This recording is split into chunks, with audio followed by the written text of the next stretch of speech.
Oh, geez, I think we might be Oh, hey. might be getting onto the video stream here. We have signal? Oh, hi everyone. Hey. Signal's a little bit. You never really know with the signal out here in the woods. I'm Kayla. This is my friend Donald, and we're just kind of waking up here on the campsite. You know, it's day 2 of Creator Camp. Donald. I love camping. What's the favorite part of camping for you? I mean, I like to, I don't know, build a boat and sail around on the water. That checks. That makes a lot of sense. For me, I love the food and I love the songs. I think there's nothing better than when you're camping, you get a good meal and you get a good song. And I know this really good song that combines both idea of food in a great song. Really? Yeah, it's about chicken and an interesting way that you cook it with lava. Ah, yes. Now, I'd yes. sing it for you, but we got to get started because we got a really busy day 2 here. Maybe people on the call know that song and they can kind of sing it for us later on today. But day 2, we got so many great things happening. Donald and I will kick this stuff off today. We got some wonderful creators joining us with Raz and Jigarbov and JWolf. We got a lot of great stuff happening today. It's awesome. I can't wait. Yeah, it'll be great. Well, let's get it started, and yeah. Thank you. There we go. Let's get it going. All right, so about me, I'm Kayla, head of creator here at Mojang, and I'm super excited to be here to kick off day 2. Donald will speak to us in a little bit. Right now, he has to sit awkwardly while I talk to you all here right now. I hope everybody's been enjoying our sessions so far, and don't forget to like the video, subscribe, and hit that bell icon if you want to have more tutorials about Bedrock content in the future. There has never been Minecraft without creators. From the earliest days of Java Edition, modders were showing us incredible creativity. New games, new graphics, entirely new ways to enjoy Minecraft. And so when Bedrock was getting started, we knew we wanted to enable that same level of creativity in Bedrock. We knew it'd be a lot of work. Got a lot of platforms in Bedrock. It's pretty darn hard, but we knew it would be really important to do it so that we could have the same kind of community that exists on Bedrock that we know exists on Java as well. And we've been at this for a long time. We first enabled add-on development all the way back in 2016 with the start of resource and behavior packs. In 2017, the marketplace started, where we gave a place for creators to share their creations with our community and turn their passions into a career. Over the years, we've added more capability, custom mobs, custom blocks, custom items. In 2021, we launched the Learning Portal, which was a one-stop shop for all the documentation and tutorials you need to get started creating. Scripting was a huge investment that allowed for a dramatic increase in capability for creators, getting us a lot closer to that dream of building that same sort of experiences that we love in Java, but in Bedrock. The creator camera has allowed for entirely new genres for you all to make. And then the editor is now giving you entirely new ways to create. What you see is what you get way. Yeah, super great stuff. But wow, that's a lot. And as a new creator, this can be really, really overwhelming. And if you're just getting started, it can be hard to figure out where to start. Well, it all starts with a single block. That moment you place a command block or a structure block in your world, you've made a choice to break outside the bounds of the vanilla game and start to experience and build Minecraft to be what you want it to be. You have started your creator journey at that moment in time. And that journey exists along a continuum. You may start playing in-game with these blocks, command blocks, structure blocks, pushing at the boundaries of the vanilla game experience. Over time, you may start to explore with tools outside of the game, like Blockbench or Editor. You can make your own mob, you can craft your own world. And for those who want to go really, really deep, the amount of capability you can do with JSON coding, JavaScript, and TypeScript is incredible and growing all the time. And I'm hoping that you're seeing in a lot of the tutorials, both yesterday and today, how deep you can go here if you really want to stick at it. But sharing is also a really big part of the journey. And as you move along your creator journey, you're going to change who you share your content with. You may start with you just making the content for yourself or to share with your closest friends. And Realms can provide a really great way for you to do that. Sometime along the way, you may want to join a community. We see a number of great creator communities on websites and on Discord. And these communities can be a great place for you to share your experiences, learn and grow and develop along your creator journey. And lastly, for those that really decide to see if they can make a career out of Minecraft content creation, it's all about distribution and getting that content in the hands of players around the world. My colleague, Donald, is going to talk about Marketplace later today, and we'll go a little more into that as well. We're here to support you in a few ways. One is features and API. We want to be building new features, new capabilities so that you can be more creative, you can be more expressive, you can build more cool things. 2 is all about tooling. We want robust tools that make it easier, faster, and less annoying to make Minecraft content. And 3, it's all about community. We want to support you with all the knowledge and everything you need to learn and grow. So what are we working on these days? Blocks. Blocks? Blocks. Blocks. All right. Apparently, Minecraft is all about blocks. Did you know? I've heard. I've heard rumors. They're a big thing in Minecraft. Yeah. Turns out, blocks are pretty important. And after 15 years, we've gotten a lot of them in Minecraft, and they've gotten pretty complicated. Mm-hmm. Don't get me started on how to define is solid. Oh my gosh, yeah. If you know, you know. We want to make it so that creators can make any vanilla-like block possible. We know there's a bunch of blocks that are really difficult in the game, like stairs or fences, and our work these days is on making a lot of these things better. Like I said, our focus here is that we want it so that any vanilla-like block that exists, we want creators to be able to make it, and so that's what we're doing here. 2 is all about camera. Creators have already been changing perspectives in the game and trying to push the boundaries. And in the past, they used to do all kinds of creative uses of /TP spamming. I see you doing that. I'm judging you with those 10,000 /TP commands. Hackers. Yeah, hackers. And so, we know that creators wanted this sort of capability, and so we built this camera capability into the game. And we're seeing a lot of great examples of it already.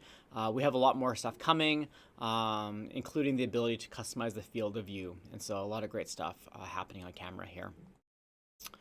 3rd is structures and biomes. Structures and biomes are a really key component of Minecraft's world generation system.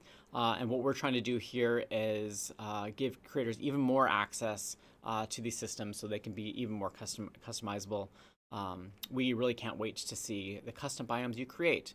And if you saw the session yesterday, Kat and Dana gave a good overview of that, and I think they're back today as well. So if you want to learn more about this, those 2 are the experts.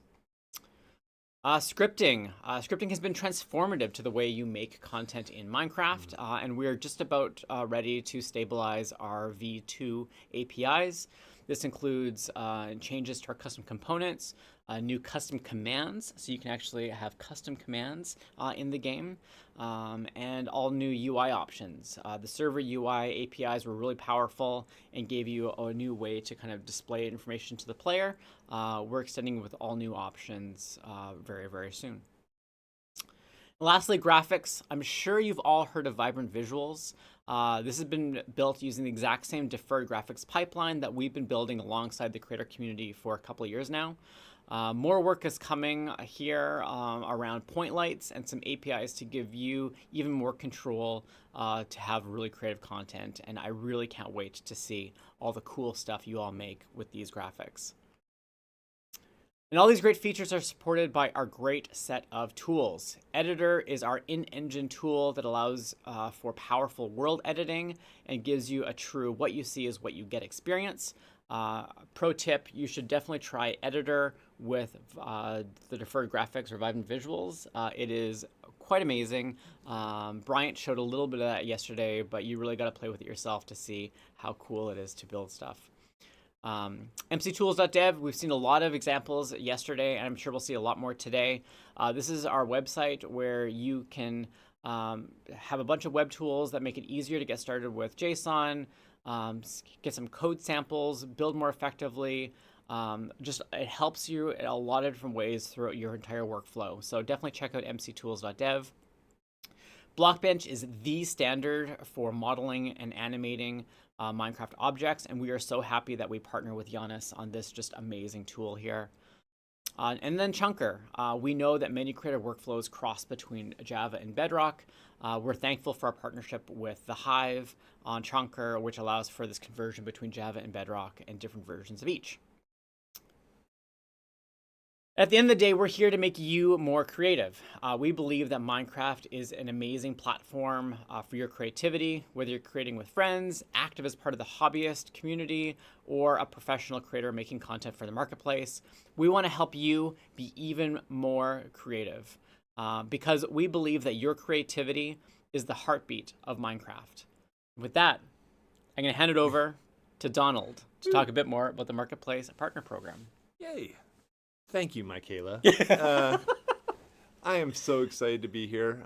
Thank you, everybody, for joining us today. My name is Donald Brinkman. I am the Director of Marketplace Partners here in the studio.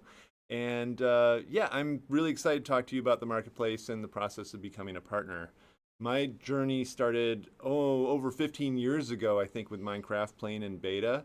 And since then, I remember when I was in Microsoft Research and I learned about Mojang joining our company. I was so excited. I was like, I want to be part of that. And it only took me about 13 years to make it here. But I am here now. And my job is really I'm responsible for the care and feeding of the 300 or so studios that create content for everybody on the Marketplace. So just start off a little just intro of the Marketplace itself. We have about 300 partner studios. We're available on more than 10 different platforms. And that's really the point of Bedrock, really, is to bring Minecraft to iOS and Android and all these other places where we can't, easily ship Java. We have more than 68,000 pieces of content on the Marketplace. Most of it is persona items and skins, but there's more than 11,000 worlds. And just 470 add-ons, our latest addition to the offerings that we have. This is the Marketplace program is different from some other games. It is a gated program that people are able. We look at all kinds of applications and bring partners in. The reason for this really is because we are an ESRB 10 plus compliant game, and everything on the Marketplace has to be appropriate for all ages. And that means that every single thing that we publish on the Marketplace has to go through a pretty comprehensive review process and just make sure that it's all the right kind of stuff. And just talking about the journey of the Marketplace, this is kind of similar to what Kayla was talking about. This is kind of my view into it, is that, we all start as players. We all start there down in the mines, looking for resources and battling zombies and spiders and things. And for some folks, you go on and you see that there's more potential there, and you start playing around with command blocks and maybe eventually these tools and scripting and all this stuff. And for some of you, there is this possibility of really turning your passion into a profession and becoming a partner on the Minecraft Marketplace with us. And with that, right, I have a great announcement. We actually have... Whoa, breaking news! Yeah, 17 new partners Hey! just got accepted into the program. Congratulations to all of you. I hope some of you out there in the audience just wanted to give a great shout out. Some amazing, amazing teams that are going to hopefully be bringing incredible content to you very, very, very soon. Welcome. Yeah. And for those of you out there, I suspect some of you are thinking, how can I go and become part of this myself? And I am here to help you along that path. So, start off here. It is a non-trivial task to do, and we see our villager there is a little stressed. I don't know if that maybe is representing you or maybe it's me, because in the last year I've gotten more than 10,000 applications for the Marketplace. Wow. And like I said, we just had 17 new partners join, so that is less than 0.1% of total applicants. And the reason for this is, I will be very honest, the bar for becoming a partner is quite high. There are a lot of things we look for, We look, of course, for folks that have wonderful artistic sense, great technical abilities, and game design, but also folks that show that they have a certain amount of business acumen, they understand how to run a business, and also they know how to market and promote their content, make fabulous trailers, and build wonderful communities and all that stuff too. This might seem a bit daunting, but I have some tips for you that can help you along that path. First thing is to really check out the Creator Learning Portal that Kayla's team has put together. So many resources there, so many great ways for you to get started on your creator journey. The next thing is to check out the Minecraft Creator channel, which you are hopefully checking out at this very moment. There's Mike on the team has done a fabulous job setting up this event, but also creating lots of wonderful tutorials. Like, check those out and follow along and try it out and just get your feet wet in learning how to create cool things. Maybe like and subscribe. Like and subscribe, exactly. Also, too, join the conversation in the Creative Corner in the Minecraft Discord. This is a fabulous community of other creators like you. It's an opportunity for you to share off your stuff, to ask questions, to meet like-minded people, and start building up that dream team that you can, take with you on your journey. And for me, sign up for the partner program newsletter at minecraft.net/partner. If you haven't already done this, it's way at the bottom of the page, but there's a little thing, drop in your email. We send out quarterly newsletters. We give you updates. We give you tips. I write a little personal note every few months and just give you updates on what's going on. And finally, if you're already there, if you feel like, hey, look, I know all this, I've done these things, I've tested all this stuff out, I have a great piece of content that I want to share with the world, check out our 3 approved publishers. We have Pathway Studios, Waypoint Studios, and Block Lab Studios. They are also linked on the Minecraft.net partner page. Reach out to them, show them what you got. This is actually an opportunity right now. You can go and get your content on the marketplace. This is absolutely the best way for us to learn about you and learn about what you're working on, and see if we can maybe have a spot for you in our community. So that's all kind of general stuff, but you might be wondering, like, what are we looking for? And I thought the best way of doing this was to share with you a couple of videos that were our 2 of our newest partners have put together for us, and just help you to kind of see like the kind of stuff that really gets us excited. So here we go. This first one is from VerArt Studios. And I mean, just looking at this really quickly, like beautiful set design, great characters, and just a wonderful immersive environment with interactive pieces to it. And then, oh my goodness, what have they done? This is Minecraft. This is playing inside of Minecraft. They've created into sort of a like first-person space shooter. This sort of like pushing the technology just blows our minds. It's really, really cool to see. I want to play that. It is really fun. And also, obviously, a great video, great production, really wonderful way of showing us what they got. The next one I want to show is from a little team called Cloud Corp. And I'll just let this one speak for itself because I think they did a fabulous job.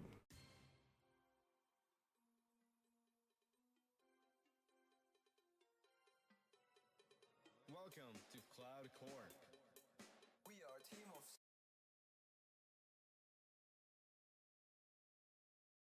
6 individuals that cook with our Minecraft content. Cloud Corp carefully tailors exquisite experiences that put you on cloud 9. Battle your friends as wardens in Breach. Betray your friends in Murder Mystery. Defend your fries from the enemy restaurant. Or reel in some chaos in Fisherman. And we have so much more. Only at Cloud Corp, where quality soars above. So good. I love the personality in that one. It's just great. It's just amazing. And again, like building a fabulous team, like actually going out there, building stuff for the community, showing through telling through their actual experiences what they're able to create. And again, welcome to all of our new partners in the program. So, like get out there, try stuff, because it took me 13 years to get to Mojang, and I seriously, I think you can do better than I did.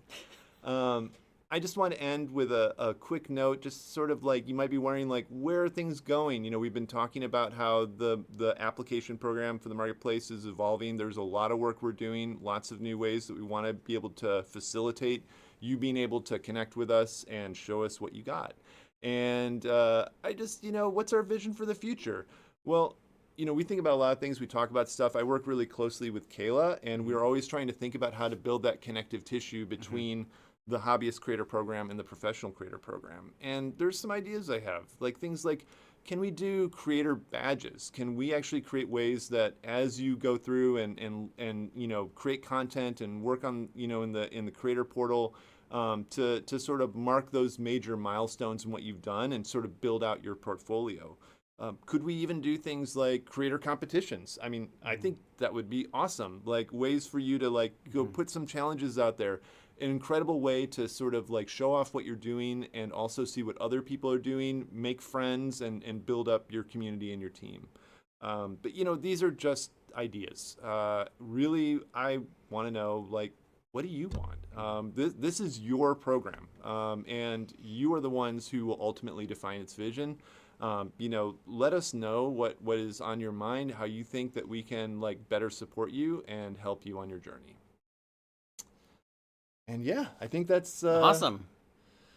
It's great. I think we got some questions coming in right here. Yeah. First one's from Q Desperation of, will you make terrain matching possible for custom structures? I'm definitely not the right person to answer that one. I think we might have Kat and Dana on later today, and maybe they can answer that one for you then. Do you want to get one from Nogard? Yeah, Nogard. So Nogard's asking, are the applications for the official partnership going to open ever again? So our old application process was a little problematic.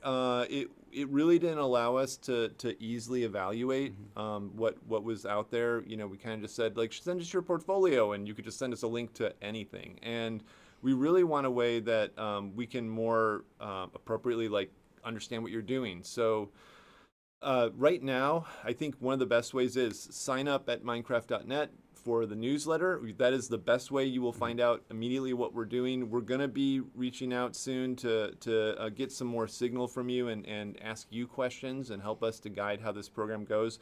And then again, work with the publishers. Right now, we have 3 publishers. We're hoping to bring on some more.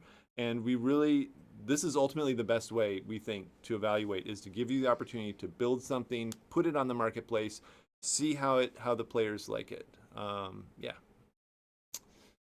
Let's see. Caillou is asked, any way for young indie add-on creators like us to be able to get partnership or whatever thing you get to do in the marketplace? I think that publisher program that you're talking about was the right way to go. Yeah, the publisher program's there. I also want to give a quick shout out to a lot of our partners have started by working for other partners.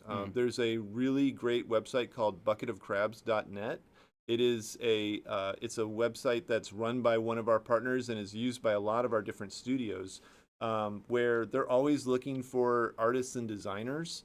And a number of our new partners were people who work through the publishing program, and several of our other new partners were actually people who were working for studios and were sponsored by the studios themselves. So get involved and start making stuff. Yeah.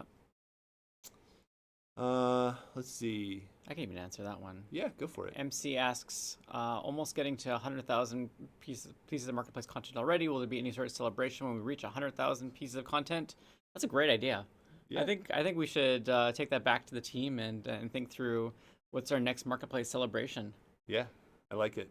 I like it. Another one for you. Are there any plans to add new dimensions? Nothing that we can share today. I think from a philosophical point of view, what we want to do from the creator program is anything that we do for vanilla, we want to let creators be able to make themselves. And so if you see it in the vanilla Minecraft game, over time we want to be able to enable that for you. So you can take that as you will.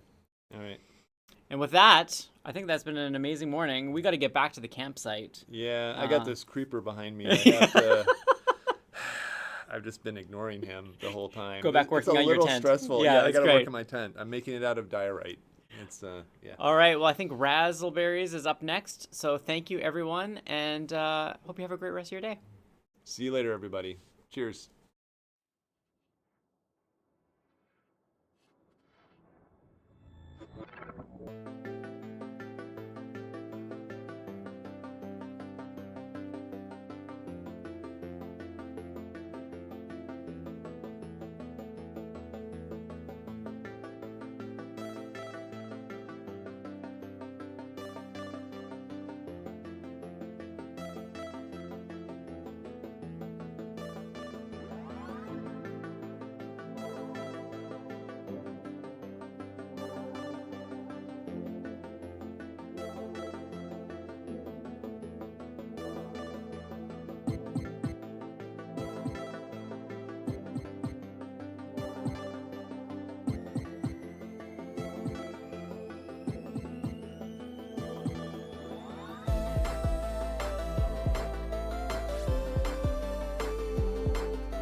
All right. Well, hello, everyone. I am Mike Amerlon. I'm a product manager on the Minecraft creator team, and I am really delighted to introduce the Razzleberries team, who's going to speak a little bit about some of the work that went into Hello Kitty. Razzleberries is a staple of the Minecraft ecosystem, and actually, they have a lot of different content. You might know them from DecoCraft, which is something that's on both Java and it's in the Minecraft marketplace. It's a comprehensive furniture add-on for Minecraft, and as I was looking through it, I just realized that you guys also have DecoCraft Nature. So I definitely need to check that out. I love DecoCraft. I love the user interface that you put into DecoCraft for being able to customize and tweak all your pieces of furniture. So that was always something that was very amazing. Razzleberries also has Hiker's Friend, which is one of the first add-ons in the marketplace. I'm going to pretend right now that with its campfires and its lanterns and its sleeping bags that you custom designed it just for Creator Camp. So it's the official add-on of Minecraft Creator Camp. I'm hereby declaring it. Yay! But more recently, Razzleberries has worked on Hello Kitty and Friends, which is a complete experience where you can build a farm and grow crops and raise animals. So Raz and Fee, please take it away and tell us everything about, please introduce yourself and please tell us everything about Hello Kitty and Friends. Thank you, Mike. All right. Well, I'm Raz. I'm Fee. We are a sister pair. We're actually of creators. We're siblings. Yeah, we're siblings. And we were one of the 9 founding partners for Minecraft Marketplace. It all started when she introduced me to Minecraft, and I was like, "What is this? It looks so weird." We'd never seen something like it. And we just fell in love with the game after that. And that was like way back when it released. Like I'm talking 15 years ago, a long time ago. So we have over 900 pieces of unique content on Marketplace, and we've been here from the start. We have sold around 7 million units of Marketplace content, and I started out as a modder, and then I worked on Minecraft Dungeons at Mojang for about a year, and then Mojang came up to me and was like, "Hey, would you be interested in being a Marketplace partner? We're starting this thing." And I said, "Absolutely, let's do this." So that's kind of how we got started. And of course, I brought Fee along for the ride because no brainer. Well, today we're going to talk to you about, as Mike mentioned, we're going to talk to you about Hello Kitty, one of our most recent DLCs for the marketplace. So first, we're going to play a little trailer for you for those who are not familiar with the piece of content.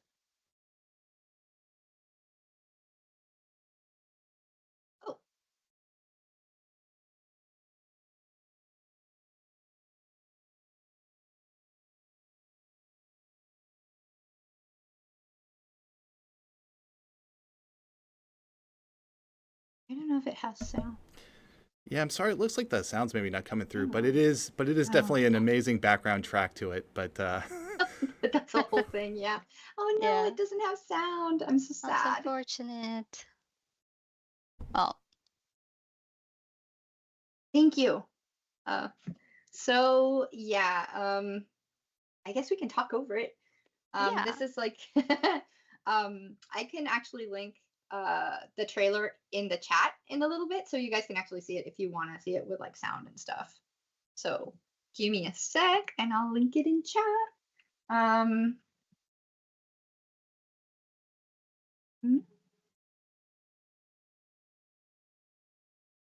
Let's see.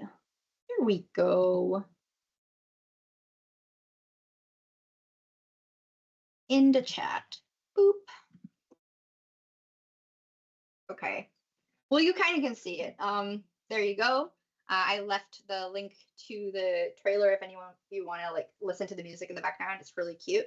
That has a Very whole cute story music. to it as well. But let's just keep rolling with the presentation. Yep. All right. So what makes a hit game? So making a successful piece of content comes with a series of questions that you need to ask yourself and your team, like when you are going to design a game. Who are you making this for? the look and feel. What do you want it to look and feel like? What kind of game genre you're going for? And putting yourself in the player's shoes. What we mean by that is what kind of player is this for? In the case of Kitty, it's a comfy game. It's a farm sim. So what kind of player likes that? It's players that like to play something cute, something wholesome, something very chill.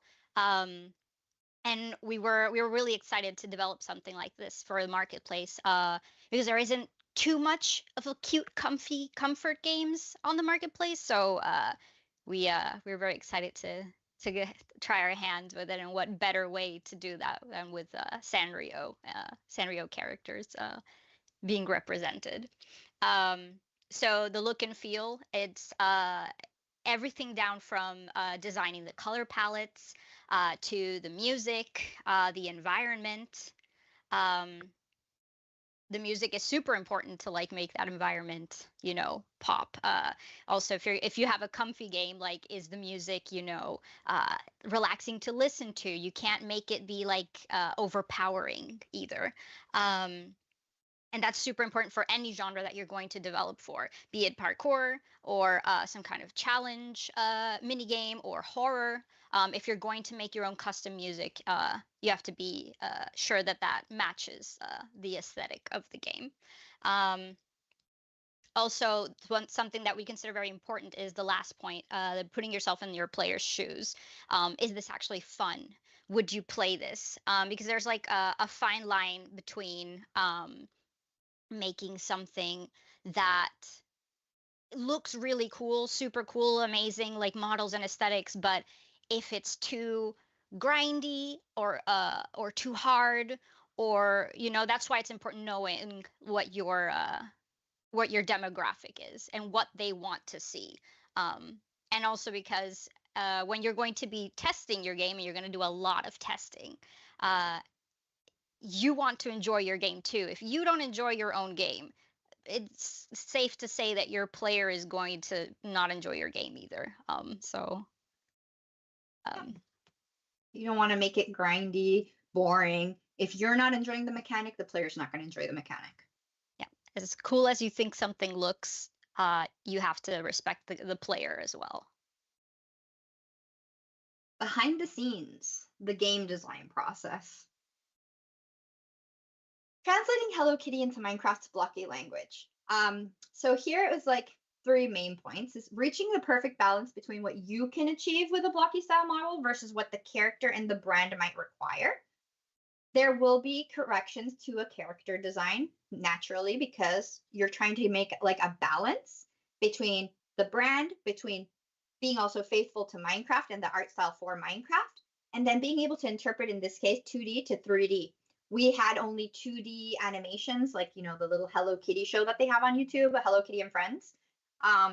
We saw everything in 2D, right? So in some cases, we would interpret things a certain way where they weren't like that at all. So like Cinnamarol's tail, you can see how it's like poking out, and they wanted it flipped against his back. Or Hangydon had like a flipper, and we thought, oh, a flipper like all fish, like a vertical flipper. But apparently his flipper is supposed to be facing forward always. So that was a misinterpretation on our end, because we had to interpret 2D to 3D, right?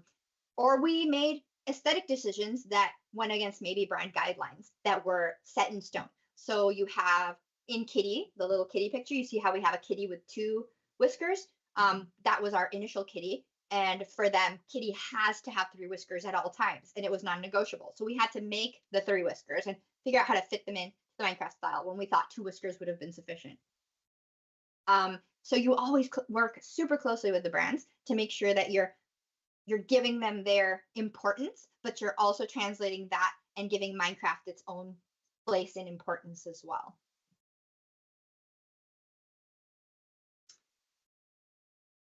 Okay, so balancing creativity, cuteness, and playability. In this case, what we mean by that is you can be super creative. Bedrock is always evolving and becoming more and more complex, and there's more and more stuff you can do. But you always have to keep in mind, especially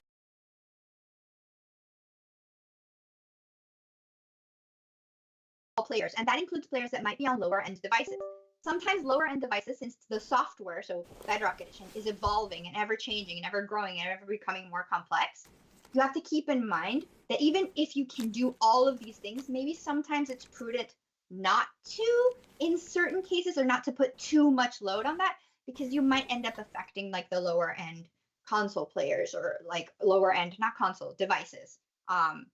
And so you need to be conscious of the limitations, because hardware doesn't evolve. It just stays. Once it's been made, that's what they're playing on. And we'll get new hardware, like the Switch 2 or stuff, that'll be ever more powerful. But you always have to keep in mind that you also want the players with not so strong devices to be able to play your content. So you need to be conscious of the limitations, so that you can make it enjoyable for everyone.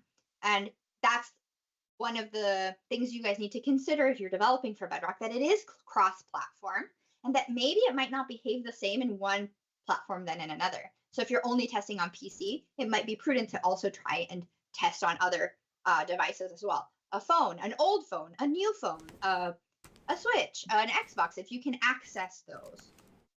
Not everyone will have access to everything, and not everyone will have access to the same developing tools or systems. But it's something you need to keep in mind. Yeah. And related to that, we had a situation actually when developing Hello Kitty. A lot of the custom foliage and the plants, we had a bunch of flowers that were way too complex for some of the lower end devices to be able to load correctly. So it was really slowing down performance for these lower end devices. So we had to go back and redesign these flowers so that they could work with lower end devices. So we had to approach it as how do we make this still look really nice, but we make it more simplified, better performant. And that's another challenge that you will have constantly, and you need to be able to figure that out and work within the constraints that sometimes you will face.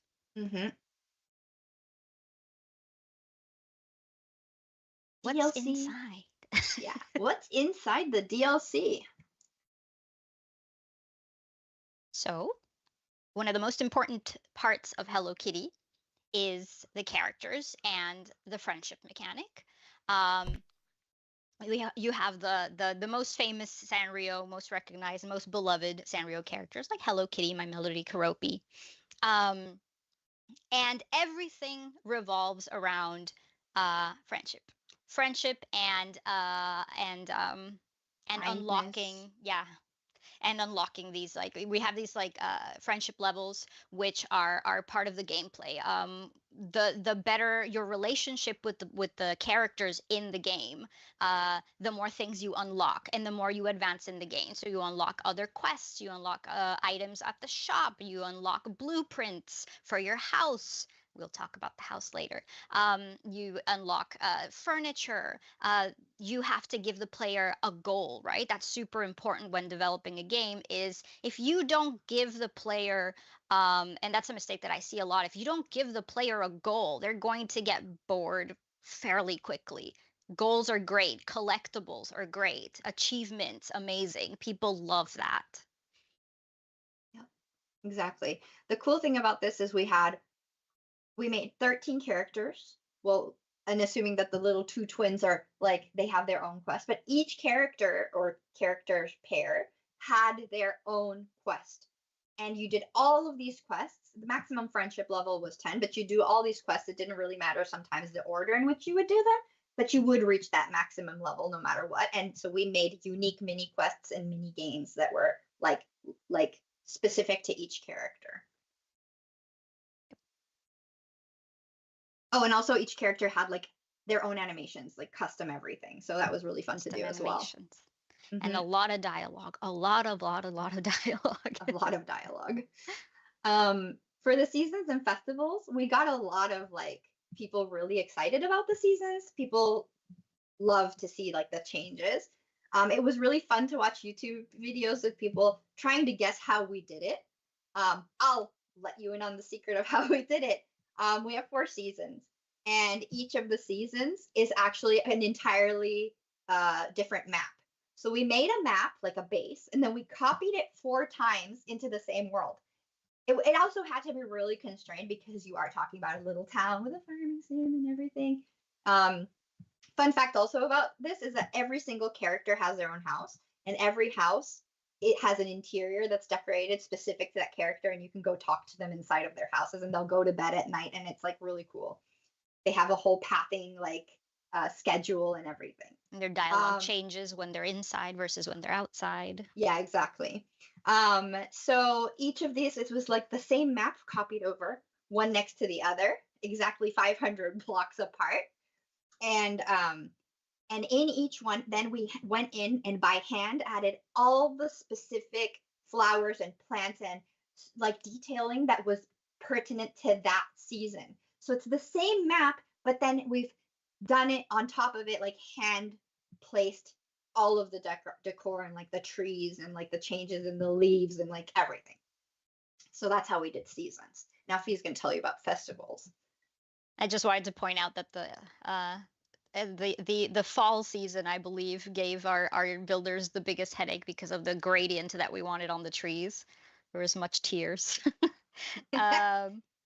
And I mean, and the festivals, the way that the festivals worked in Hello Kitty is we, in each season, you have 15 days, and each day lasts 15 minutes. And there is one specific day during those 15 days where a festival triggers. And it's only in that day, only that day can you go into town and see all of these decorations of the festival being present. I think Ras can explain a little better how we made that work. Yeah, sure. So the festivals were actually, we did it a la old school, but using the structure block system that was put into Minecraft. So we made a whole structure in the spot where the normal town square would be. And then on that day, you're using a script, it would trigger and that block would replace the town square with a festival.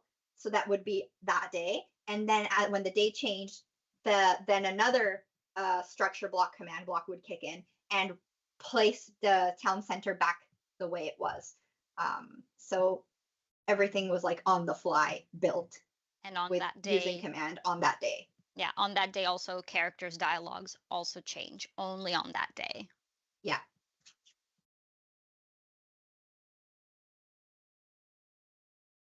This is another part of what we mentioned about giving the player goals.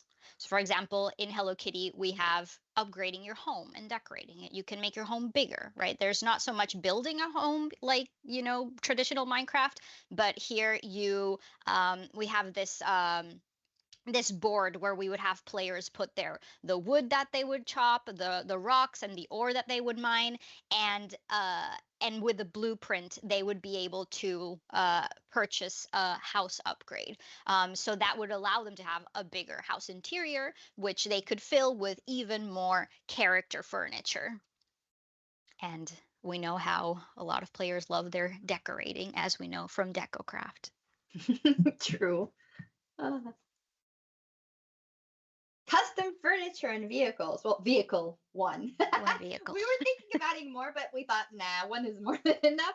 So we made 100 over, it's not 180, it's more than that, but over 180 pieces of furniture split up into 14 different sets. So we had one set for each character, plus the player base set, which is like the farmer set, we called it. And then we had little extra, like miscellaneous little items that you could gain via quests.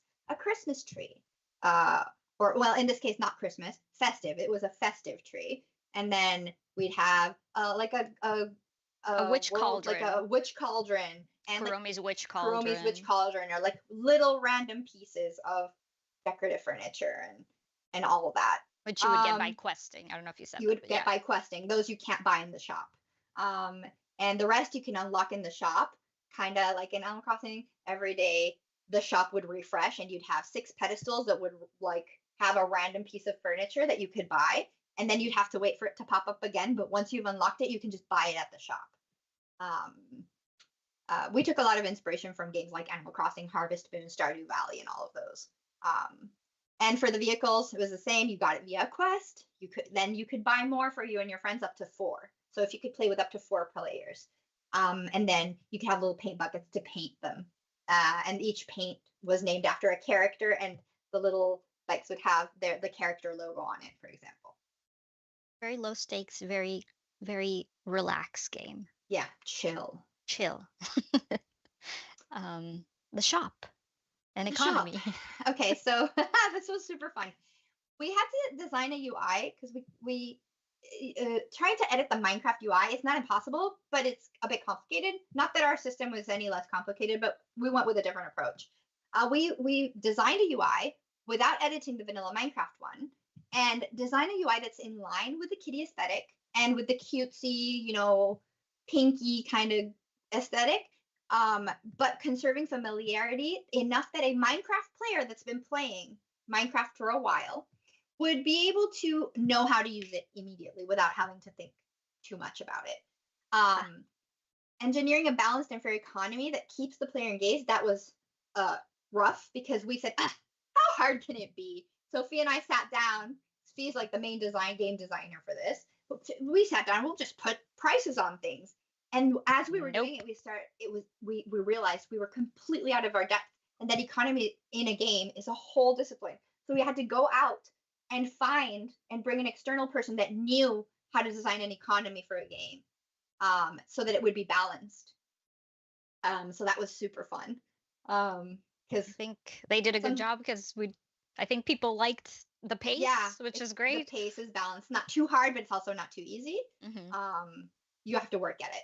So that was really interesting. Thinking your team is like full of unicorns usually in Minecraft, where you have people that do multiple tasks, and then none of us knew how to design an economy. Like not a single one of us was like. So we had to hire someone for the economy specifically.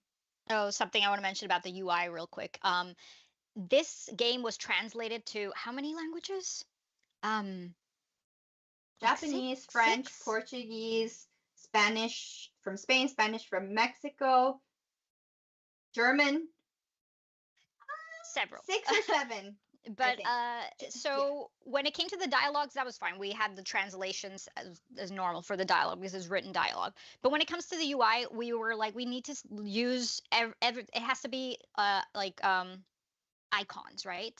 Imagery that will tell people what something is. That was challenging, but really fun from a designer perspective. Yeah, iconography. So like this is up, this is down, this is as you see there, it's like it's a little like a trough and seeds, and these are the housing items, and et cetera, et cetera. So we had to be able to portray that in several areas of the game, like just with images. That's important. Mining and logging, incorporating Minecraft in a undestructive way. Since our world was handcrafted, it didn't really have ore generation, nor did we want the players to go poking holes everywhere and destroying everything and discovering our super secret command blocks that were hidden around, right? Because we used a combination of command blocks, old school, and scripting and add-ons, and like we used all of the tools of the trade for this. All the disciplines went into making this DLC. So we didn't want the player to destroy everything. So, but we still wanted to give it a Minecraft-like experience because it's still Minecraft, right? We wanted them to be able to gather resources. So we made little like entities that they could like poke at, and they would respawn every day, and it would be random. Like in the mine, you would get maybe one day that spot was an iron ore, but sometimes it was stone. And they were spread all over this little mine area. Same for like the wood chopping, because also everything had to be super like cozy and super non-destructive. We didn't want them chopping down trees because that's bad. Respecting nature, exactly. So we made it so, the trees dropped a log or something. You would go every day and mine these little logs that were spread around without destroying the trees because they were already dead, the logs, right? So that's how we managed to get around that whole players poking holes and like raising all the forests, never to return. So made it look Minecrafty, but still not. Yes. And Another major part of the game were, of course, the things you could do on your farm. So, farming, animal husbandry. So, a lot of these things don't work like Minecraft, but it's reminiscent of Minecraft. So, for the crops, you have the basic mechanics, which are growing, harvesting, watering, fertilizing, and something that's a little more, well, this is a little different from Minecraft, is the seasonal crops. Depending on what season you were on, there were some crops that would grow and some crops that would not survive that season. So that was really fun. And again, going back to the iconography thing, we had to put little symbols on the seed bags so that the player would know this is a winter crop, this is a summer crop. So that, and they had to learn, like, hey, you can't just, strawberries in the winter, they're not going to survive. So that was pretty fun. Then we have animal husbandry. Again, it's all very respectful of nature, so there's no butchering, nothing like that. So the barn animals, we had cows, chickens, a pig, and sheep. And the basic mechanics were feeding, produce collecting, like shearing sheep, milking cows, getting eggs from the chickens, and the random chance mechanic for the pig, which is something, funny story. We learned that the players did not like, didn't understand, and we dropped the ball there. The pig had a random chance of finding a truffle. But it was like a 10%, 5% chance. It was really low because the truffle was a lot of money. So they would feed their pig and pet their pig every day, but then the pig wouldn't give you the truffle. So they were very confused and they were like, the pig's not working. And we had so many reports of the pig's not working, but the pig was working. Yeah, it was just like, maybe it gave you 3 truffles in a row, 3 days in a row, and then you didn't get any truffles for like 20 days, or there was no way to know. We won't do that again. Yeah, no. Then we have the beekeeping, which is, honey production, honey collecting, hive upgrading, and hive personalization. The collecting we did with a smoker. The bees would like go to sleep, and you would collect the honey. You would have to buy the jars to get the honey. You would have to buy them out of the lake. Or fish them out of the lake. And same for the cows and the glass bottles of milk. You would also have to buy the stuff to be able to contain your produce, right? And the hive personalization is just like a cute little thing that we added, which was you can buy dye at the shop and you can just color your hive. The same colors paint. Of the rainbow. Yeah. Yeah, the same paint you would use for your little vehicles. Yep. So the key takeaways is design should honor both brand and gameplay. In this case, both brands, Minecraft and Kitty, and the gameplay loops. Aesthetic consistency builds immersion. Everything needs to look consistent and people will feel like they're there and forget about everything else. And hits are crafted through love, detail, and plenty of playtesting. Lots and lots of like we've said before, if you're gonna say, oh, it'll take me X amount of time to playtest, multiply that by 5. There's no way that you're gonna playtest in the time you think you are. Leave lots and lots and lots of space for playtesting. Do not leave your QA for like, oh, we'll do it in a week. You won't. No. So, yeah. Thank you. That's it. Thank you very much. Oh, thank you so much. It's so amazing to hear all the comprehensive design details. I love the, the feedback about the pigs and the truffles and all that kind of thing. A couple questions from the audience. So what was this is from Kyoga. What was the team's main motivation to create this awesome DLC, and what's your favorite inspirations, if any? Oh, okay. So the really cool thing about being trusted with something like this is that Mojang really does make a huge effort to match passions with creators. So like we love this kind of cutesy kind of style and like this cozy style. It's not that we don't make other kind of things, but like it was like a perfect fit for us. So yeah, we just really we were also really excited about making, not saying that Kitty's only for girls. There's plenty of the characters that are also for boys or for anyone. But yeah, it's like we wanted to make something because a lot of the content on Marketplace is more TNT blocks and super duper lasers and cars and explosions and mansions and bases and planes and there's not a lot. I'm not saying there isn't any, but there's not a lot of more farming, cozy, like a cutesy pets, unicorns, flowers, all that kind of stuff. So we were so excited. And that was our inspiration to make more content for like a different type of audience. Awesome. Yeah. Well, we have more questions. We will save them for the Creator Roundtable later in the Yes. day, where we'll expect you back. We'll look forward to seeing you. A lot of great questions. So we'll put them on the backlog, so to speak, for the Roundtable session. So with that, thank you so much for giving the overview of Hello Kitty and Friends, and I look forward to seeing you in a little bit. Thanks for dropping in. Thank you, everyone. Thanks. Bye. All right, bye. Bye.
Well, hello everyone. Welcome again to another creator session. This time we have Liam and Vukashin from Oreville Studios, who are going to be talking a bit about actions and stuff. Little resource pack in the marketplace you might have heard of. Oreville Studios is a fantastic part of the Minecraft marketplace. I remember when I saw Angry Birds, which is kind of a Minecraft implementation of Angry Birds, and I thought to myself, this was before scripting was even in the product. I thought, oh my goodness, how in the world did they do Angry Birds on top of Minecraft? Minecraft has a lot of awesome platform capabilities, but a physics engine is not one of them. But you really nailed the concept of Angry Birds inside of Minecraft. So incredible. They also worked on some of the recent 15-year anniversary content. And also, and they're going to be talking about a bit today about actions and stuff. So with that, Liam and Vukashin, why don't you take it away and tell us all about some of the thoughts in building it. Thanks, Mike. Thank you. That was quite the intro. Thank you. Yeah, thank you. So I think we'll just start with some introductions. So I'm Liam. I'm the project manager and the audio director at Oreville Studios. So I get to oversee all of the awesome stuff that we make as a team. I also get to make a lot of weird and silly sounds for the Minecraft space. So I actually got into the Minecraft space when it came out on the Xbox 12 years ago, I think now, maybe a bit longer. So I really, really loved all of that creative mode in Minecraft, how you can create your own worlds as much as you want. And yeah, I got into the marketplace. That was 6 years ago now, at the start of Oreville. And it's just basically taking that same creative mode, create all your own worlds, and taking it to a whole other level. And yeah, it's fantastic. Yeah. Hello. My name is Vukashin. People call me Vuk for short. I'm a lead texture artist at Oreville. I kind of oversee all the textures, and I work on 3D models, key art, and a bunch of kind of art-related things. So for whatever I'm needed, I'm kind of always there. I joined Oreville at around like 4 years ago, somewhere not quite at the start, but at very like early stages. And my Minecraft journey to the marketplace started kind of spontaneously in a way, because I've been working on pixel art, like illustrations, and as a pixel artist in general. And I just one day got found out and hired, and that's how I started.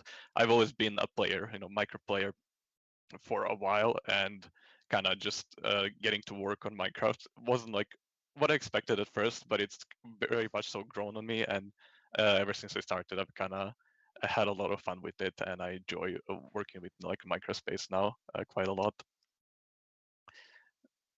Yeah, that's kind of pretty much it about me. Yeah, and as Mike said, we are here today to primarily talk about actions and stuff, but we're going to do a little brief overview of the studio as well. I mean, Mike's already done such a great job on that introduction, so that'll probably be quite speedy. Then, yeah, we'll talk a bit about actions and stuff, and then just a few key points that we think really helped us to make that as successful as it is in animating for gameplay and creating something that's familiar but fresh. So we can just start a little bit about the studio. So we are now in our sixth year. It's been an incredible, wonderful ride. Getting to work with amazing people like Vukashin and the rest of the team here at Oreville has been absolutely incredible. So we started by making some of our own content. If any of you have ever played Steampunk Inventors or Tiki Island way back in the day. And then, shortly after that, we started working on like summer celebrations, like the theme park. And then we got to work on in the IP program, working on things like Angry Birds, The Incredibles, Nerf World, and then also the 15-year anniversary recently, which was a huge project for us. And then with the add-on space becoming a thing, absolutely exploding into that, creating things that aren't just a single like exclusive experience the way that we've tailored it to do, but seeing players taking what we've created and then doing whatever the hell they want with it has been really inspirational. And recently, we released actions and stuff. So Book, do you want to tell everyone what actions and stuff is? Yeah, of course. So basically, for any of you who might have not heard yet, Action Stuff is a very comprehensive resource pack for Minecraft. It includes everything from animations, textures, custom sounds, new models. It's a complete overhaul of kind of Minecraft visuals in a sense. The way we made it, like the style of it is very playful, very kind of animated and bouncy. It's like a lot more colorful, and it still kind of tries to keep the vanilla aesthetic in a way. We're very conscious when we are creating stuff to keep the player like expectations of Minecraft still kind of the same. We don't stray too much away from that sort of like vanilla style. Just because we know that a lot of players are very familiar with it, a lot of players love it, and we just try to put our own kind of flair on it and improve it in a way we think is people are gonna love and enjoy playing with it, especially. Yeah, and that's really the main goal of actions and stuff. It's, overhaul the visual style of Minecraft without losing what makes it so special. Yeah, exactly. And then also just absolutely pushing the limits of what a resource pack can actually do and be, and what we can get away with publishing on the marketplace as well. Yeah, and we're kind of looking at way to kind of keep it fresh and keep it very modern, and always update it as the new updates come out, and just add our own kind of fun touches to it as well, to just really bring up the like more fun aspects of Minecraft. And like we have a lot of fun when we make it, so we kind of like try to make that show through it as well. Yeah. So I think we can. We can move to the next slide. Yeah, we can go into some examples. Yeah, so you can kind of split actions and stuff into two parts, actions and stuff. So the first part of that is the actions, which is all of the animations that have been added into the pack. And this is really the core of actions and stuff. It's kind of what it's all about. So I just wanted to highlight something that we really kept in mind while designing these animations, which is thinking about the gameplay. And there's a few different ways that you can look at gameplay and think about that. So really the first thing is just thinking about enhancing the gameplay. So you want to make players feel the action through the animation. You don't want the animation to feel incredibly sluggish. You don't want it to slow players down or make it feel like they're waiting for like animations to complete. That can just really slow down gameplay rather than enhancing it. So one of the things that we really put into all of our animations is we don't just have one single animation for each action. So I've got a few examples here. We've got a crouch animation, we've got shears and flint and steel. We want to give the player a new and, bouncier and more exciting animation. The problem with that is that you add extra lag into the system because that animation is longer than the vanilla ones. Vanilla actions are instantaneous. So if you want to do a repeat action, you'll then have to wait for that long animation to finish before you can then do the action again. So the way that we solved for this was to have not just one animation, but two different animations. So you have one for the first use of the animation, which is a much more exaggerated, kind of slower animation. And then for repeat animations, we have a much quicker, snappier animation. So this way you get kind of the best of both worlds. You get a really nice, smooth animation the first time you press the button. You can see that on the crouch animation. Reina, our avatar, takes two really nice little steps back while crouching. It's very, very cute. But then for repeat animations, she just bobs up and down. So that kind of preserves that input sensitivity that you need for smooth gameplay. Another thing that we really learned to pay attention to really from actions and stuff, because our experience came from more world building, like with Incredibles and Nerf and Angry Birds, we were in complete control over that player experience. We knew exactly what they were going to do, when they were going to do it, and where they were going to do it. The big difference for us with actions and stuff is, as it's a texture pack, it's applied onto anyone's worlds. So you go from one exact experience that everyone is sharing to thousands and thousands and thousands of different experiences, all using the same resources. So what we got was a lot of community feedback coming back, not just on animations, but also on our textures and things, where they were not complaining, but giving us feedback saying like, hey, this really cool thing that I liked about Minecraft and I do all of the time, I can't do with actions and stuff because the animations are stopping me or the textures have diverted too far from vanilla Minecraft. So an example of that, again, is that crouch animation. So if anyone has played Minecraft, particularly on a server experience, players communicate all the time using that crouch button. Spam crouch means follow me. Spam crouch means I'm over here. Spam crouch means anything and everything. So with our original release of actions and stuff, with that slower crouch before we added the speedy crouch feature, you couldn't do spam crouching. So it's just a complete oversight of us not really thinking and knowing how the player is going to use that crouch animation outside of its intended use and only really animating for the intended use, and then listening to that feedback and going, people need to spam crouch. We also want beautiful animations and they want beautiful animations. So we found a compromise between the two where you can have, the best of both worlds. Vuk, can you talk a little bit about some of the texture changes that you did? Yeah, I just want to mention that as well, like this kind of feedback and the animation for the crouching goes beyond just crouch. We apply that same logic to other parts of the animation. Like a few examples we'll put here is that it's same logic is applied to shears and flint and steel as well.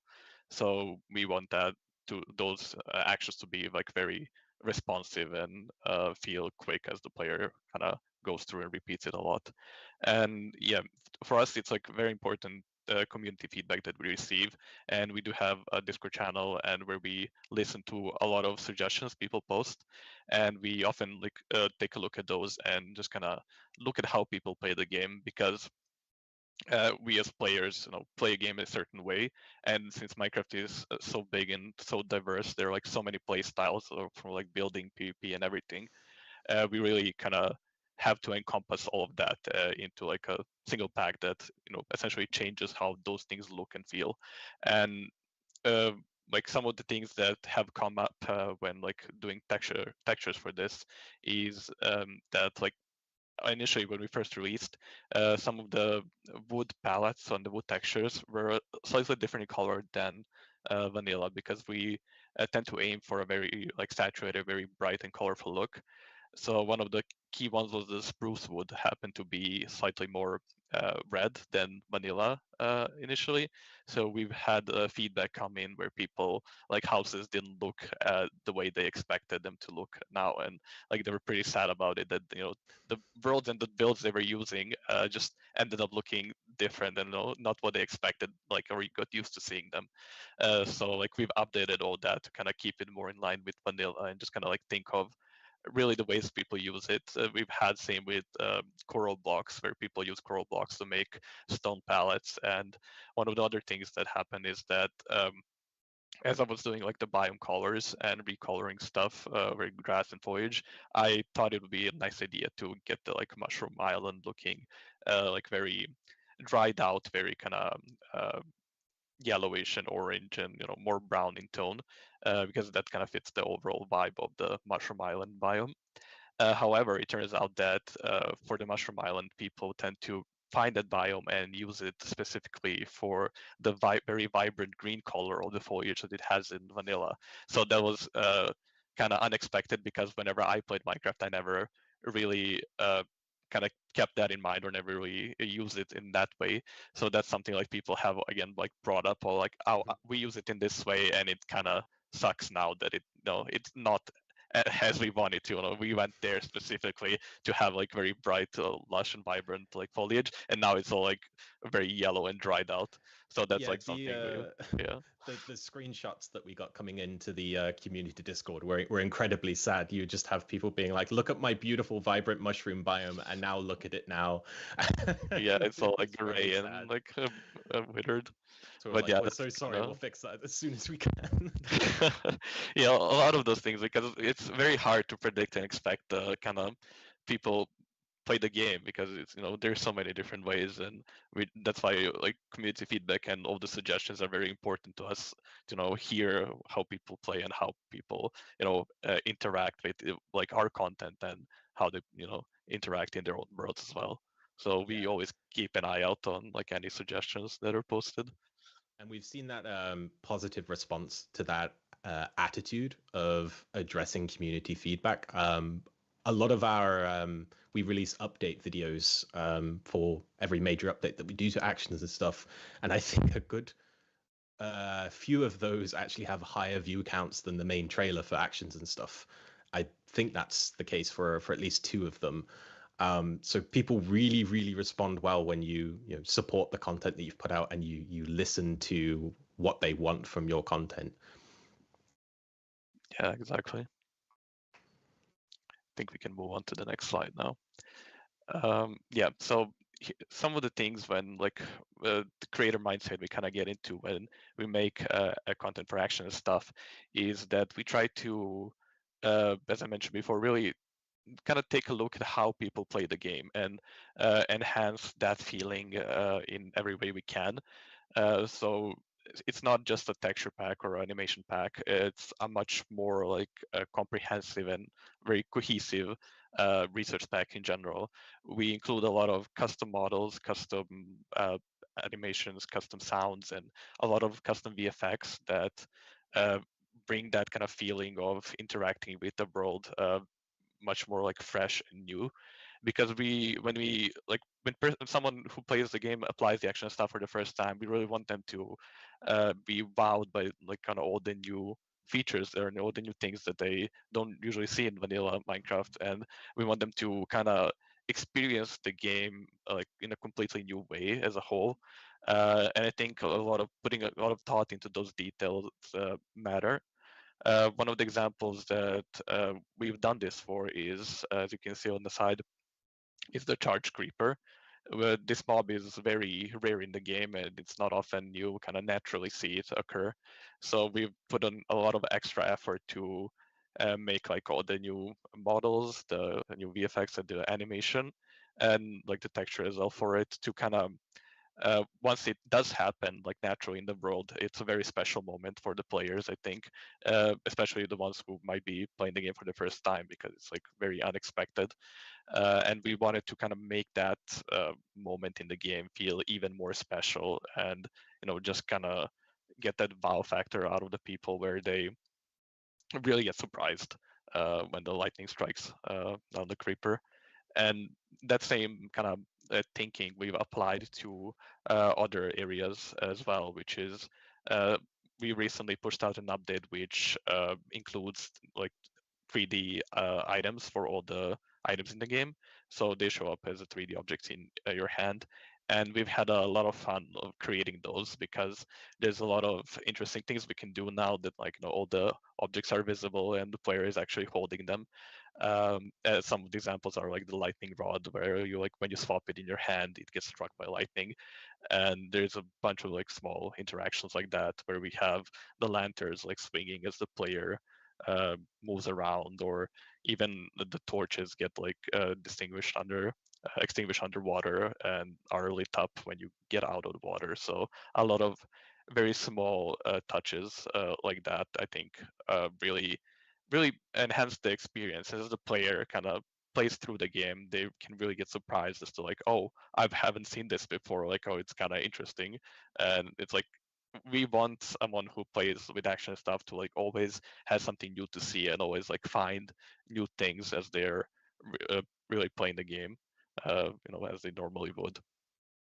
And we've also recently there was the game drop with the new cow variants, and we've thought of like giving the cows a little bit more extra personality, especially the cold cow.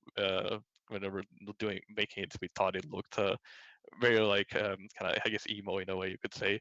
It kind of had that very interesting hairdo, and we wanted to kind of make that like even more pronounced in a way. We wanted it to add some more movement to it and extra animation. And if you look at it in game, like sometimes the cow will like flip its hair upwards and just kind of try to get it away from its eyes where it's like covering them. And there's a bunch of like small interactions like that that we really try to put into the game. These are just like some of the examples at the top of my head, but as you play, you'll like really discover a lot more. Even as well with the new custom egg textures that released in the new game drop. We have redone all the models for those. It was like a very huge task because before that, eggs usually just had a colored variants, and it was just like different palettes on the same texture.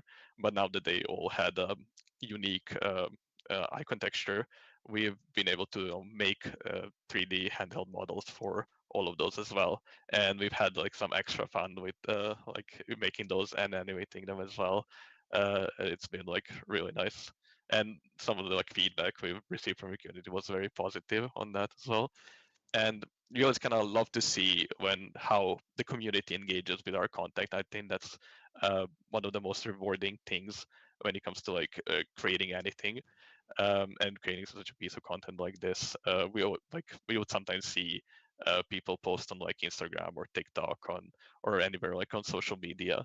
There will be a bunch of like videos and posts of like people. Sometimes it's just like their Minecraft experiences, but like with action stuff applied on top of it. Or sometimes it'll be like very specific to the new features we've made. I've seen personally some videos with the like new cow and the cow animations, and people just kind of making memes and fun of it, or like essentially like making their reactions. And I think it's like very, very fun to see like people engaging in that way. And yeah, I personally love seeing that. Yeah, I think one of my favorite things about actions and stuff, or at least working on actions and stuff, is when Minecraft puts out a new update for the base game, because we all get very excited because we'll see, oh, we have new snow cows. What's something interesting and fun that we can do with that? And someone would be like, don't you think the hair looks a little like a young teenager who's a little angry at their parents? And we'd be like, it does. We 100% should give it a little like hair flip to it.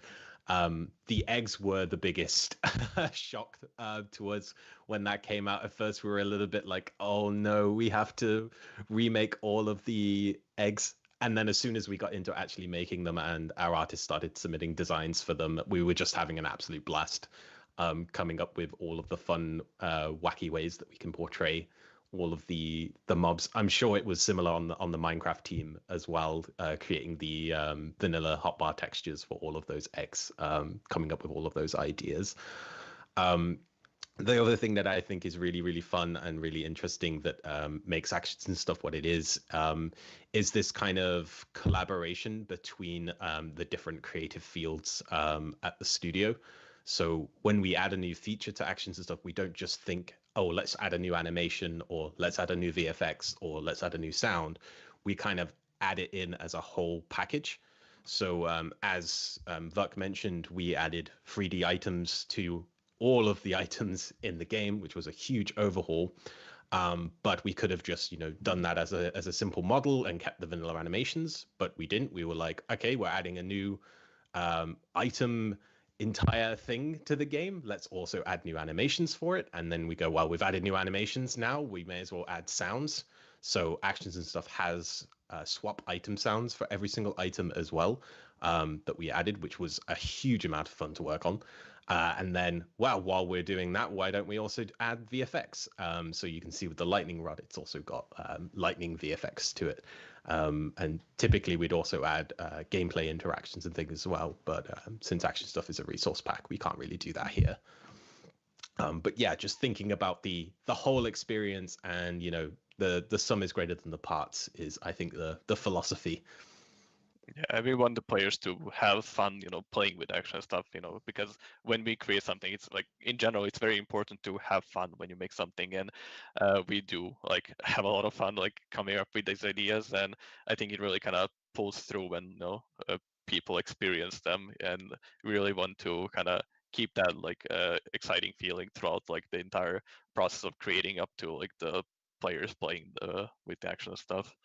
So yeah, I think that's like, and having like really great people to work on it with, as well as play the game with. Yeah, I think that's kind of pretty much sums it up nicely. I love that. Yeah. The things that you've been trying to build. We'll take one question and then we'll save the other questions for the roundtable that's coming later in the day. So if you're on the chat, please keep the questions coming. We are saving them for the upcoming roundtable. But Galder Villanueva asks, how did you create those outlines in the 3D models, like including the charged creeper, but also the glowberries and the eye of Ender and those kinds of things? Yeah, right. Essentially, the way we create outlines, there is a plugin on Blockbench. We primarily use Blockbench to create any models and textures. That plugin can create outlines, and I think the way it works, I'm not sure too much technical, but I think the way it works is that it essentially flips the face normals, so the kind of additional geometry that's being added on top gets inverted, and then you only see the kind of back face of it. So like the front face is not showing since it's like inside out, if it makes sense. And then you can only see the back face. So we just kind of map a single pixel of texture to it, and that's kind of like, it's pretty simple in a way. We turn the mob inside out and then layer it over the top of itself. Yeah, essentially. All right, well, that wraps it up. Amazing content, amazing to see how it was built and behind the scenes and all the artistic details. I know that that's, as you said, it's half the fun of, or a lot of the fun of Actions and Stuff is that there's always something new. So it's always fun to kind of do just an Actions and Stuff flavored playthrough of Minecraft. And I look forward to playing it later today. But yeah, thanks Liam and Vukashin for joining in, and we'll be seeing you later in the roundtable. And with that, thanks for dropping in, everybody. Yeah, thank you for having us. Bye-bye. Bye.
Hello.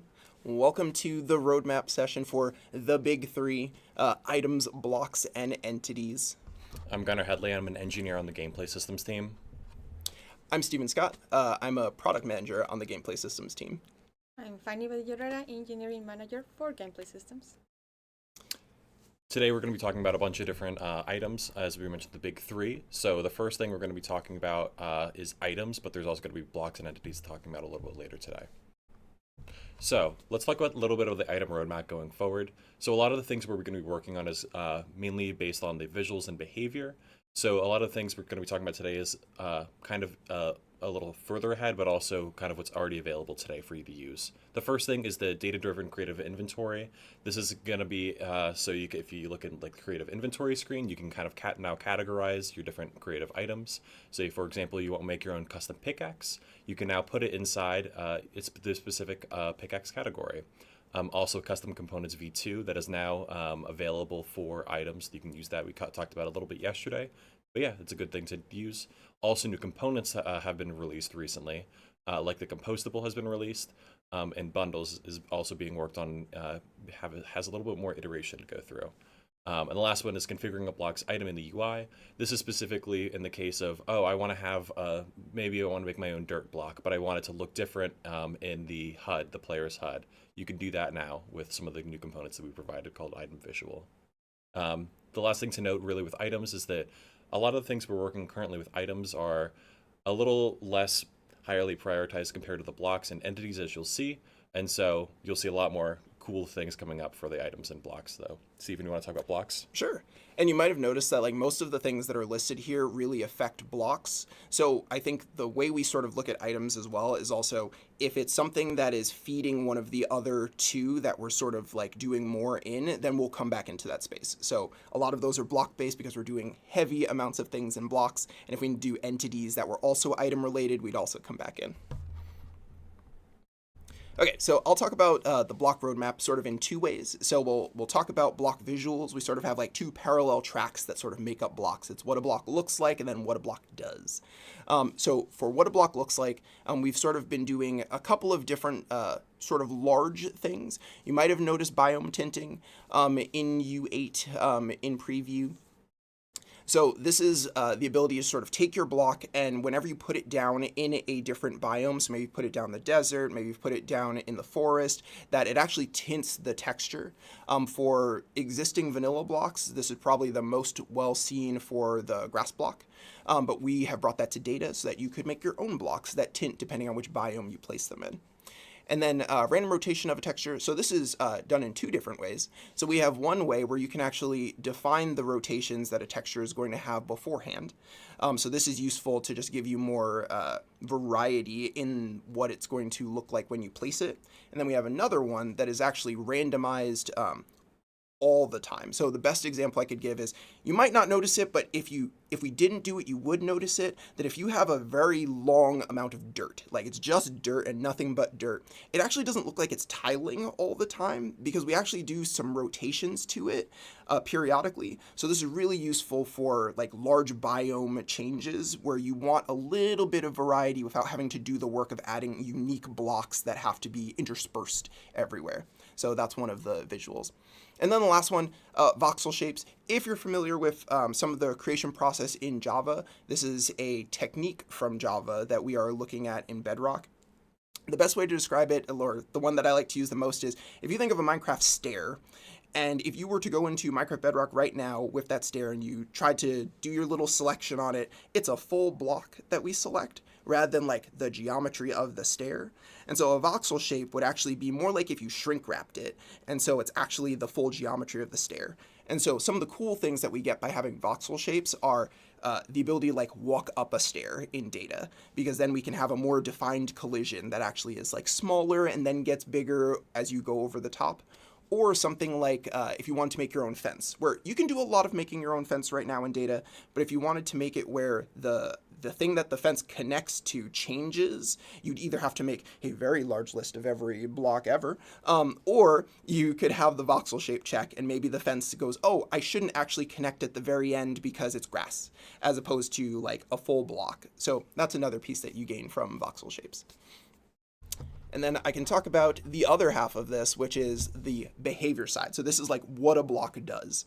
So we have this system called isSolid, which you might have noticed in the APIs for blocks that are still in experimental, so they're still in beta. There is one API called block.isSolid. And it's like, what does this mean? And the answer is everything.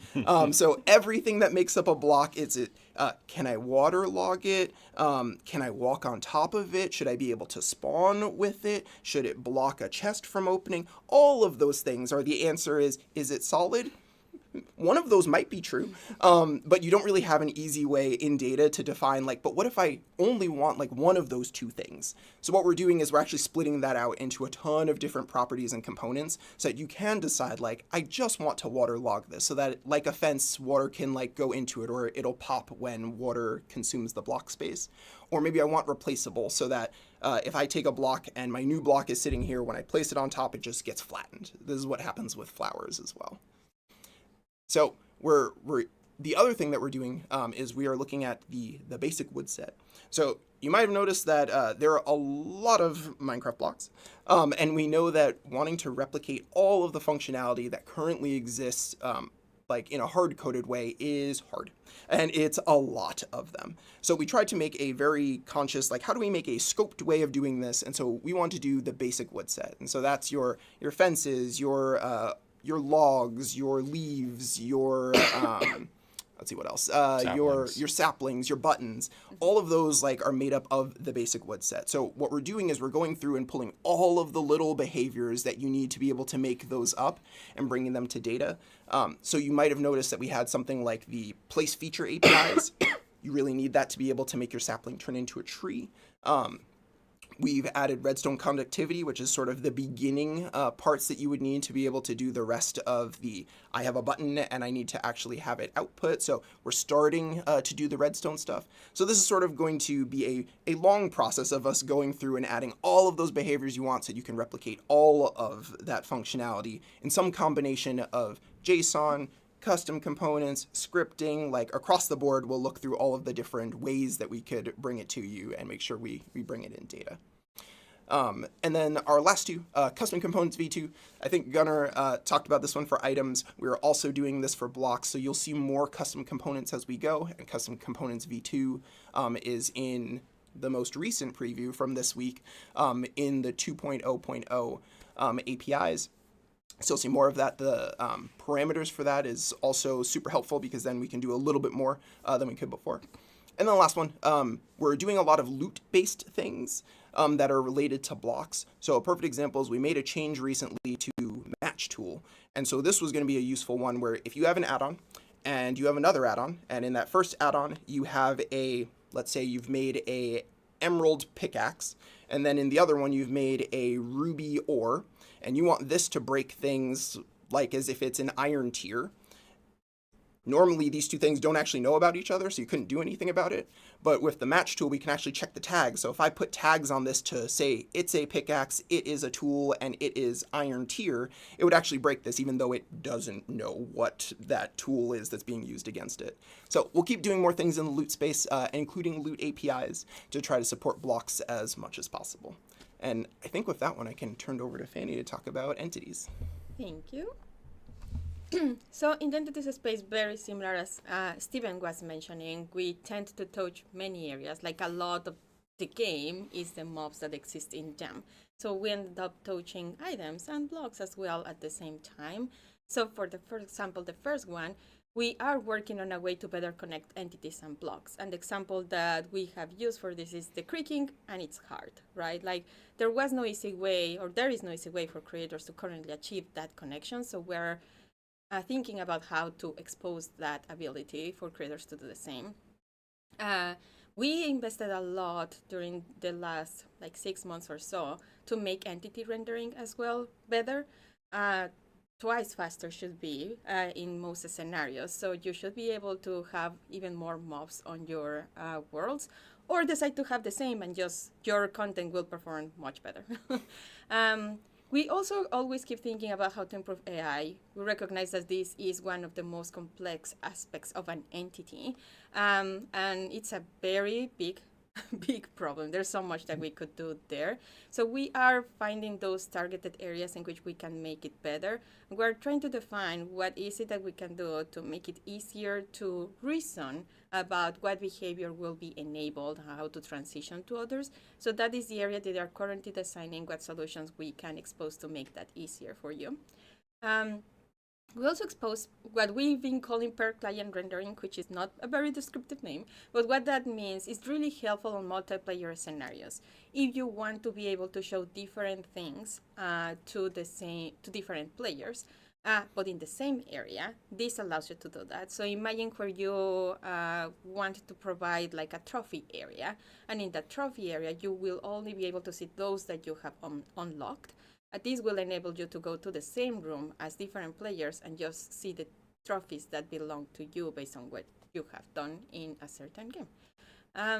Cameras, even though they are not entity per se, but they are entity adjacent, you are aware, like a year ago, we added the ability to have a free camera.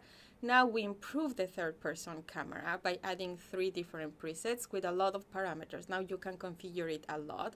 So you can either have a fixed version of the camera that is like third person looking at the player, but you cannot really rotate. It's just fixed at an angle. Or you can have a camera that is following the player, but it's locked. You cannot really move it around. Or it's free and you can actually rotate around. So all of this opens up a lot of possibilities of what kind of games and gameplay you can provide. But very important to enable that is control schemes. Like, we didn't believe that cameras was the only thing that you needed. Being able to also control the player in the way that you need would allow you to either have like a platformer, like side scroller, or just like a dungeon crawler. By combining the cameras and the control schemes that they are relative to your player or to the camera, will allow you to create very different kinds of experiences. And then we've been delivering also camera-related features to also improve the usability of cameras. One of them being focus targets, so you can see on many games where you can focus the camera on something that is not the player. Maybe you want to follow around instead a cow that is doing something interesting. Now you will be able to do that.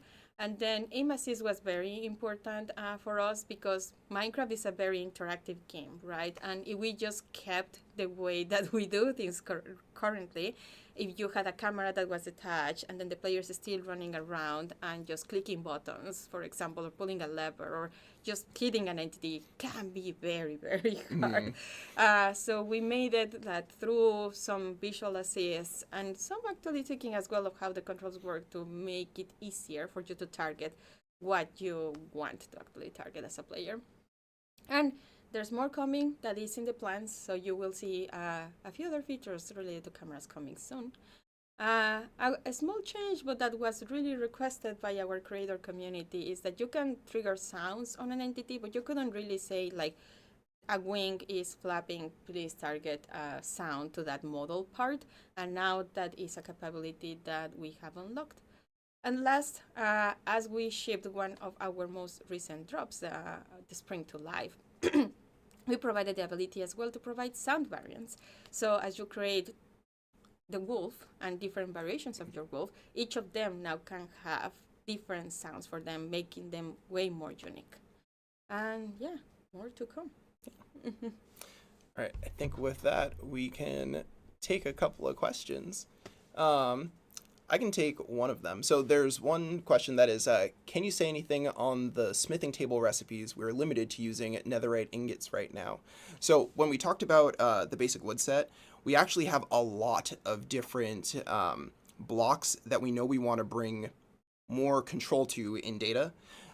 So I think this is probably one that we would look at of when we get to be able to take, I'm going to call them like tables, and make tables more generic, then you'd be able to have your own smithing table that could have a custom recipe. So it's definitely more in the space of when we make that block something that you can completely make on your own, then the recipes will have more variety. I think I could take one from Strangel. Any chance to update the tags we use for custom tools, such as Minecraft Shovel, to cover more of the features the vanilla tools have? For example, creating path blocks. Grass blocks works, third does not. We do realize actually that there's a lot of inconsistencies there, and tax is an area that we've been looking more and more. It's becoming more important because of a lot of different features. Steven was mentioning tools, looting, for example, being able to have tools and looting connect. So we have realized how much more important. So it's something that we're actively considering. I don't think we can make any promises, but we have many ideas about how to improve that space for sure. I might be able to talk to, there's one that is, I have a question related to the player entity. Will we ever get the ability to change a player's camera height in first person, similar to how it changes in Java when you change our height in Java? So I think this one probably would land as more of a creator camera question. We have a lot of presets right now. There is one for first person, but it is very much just like jumping between the existing vanilla first person camera. I think it will depend on how many more presets we do as to whether that option becomes one that is viable. Right now we are very much in the do more things for third person, and then we were in free camera, so we're trying to invent a lot of new camera functionality, but I think going back and looking at some of the existing ones is definitely something we could look at in the future. It's a bunch of questions where Steven is the expert, but I'm going to try to take the last one and see if I answer, and Steven can correct me. Is there going to be a connectable block trait eventually? As far as I know, that is coming soon. It's one that we believe is very important. So we are actually prioritizing that one soon because we see how important it is for the blocks. To work as we expect. Yeah, that one, like in the basic wood set, you can imagine, like, since you have a fence there and you have stairs there, we have to have solved that one. So yes, we are determined to figure out a way to bring connection as a feature. It might not be a block trait, but it will be in data for you to be able to use. The last one is one that I gave that feedback. Any potential for us to be able to read the crafting result after an item has been made? I know that I was trying to make my own add-on and I ran into that and I gave the feedback, so I know we captured it. I don't know where we're at with that, but I definitely agree with you. That is something that is needed, and we could easily add an event to react to that. So yeah, I should look back at where that is at. There's one that I can answer because it's actually one we've been talking about a lot, which is, can we expect emissive block materials anytime soon? So with the announcement of Vibrant Visuals, you might have noticed that there is an emissive section in there. So you can make a block material emissive. I do also want to call out, because I know there have been questions of like, oh, but aren't like firefly bushes, aren't those emissive? And it's like, they're actually not emissive without Vibrant Visuals. It just sort of looks like they are. What they're actually doing is it is two planes that are on top of each other, and then another set that are just slightly offset. And one of them has the bush, and then one of them has an animated texture. And you can do that now in data. You can have an animated texture on one and then a solid on another and just slightly offset the plane so that it animates on its own. And then that also means when you use Vibrant Visuals, you can choose just the animated one to be emissive, and it'll basically like work forward, but then give the illusion of emissive when you don't have Vibrant Visuals on.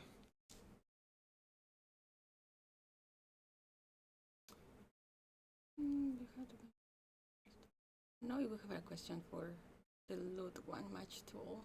I can read that one real quick. Do you have plans to make it possible to use match tools in loot tables to apply Silk Touch and breaking the block by hand too?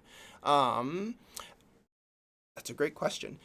It might be possible to do some of the Silk Touch things, because I know we have additional conditions that you can have inside of your loot table. I actually don't know about the breaking by hand one, so we'll have to look into that one. Okay. Cool. Yeah, I think that's it for as much as we have time for. Thank you guys very much for joining us, and thank you. So much. Thank you. See ya.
All right. Well, welcome everyone to this new upcoming session on Creator Camp. We're hosted today with Jigarbov, who is the creator of a number of different amazing, diverse add-ons on top of Minecraft and worlds on top of Minecraft, from Infinity Dungeons to computers to Poisonous Potato, so many different things. I know when we were first working on some of the add-ons and the computers add-on, I thought, wow, this is a really interesting add-on.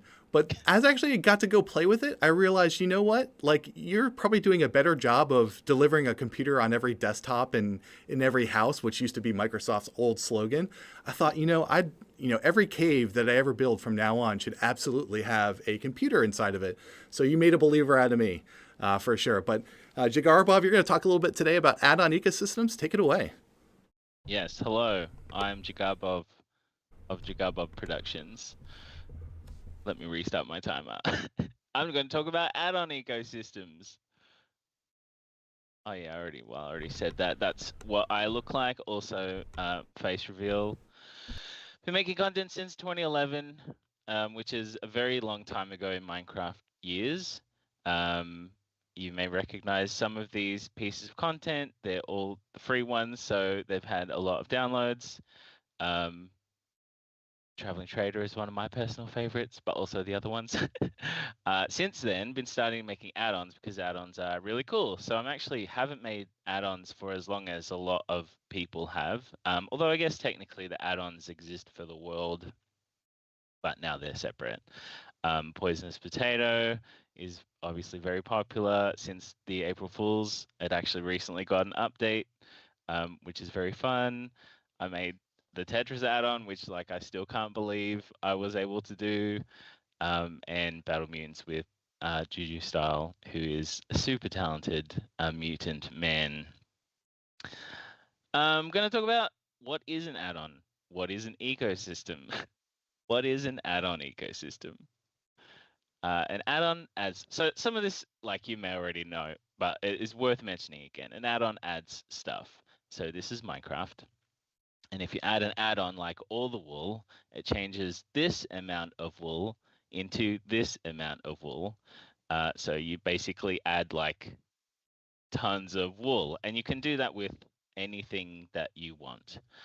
So we've made all of these different add-ons, and all of these different add-ons add something new to the game and work within the vanilla ecosystem.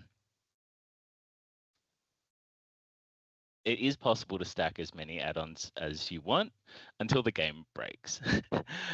Here's me testing all of them at the same time with vibrant visuals turned on. It looks very pretty.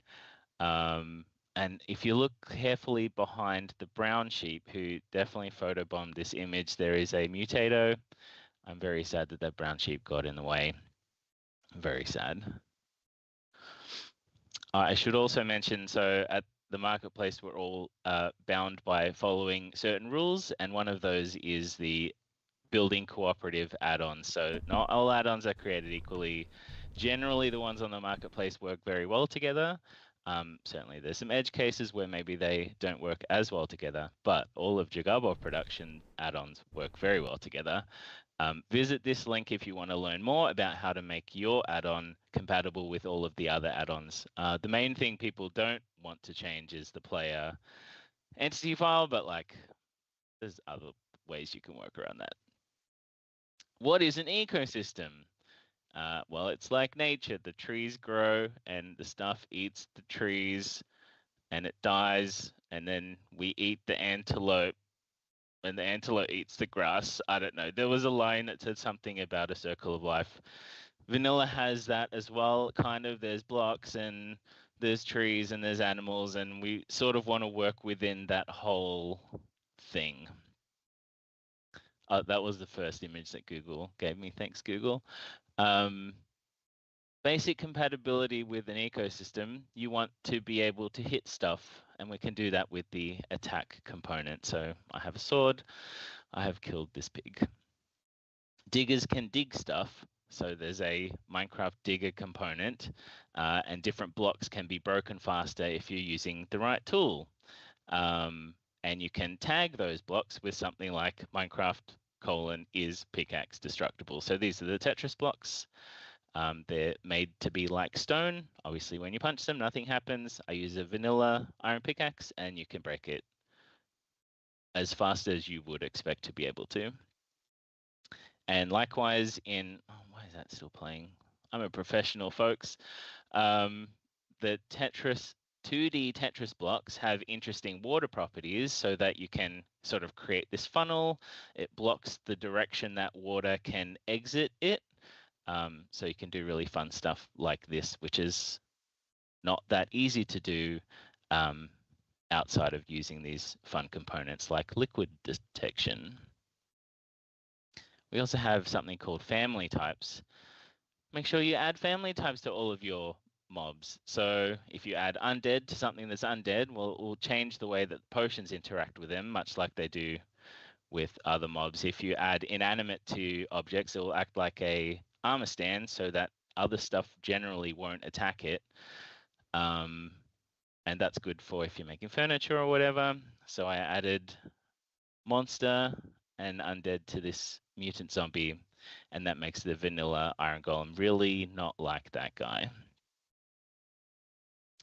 Oh, I guess we'll never know who won that fight. The other thing we can do is add whatever we want. So this is something that is not, in reality. We have a detector, and I thought, oh, it'd be really cool if we could detect ore. So that's what I made, and you can detect all of the gold ore and the diamond ore and the various other kind of ores that there are. And that seems like that would be all you would need to do to integrate into the add-on, into the vanilla ecosystem. But you know what else other people can do? NetherPixel comes along and adds more ores and tools, and I'm like, wouldn't it be cool if your detector could detect these ores? So I added this. It's the other add-on detector, and it works just the same as it would for any other of the detectors, but it can also find ore from other add-ons. Wow, how fancy. How does it work? I never talked to NetherPixel. I sent them a message afterwards. And I was like, "Oh, look, our add-ons talk to each other." And they were like, "Cool." And the players were happy, and everyone cried, and everyone was so happy, and it was good times for all. Oh, actually, I need to mention this. Warning: cross compatibility of add-ons increases risks of things not working together and relies on creators working together. If any part of the system doesn't work as expected, this can result in unhappy players and broken results. When it all works together, it can result in extremely happy players. Mojang does not recommend extreme amounts of cross add-on functionality because it is dangerous. Thank you. That appreciated all the disclaimers as always. You're welcome, Mike. So what do we do to make Detector work on other add-ons? Basically, we have a look to see what block is being used. I basically check the end to see _ore and strip the Minecraft namespace at the start, and that's it. It works. It's like pretty quick and dirty. And all this only works because NetherPixel were smart enough to use the vanilla naming standard for those blocks. And that's something everyone should always do, is follow the vanilla nomenclature for all of the different things that they're doing. So _ore is an easy one. If you're making an ore, make sure you do that because it helps people like me or any other add-on creator to be like, oh, now I know that that's an ore, probably. I can do something with that. Now, if you put ore at the start or somewhere in the middle, well, then the whole thing falls apart. Here's another add-on. This one is called Papercraft Mob Stickers. This one is one of my absolute favorites. To make it work with the vanilla ecosystem, I just need to make it work with vanilla mobs.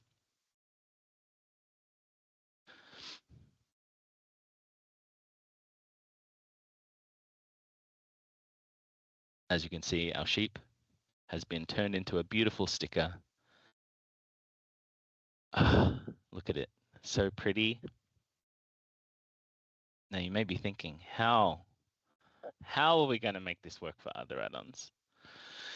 I made the poisonous potato add-on, and it has the mutator, and we love the mutator. It's so pretty and muscular. Like, surely players would be unhappy if they had Papercraft mob stickers and poisonous potato at the same time and it didn't work. So we made it work. We have the mutator sticker. It is interesting though, because these add-ons are separate. You don't want that sticker to appear unless you have the poisonous potato add-on, and you don't want, to be able to stickerify it unless you have the Papercraft mob sticker. So that sticker is, for all intents and purposes, invisible unless you have both of them at the same time. Now, we can hide some things by changing the menu category to none, and for blocks, making sure that it's hidden in command. So players, once they have one or the other, they'll never know that that thing exists. And then when you join them both together, then you can use scripting to pop the item out.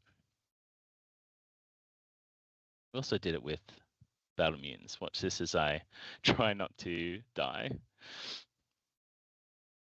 Hooray! Oh, this one's even cuter than the sheep, isn't it? It's beautiful.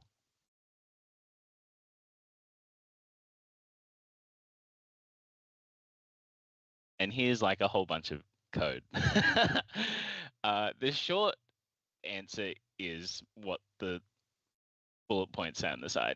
Papercraft mob stickers has a huge array of, if this entity gets hit, turn it into this sticker.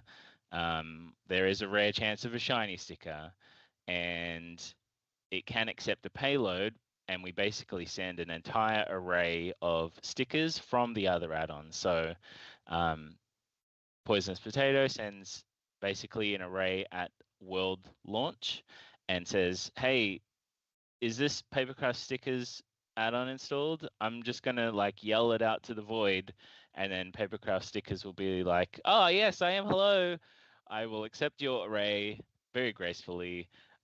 Make sure that the JSON is coded correctly. And now that I know that you exist, I will make sure to give the correct book, the correct sticker. And the good thing about that is, obviously, it makes Papercraft mob stickers so much better the more add-ons that support it. But that's not all, because it's not just one way. Because you get the stickers for all of these add-ons that you enjoy, it's like, well, I love Battle Mutants so much. I want stickers of all of these things. How do I do that? Well, so it makes all of them better, not just Papercraft mob stickers. Adding this support and this sort of ecosystem helps them all be better as a result. And the last one I'm going to talk about is computers. It's my baby. I love it. Computers are so good. It adds a bunch of games, send emails to other computers, and it stats a bunch of tracks. Stat tracking for a whole bunch of different things, including like vanilla stuff. Java has all of this beautiful page about how many blocks are broken, how many items, and all this other stuff. So I thought, well, I would really like that. If I had a computer, I would want to know that sort of information. So I added that. And that one's pretty easy. That one's just by using script events. And when a player places a block, I increase scoreboard. It's quite dirty, but I'm using this scoreboard to increase the numbers on all of those things, and then just regurgitating them back into this stat analysis. So you can see that here. But it not only supports that, it supports other add-ons as well. So you can see I even have Tetris on there, and there's actually a whole list of, I think, over 20, maybe 30 add-ons that support computers. So you can see we have 16 stickification events have occurred. And you can see all the different computer stats. So make note of the one printout. And this is how it works behind the scenes. It is very old school, I will say. If we change the scoreboard to show this particular scoreboard, you can see those values are just stored right there in the game.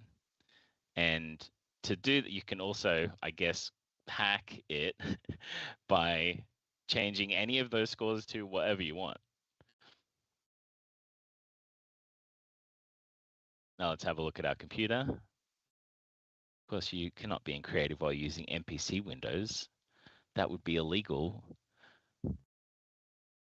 And you can see that the score now has increased. Hooray!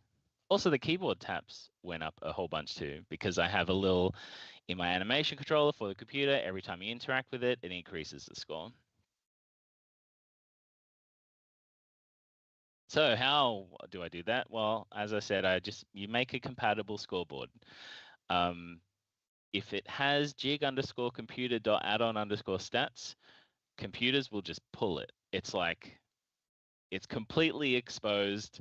Anyone could change or add anything. So for that reason, I do not recommend it for any critical things for your add-on to work. But in this situation, it is just really cool. So yes, someone could go in there and be like, I've actually printed 1 million things, but like it doesn't hurt anyone except for them who didn't earn that real million printouts.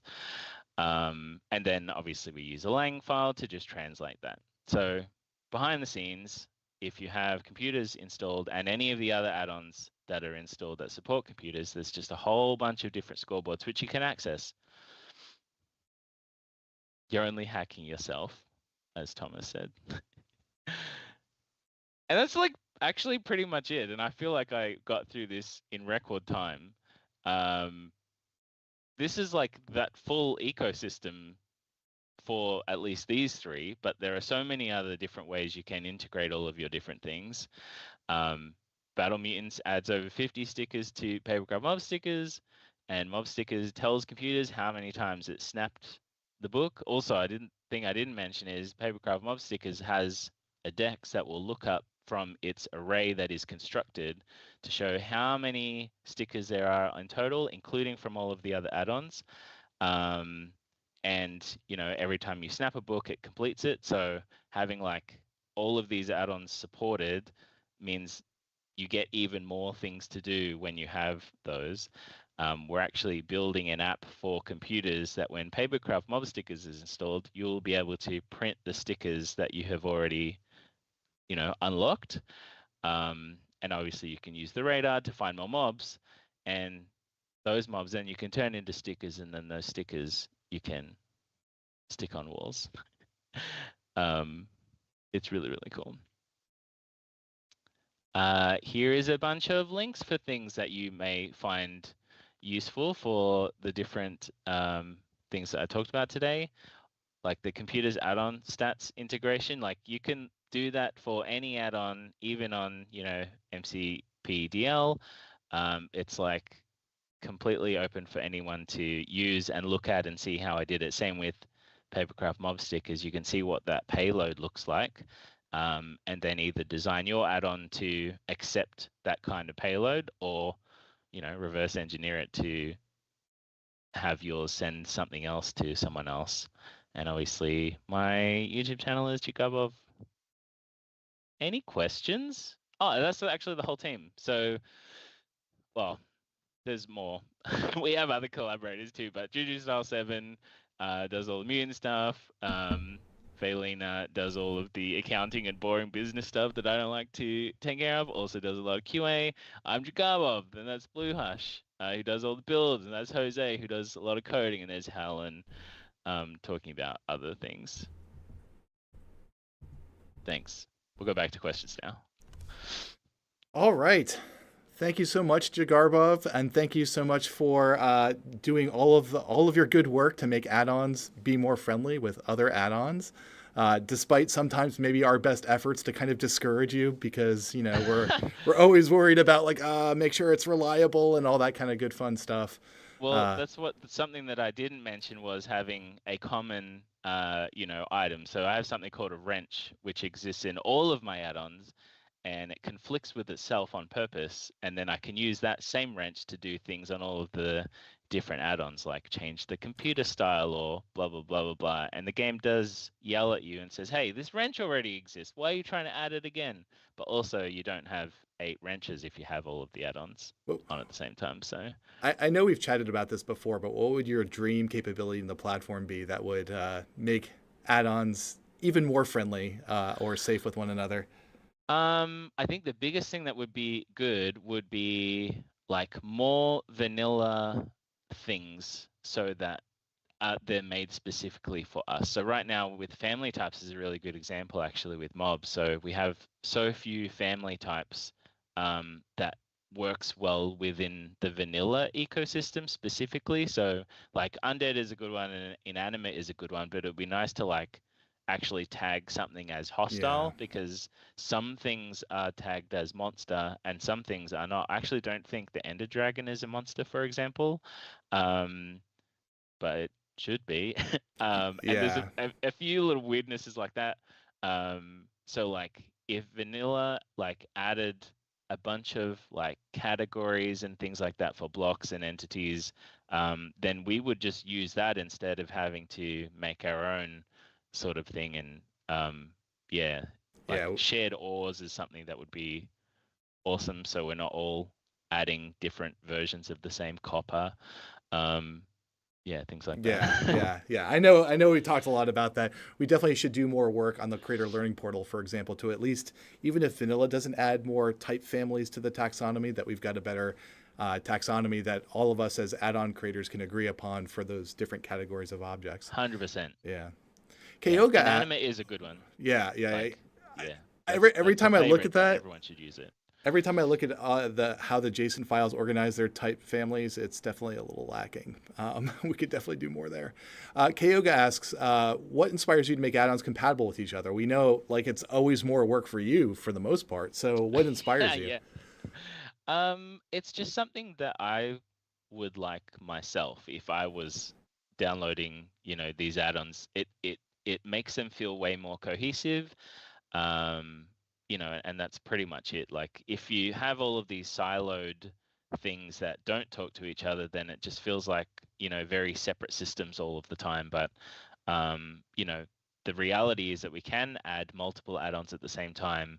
And it's even better if, it's not 1 + 1 = 2, it's 1 + 1 = 5 because of the different ways that they can communicate or interact. So, some of the Tetris ones are a great example where one of them is like a rotation tool, and obviously you can use that on anything, not just the one thing. It's just it would be sad if it only worked on that one specific thing, and it would be like if our tools didn't work in the vanilla ecosystem, it would be the same. So it's about making it feel more like a cohesive whole rather than all of these separate parts. Okay, one last question before we sort of break. But and if you're in the audience, if you're in the chat, please keep the questions coming. We have the creator roundtable later on where we'll take more questions with folks like Jigarbov in that part of the session. But the last question: how reliable are add-ons to not break between updates? Oh, sorry. Did you have more of that question? Oh, well, I mean, maybe another way to say it is, have you seen any sort of categories of breaks, or is there any kind of thing that an add-on can do to make itself more robust, especially with respect to things like updating and the like? Yeah. And and that was from Mac Murray Music. I promise I did not plant that question. I was going to say, did you ask that on purpose so I could say, actually, it's pretty good in the Bedrock ecosystem where stuff doesn't break every update, for the most part. And at least for me, even now, I have maps on the marketplace that I released, in 2017 that I only recently updated, and that was because I had to. And it still works, you know, to this day. And the same is true for add-ons, where, you know, at least so far, like I release it and the only stuff that is broken is things either that I knew about or that's a Minecraft bug or something like that. And you know, obviously I update it with new content all the time. And yeah, like it's quite a good ecosystem to make your add-ons, and yeah, it doesn't break every update as long as you're not doing hacky stuff. Yeah. Like cross Wow. add-on implementations, things like that. Well, it's awesome stuff that you're building, even despite sometimes how I'm kind of like, and others are kind of like, well, just make sure that people are doing it reliably. But yeah, all great stuff. Please check out the links that Jigarbov put for, you know, more information about how you can make your add-on participate in the broader ecosystem. And we'll be working with Jigarbov and other folks to, you know, have more established means for add-on ecosystems, add-ons in the ecosystem to work with one another. With that, thanks, Jigarbov. I'll see you later in the Creator Roundtable. And yeah, thanks for watching, everybody. Thank you. Bye.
Hello everyone, and welcome to day 2 of the Creator Camp World Generation. We're going to talk about the Biomes and World Generation roadmap. And here to kick us off is Kat. Hi. So a little bit about me. If you didn't catch me yesterday, I'm the product manager at Gameplay Systems, and I am what we call an inadvertent world generation enthusiast. So today we're going to cover a little bit about world generation, a little bit about biomes, a little bit about the world generation roadmap. So we're going to get started about world generation. So when I first heard that we were going to be making custom biomes, I didn't really understand what that meant. I thought a biome encompassed everything in the world as you're traversing under the sky. Later I found out it's not exactly true. So what is world generation? So it really just breaks down to a bunch of different phases. We did cover this in day 1, but to give a refresher, world generation is broken down in a couple different sections, and then the step 1, the world terrain is generated. This is the calculations of the hills and the valleys before the blocks themselves are generated. Step 2, the world generation determines the best biomes that should appear in a specific location. And then step 3, the world starts to fill out the surface with blocks, foundational blocks, caves, and other generated selections from world generation. So that's part 1. Part 2, step 4, the features are placed. This includes things like trees, flowers, and even ore. This is when the structures are layered on as well, both from base game and any custom ones. This is where the jigsaw structures that we looked at yesterday all come into play. Lastly, you, the player, enter the world and can begin to play and make the world your own. So, once I understood what all biomes encompass, I made it my mission to make a candy biome. An old experiment did exist pre-Caves and Cliffs that worked for custom biomes before, but we broke it. Pre-Caves and Cliffs, the biome was added to a list and was additive to the total biome percentage. Post-Caves and Cliffs, the biome selection process was changed to be based on terrain and other biome factors. So you might be asking, how do we choose a biome now?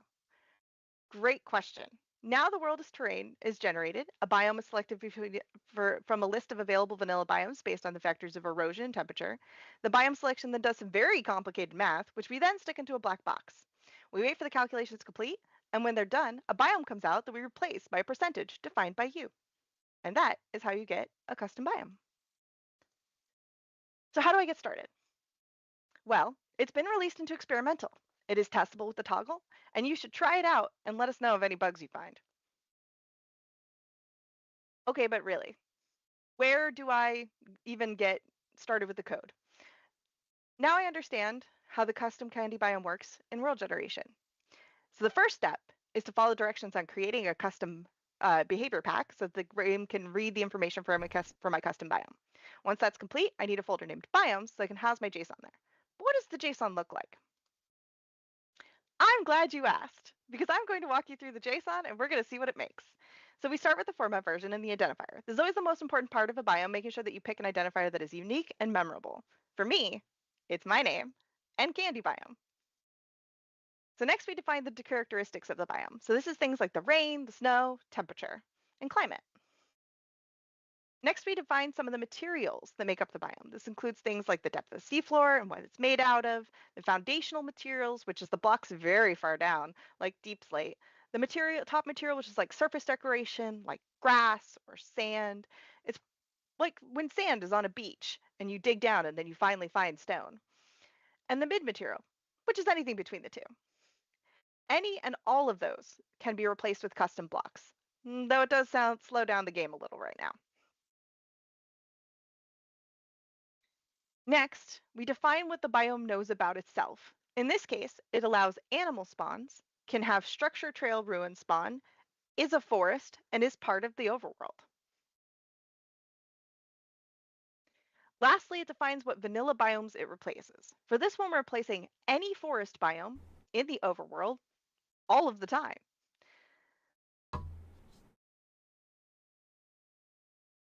So if you've set up your biome and you can't change everything you want to, check to see if it's available in the client-side biomes file.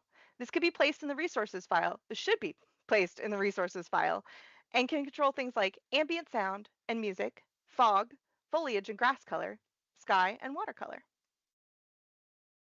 All right, so we've been through all of this. So what does it actually look like? Hope I haven't lost you yet. So we're gonna take a look.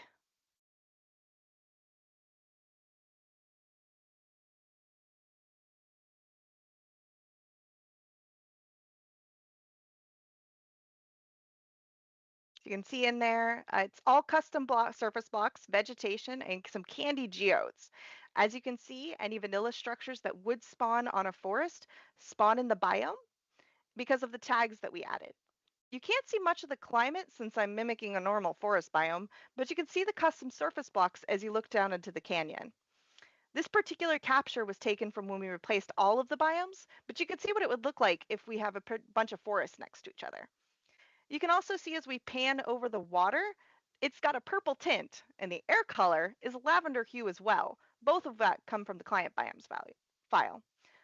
I love seeing all of this come together. And you'd think that we're done, right? Don't need to do anything else.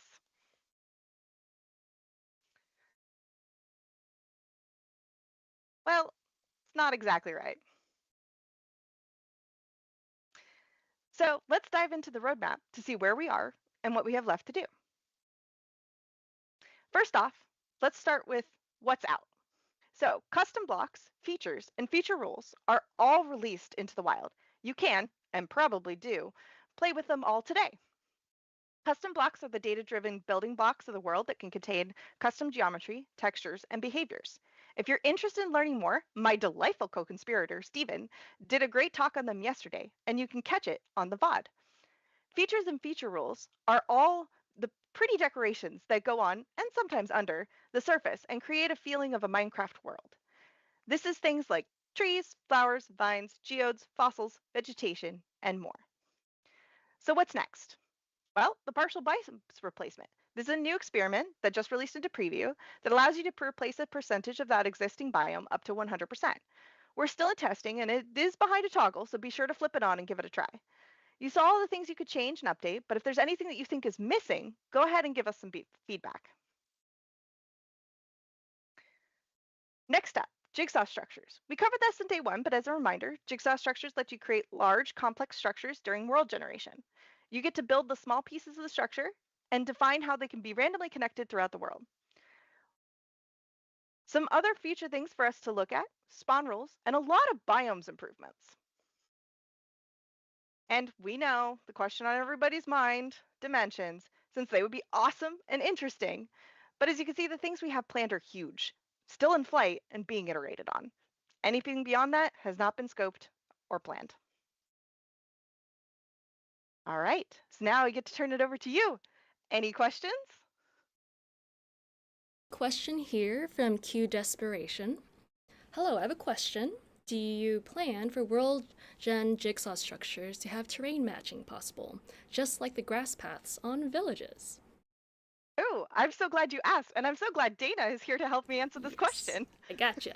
So we actually do have terrain matching right now. We have both rigid and terrain matching, so you might be wondering, when should we use one over the other? So let's say you have something you want, like you have a house. You probably don't want the house to terrain match to the hill, right? So let's have that, you're gonna wanna make that house to be rigid. But let's say you have a path. you probably want the path to ebb and flow with the hills. So you're going to want that to be terrain matching. So hope that was a roundabout way of saying, yes, we have that right now. So go and play with that Q Desperation. All right. We have another question. It is, what do you have planned for spawn rules? So how about I throw it to you, Kat, first for now. Excellent. Yeah, so we're looking at what our options are there. We're currently still building out what the project is, but I do want to say that we are looking at them to see how we can involve them in all the rest of the world generation projects. So we have biomes, we have structures. We're taking a look at what is it possible for us to do in order to make sure that the spawn rules work as we expect and can mimic a lot of vanilla behavior as much as we can. Sounds great. Thank you for that question. Laura Macias asks, hey, I noticed that there are certain values or numbers for rain, snow, or more. How do I know what value is more likely to be what I'm looking for? For example, how do I know if heavy rain is 0.2 or 4.5? That is an excellent question. So we are still working on a lot of our documentation, going through and making sure, but anything that you're going to have for this, it's going to be on learn.microsoft.com. You are always welcome to check there and for any updates. And as we're going through, and if anything's unclear, please feel free to let us know and we're happy to update there. Additionally, you can always just do what I do, which is try it and figure out which one it is. But for each individual one, you're generally going to want to look on learn.microsoft.com in the biome section. And just another note, we are also adding more sample values into the docs to help people understand the values. So we gotcha. Thank you for the question, Laura. Moving on to Mad Lad. What does bio improvements refer to? There's a lot of different improvements that we determined weren't necessary for us to get it into your hands for just experimental. There's a lot more server improvements that we want to take a look at, things that like, performance improvements, things that are smaller that we think that can go alongside with you guys testing.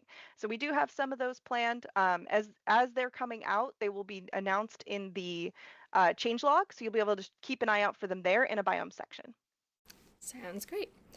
Chimera Dev asks, is there a plan to allow different world generators to work together? For example, add-on A and add-on B have world generation, but they clash. Excellent question. That is something we're actually looking at right now in the experimental. Theoretically, we're not stopping anybody from adding multiple add-ons with the different the biome selections. There is some code that is behind the scenes on how it picks whichever one it is. So I recommend that you keep an eye out on the learn.microsoft.com website for all the documentation there to make sure that that you get an answer. And if you don't, feel free to let us know and we'll make sure that it gets up there. Thank you for that. Mac Murray Music asks, question, is there going to be custom fluids like water? And is there an easy way to place a block like amber that goes behind blocks and on top of them? Ooh, good question. I absolutely think you should try it out. I do know that you can replace the water with lava. We definitely saw that. That was a fun day as we all watched our forest burn down. But you should definitely give it a try and let us know if there's something that you're missing to be able to do it. Anything that you should be able to do with custom blocks should be able to be replaced as a surface block or as a generation block, as like a structure or something like that. So anything that you have there would be perfectly acceptable to use in the custom block section. If there is, as I said, if there is anything that you're missing, let us know because we would love to see if we can support it. Awesome. And I believe this is our last question. Kyoga asks, it's super amazing to see custom biomes being worked on. I'm super excited to see their future. Will it be possible to do custom dungeons with procedural generation in the future? As we're working in the custom structures, jigsaw structure space, that feels like the right place to start working on your custom dungeons. Being able to go in and build and have it procedurally generate. I believe that Mike at one point has made something similar. Yes. So I'm excited for, you might want to, I think that's in the sample pack if I'm correct? Or on learn.microsoft.com. So one of those two places, I think it's available. So you should be able to check it out if you want to start making your own. Yeah, if you go to our learning docs, there is a jigsaw tutorial that Mike made, and he actually makes a dungeon. And if you alter the start height value, you can definitely make it generate under the ground. So I think we have that available for you. Go and have fun there. So absolutely, if you make something like that, show us. We're so excited to see everything you guys make. Awesome. Well, thank you. Thank you, Kat, for that wonderful presentation, and have fun, guys.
Well, hello everyone. We're back with another creator who's built some amazing things inside of the Minecraft marketplace, and we're joined today by JWolf. So JWolf is relatively newly in the Minecraft marketplace. Ships a Wolves Plus add-on, which you're going to hear about today, which is pretty incredible, and has lots of great things, lots of great features that you're going to hear about. JWolf is also sort of growing the size of his studio and all that kind of good fun stuff, and so he'll maybe take us into a little bit of that journey as well. There's one small issue. It's probably a Microsoft Teams issue, which is what we're using to do a lot of this video behind the scenes. You might not be able to see JWolf on camera, but what you can see is one of the JWolf's first creations has a lot of bookshelves. And with that, JWolf, why don't you take it away? Tell us about your bookshelves and tell us about Wolves Plus.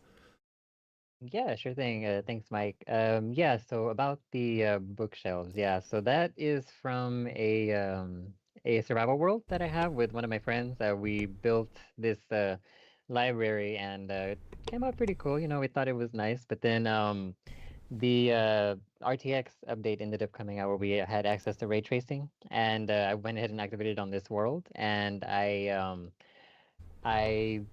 found that it was actually like really cool, so I took another screenshot of it. That's kind of what that is right there. But yeah, so I'm here to talk today about some rendering methods that I use in Wolves Plus. So I'm gonna go ahead and kind of get going here. So I'm gonna talk a bit about me and about Wolves Plus, just in case you're unfamiliar with the add-on.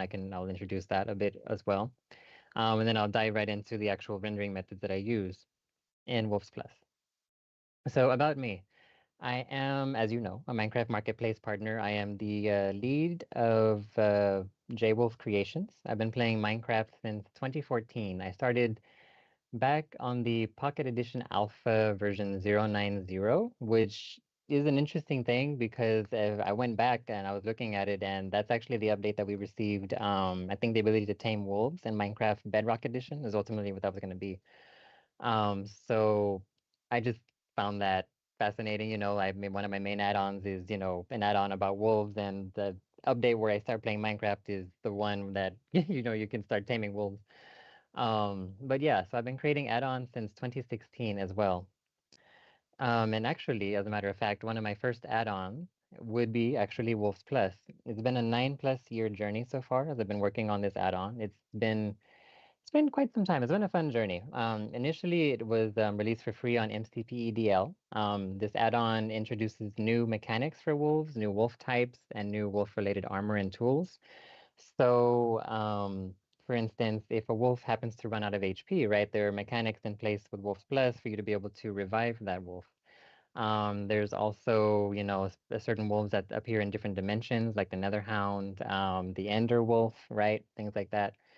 Wolves Plus itself has undergone several rewrites as Minecraft evolves, just because of the changing technology under the hood. We've gotten access to different tech over these 9 years. So we had things like the holiday creator features for a little while, and now we have scripting. So I've been kind of going through to not only keep it functioning, but also to kind of continue to update it and give it more features over time. So I've been kind of working on this just on nonstop, ongoing for these past years. And also, it was recently upgraded for the marketplace, so you can actually find Wolves Plus on the marketplace right now. And it just recently got the Creaking Wolf update, so you can actually find the Creaking Wolf in the Pale Garden if you have the add-on installed. So as far as why Wolves Plus, why I've been working on it for so long, well, wolves rather, are my favorite Minecraft mob. I'm one of those guys who will probably, over the course of a survival world, I'll probably end up taming anywhere from like 15 to 20 wolves. That's just kind of how it goes. This actually, the screenshot over here with all the wolves here on the staircase here, this is actually the same build as that has that library. Actually, that's my picture right now. But these wolves were actually all like scattered throughout the world because we have different, builds that we have, right? So I kind of brought them all together here for this group picture. So I was able to kind of take a picture of everybody there. And then another thing about it too is that as I've been working on this add-on, I've learned a lot about actually real life wolves, and I've kind of come to appreciate a bit more, the subtleties of their behaviors and things like that. I'd like to try at some point to get the like pack dynamics working, so you can actually find like packs of wolves that are traveling together and things like that. I think that'd be so cool. Um, but yeah, so as I've been working on this add-on, a question that's kind of come up several times now is about how the actual rendering works for the wolves. Because when you look at, for example, a husky, right, in Wolf's Plus, right, the husky, it is made up of different layers, right? So you have the collar, which is separate from pretty much the rest of the base wolf texture, right? But even beyond that, the husky itself is actually made up of several different texture layers. There's the base white fur color, then there's an overlay for the black coat that it may have, and then there's also, in the case of huskies, they can have different eye colors. So there's a way to there's a certain rendering logic in place to kind of allow those four, as I'm counting it now, four different layers to render all at the same time on top of each other, and for you to still be able to do things like color the wolf collar and things like that without it like causing the entire wolf to change color, right? So a core component of that is going to be entity materials. Entity materials are used to create different effects with entities. So things like transparencies and glowing effects, all of that is ultimately determined by what material the wolf is using, whether you're going to be able to do the texture layering. All of these different things ultimately come down to entity materials. There's some vanilla Minecraft, there's some materials that are available in vanilla that we have access to that are actually quite handy for creating different effects, right? So we have entity alpha test, which is used for transparency, and we have entity emissive alpha, which is used for the glowing effect, right? So to give an example here, we have Zeta here. I had him pose for this one. Got Zeta in a skeleton wolf form here on the left. So you can see here that he, because he's a skeleton wolf, you can see through the geometry because he's just, made of bones, right? So it's like you would expect in a normal vanilla skeleton even. You can see through the blocks that actually make up the structure. So over here with the creaking wolf, we have the entity emissive alpha material at play that allows the eyes to actually have this glowing effect. Both of these wolves, the skeleton wolf and the creaking wolf, have the exact same base geometry, but depending on the material that's used, right, when you combine that with the texture, you get very different results. And then there's also the concept of the multi-layer, which is what I was talking about with the husky. This is a little bit more complex, but I'm going to also be talking about that in a little bit in more detail. But you can see here that there's the base wolf texture here, and then there's an overlay on top of it that makes the prismarine wolf look, right? So in order to kind of explain these in a bit better detail, I'm actually going to have to go ahead and demo some of all of this, right? So I'm going to go ahead and switch over here to Minecraft. And as you can see here, I've got a wolf, right? His texture, he's just got the white base texture. Not a whole lot going on. He's just, here. Um, so if I switch over to the code, I can show you how that works under the hood. So one of the main things I'd like to draw your attention to here would be the, probably should zoom to the side. So this render controller definition here, controller.render JWP demo wolf default. This render controller is going to be in charge of actually determining how the wolf looks when it's in the game. So this guy takes the things you've defined in materials, textures, and geometry, puts them all together, and lo and behold, after you've got that set up, now you've got a wolf in the game. So to look at this render controller here so you can see what's going on, that's actually here under render controllers, and your resource pack is going to be under the render controllers directory. Oh, and I should also mention too, I guess by now you probably have figured, but this demo assumes that you already have a entity defined.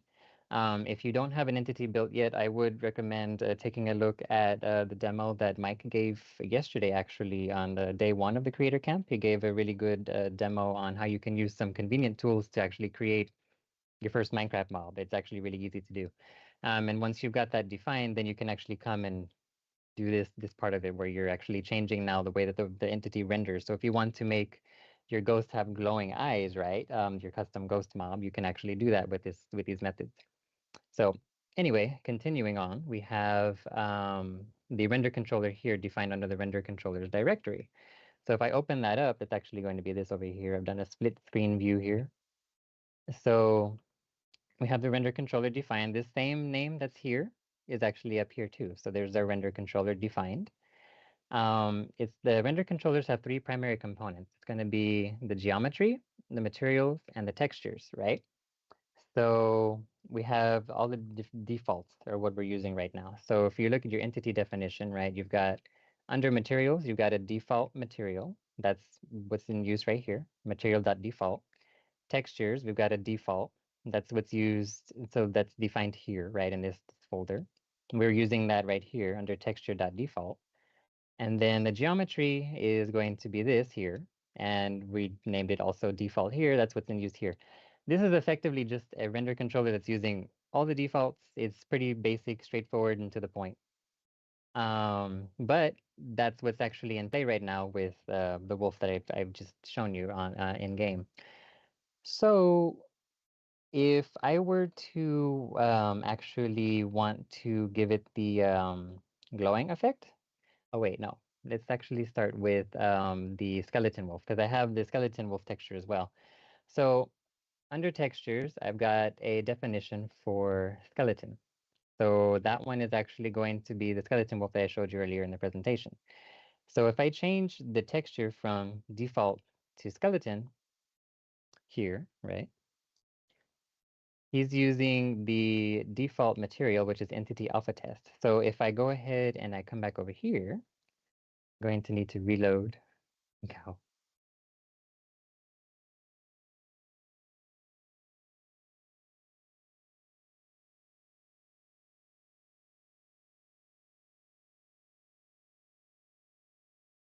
Going to go ahead and wait for it to load. It looks like it's going. Uh-oh, stay with me, Minecraft. Okay, there we go. Okay, so while that loads, I'll go ahead and kind of show, let's see. If I were to go over here and open up this texture here, I can show you, oh, not in the code editor though, run by system. So if I show you this texture here, go ahead and use GIMP for that too.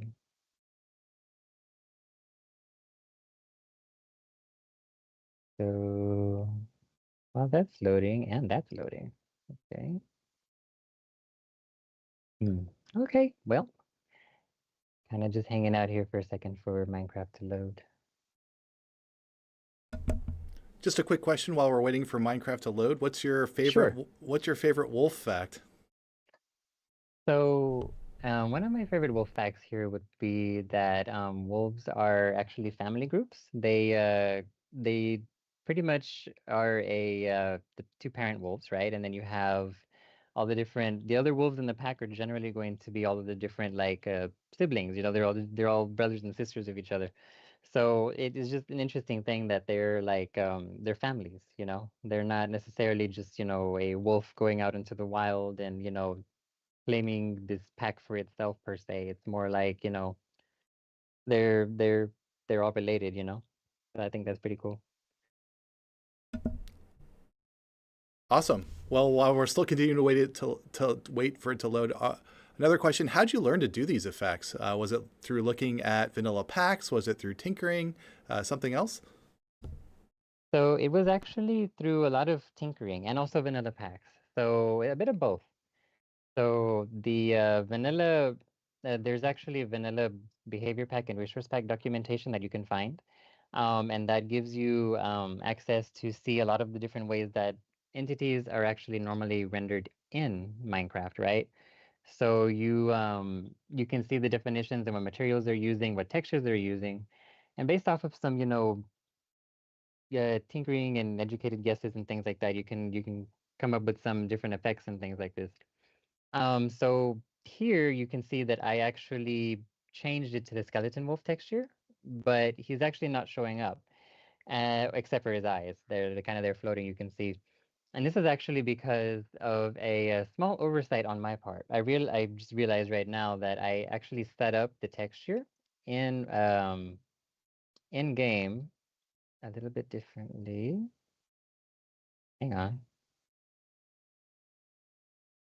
I think I may have lost. Okay, there we go. That's what's wrong. Okay, there we go. So over here in GIMP, I can show you the texture. At least I think I can. Yeah, there we go. Okay, so on the texture, remember I told you that the transparent parts of the texture are going to end up being transparent. So over here, you can kind of barely see that the eyes are actually the only thing in the skeleton wolf texture that are actually visible here. So what I need to do is actually remove that transparency that I put literally everywhere else, to actually make it so that we can see the rest of the skeleton wolf.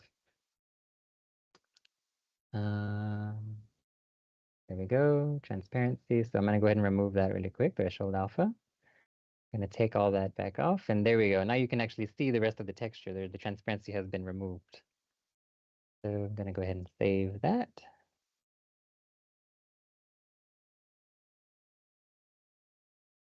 And then export. So let me go ahead and do a quick reload so that we can actually see the skeleton wolf load up.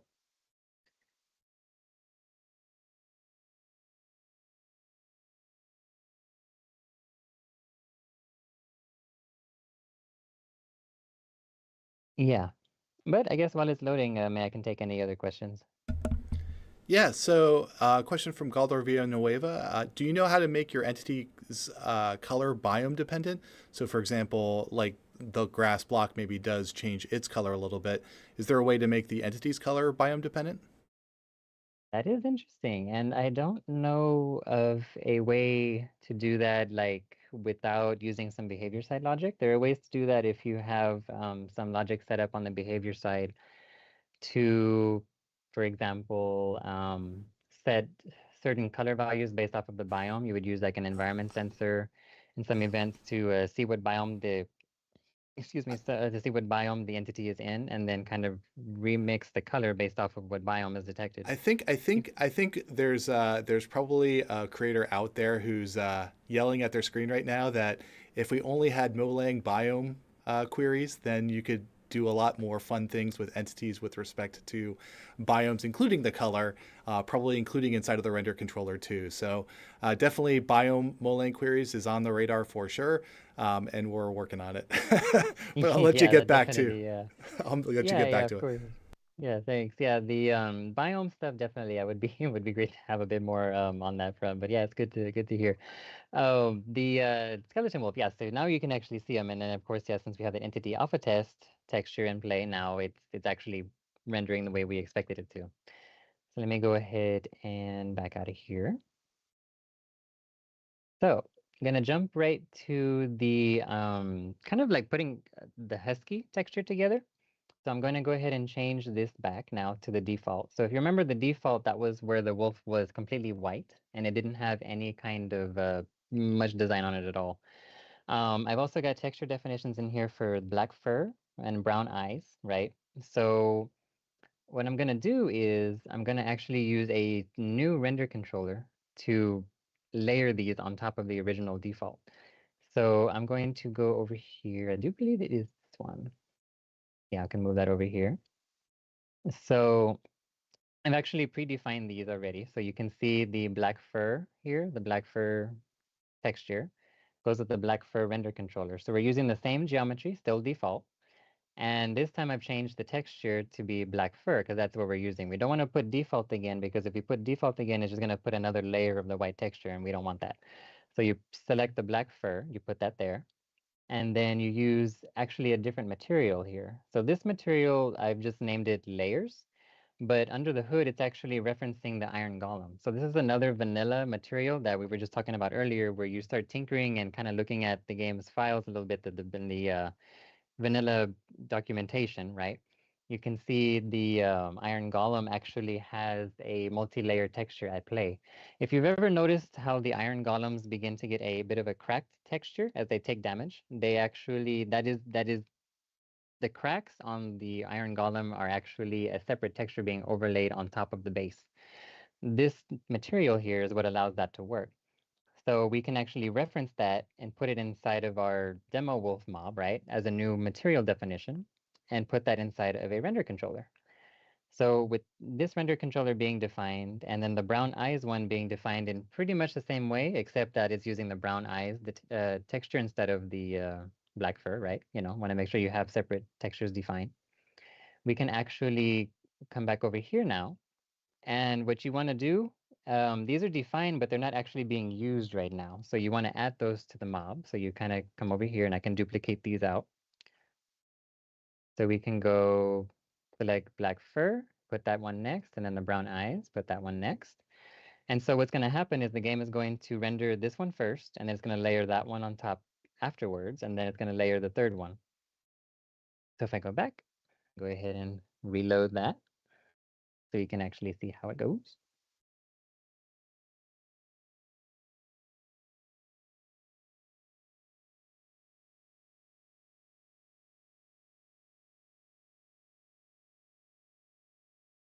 You have any other questions? Yeah. So Yeah. a question from Wild Goat: are there any stats in the pack to let you know which ones are collected and how many more you have to collect? A little meta about Wolves Plus. Right, yeah. So I don't actually have a stat like that yet, but that's actually a really good idea. Probably could do something like that. I also wonder if there would be a good candidate for even doing a collab with Jigarbov's computers add-on, kind of tracking that stat. I think that'd be kind of cool. That would be very cool. Yeah, so it may that is definitely something that I would consider for a future update.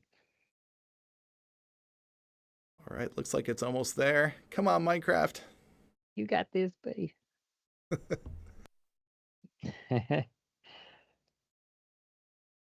Yeah, so this is the only thing is that when you're testing out things resource side, you do tend to need to reload the game. So, just that little detail there. But yeah, see, we've got as you remember, it was colored white before, but now he's actually also got the black fur texture, and he's got the brown eyes texture also added on top. So it's rendered in order from white fur to black fur to brown eyes. And so yeah, that's essentially in a nutshell how Wolves Plus handles this particular detail with the rendering wolves. Just a quick note, like the actual rendering seems to be a little bit behind your audio track. So now we can see the wolf, but if you want to do another quick glamour shot. Yeah, I think okay, so yeah, oh wait, I think I mean see what you mean. So so what do you need me to do exactly? Oh no, it's great now. We can see the wolf. Just if you want to repeat the details that folks were looking at, yeah, that'd be awesome. Sure, can do. So yeah, the rendering goes in order from the white to the white fur that's on the base, right? The base texture to the black fur that's rendered on top of the white, and then you have the brown eye texture that's right after that. Yeah, there's those three different layers rendered one after the other, so that allows you to kind of combine three distinct textures and put them all together to create a design. And the reason that the husky is designed in this way is because there are different coat colors that you can get, and there's also different eye colors even. Because huskies, they sometimes have one blue eye, one brown eye, right? So that's something that you can find with Wolves Plus, and all of those things are kind of added.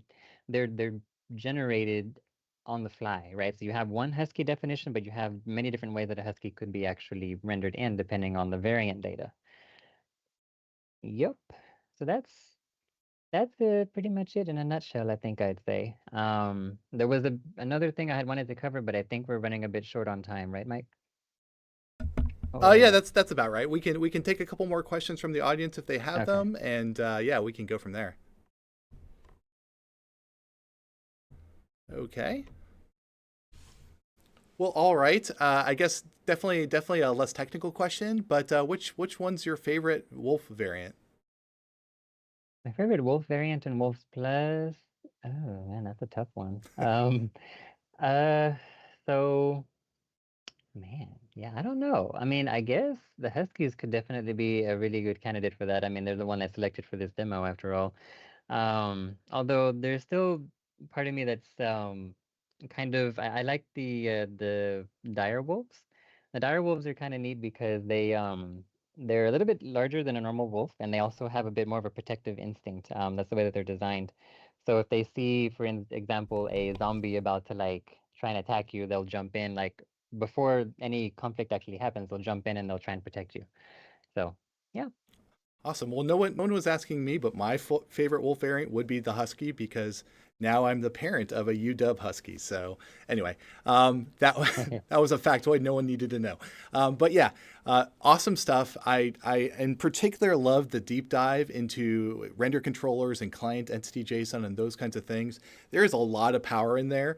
Sometimes it can be a little complicated and daunting at first for people to kind of approach those JSON files, but I think you really demystified it and showed how you could do different effects and layering and those kinds of things. So I'm so happy you sort of dug into those technical details.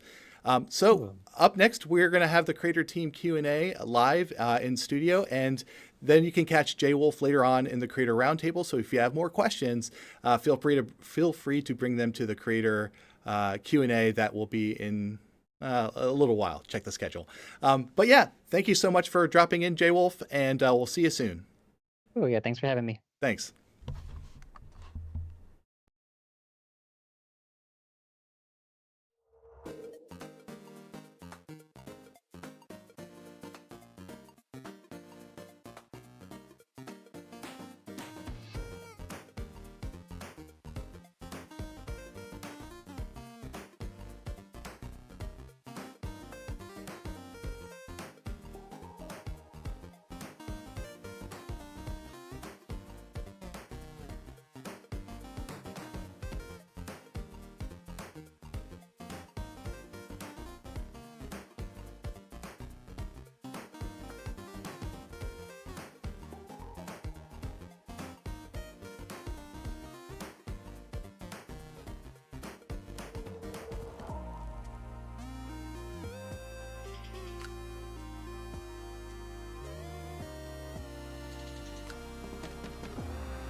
Hello, welcome back to our Q&A. I am Christina. I'm a senior community manager here at Mojang, and you might recognize me from being text in the chat the last 2 days. But I've finally been let out, and I am here surrounded by our incredible creator team, and we've got a bunch of questions from all of you. But please feel free to put more in the chat because we love to hear from you.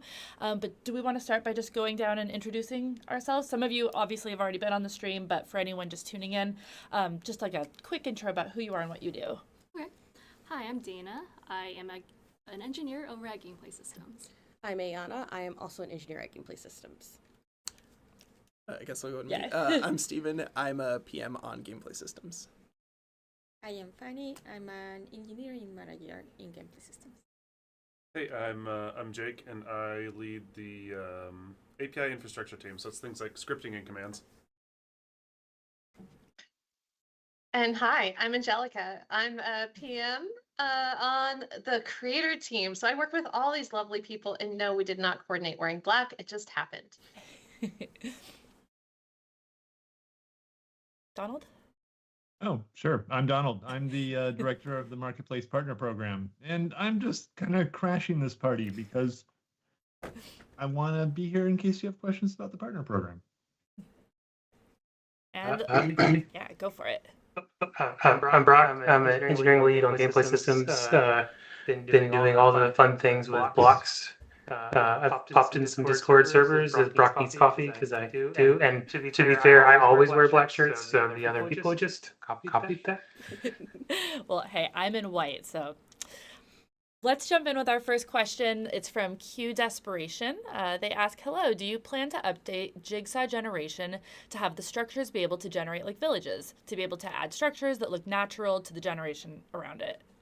Thanks, Q, for the question. So actually, a lot of our creator partners are trying to use what we have exposed, and they are generating village-like structures.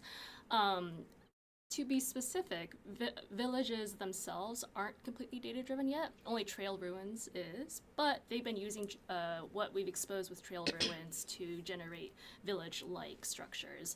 And depending on how you modify the start height, if you're doing terrain matching, which I see is the next question, or if let's say a house is rigid, you can definitely make your structures look like villages. Of course, there is a lot of issues we're trying to fix here and there. We've gotten a lot of great feedback so far. So there's a bit of hiccups here and there, and we're working on it. But for now, yes, you should be able to make village-like structures.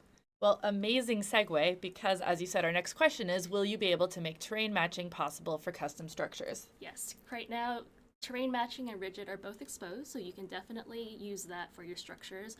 It's a little finicky, but know that we are working on it, so please work together, work with us, and make sure that the experience is smooth for you guys. Thank you so much. Vlad360 asks, are there any plans to bring the capability for custom blocks to be off-centered, like vanilla grass and flowers? I can talk to that one. Yes, we are actually actively working on that one, so expected in the near term to make its way into experimental. Naker asks, are there plans to have custom tile entities, block actors? Yeah, I can talk to this one. So when we talked about the basic wood set before, it sort of included, I didn't go through every single block in there, but you might have noticed if you think of every block that is in the wood set, one of them is signs, and signs are tile entities or block entities. So we know we do actually have to get to that in just our immediate roadmap. So yes, they will make their way through. We don't know what they'll be called yet, but we will bring some way for you to have that functionality in data. Dreamy Moonglow asks, can you make things like bushy leaves that stick out beyond one block but don't prevent other blocks from being placed next to it? I can answer that one too. You can. Yeah. Yeah. Yeah, go for it, Stephen. Yeah. No, right now you can create geometry that goes beyond 16 by 16. And if you just change the geometry to be bigger without changing the collision box or selection box, then you would still be able to place blocks that are next to it. Awesome. Sheepman asks, is there a way to recreate block overlays similar to that of the carved pumpkin? I can take this one. I think it's up to, between Brock or I, one of us can take this one. You're doing such a great job. Keep going, man. Keep going. You're on a streak. Okay, I can totally take it. So we've given the ability to sort of like put a block on your head, but we have not started to look at how to do like a on-screen overlay at the same time.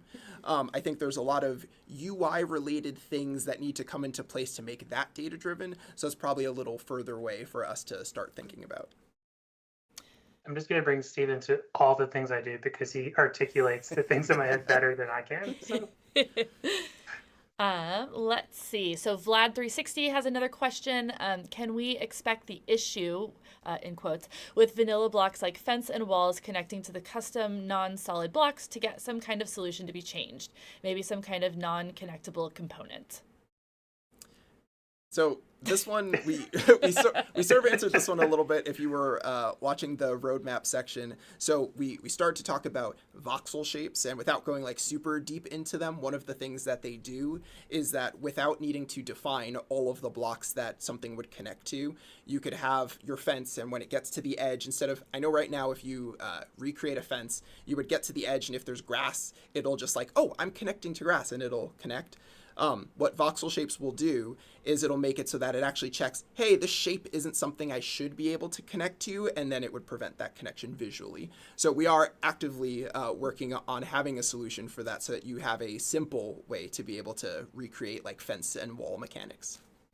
All right, you are not allowed to answer this next question.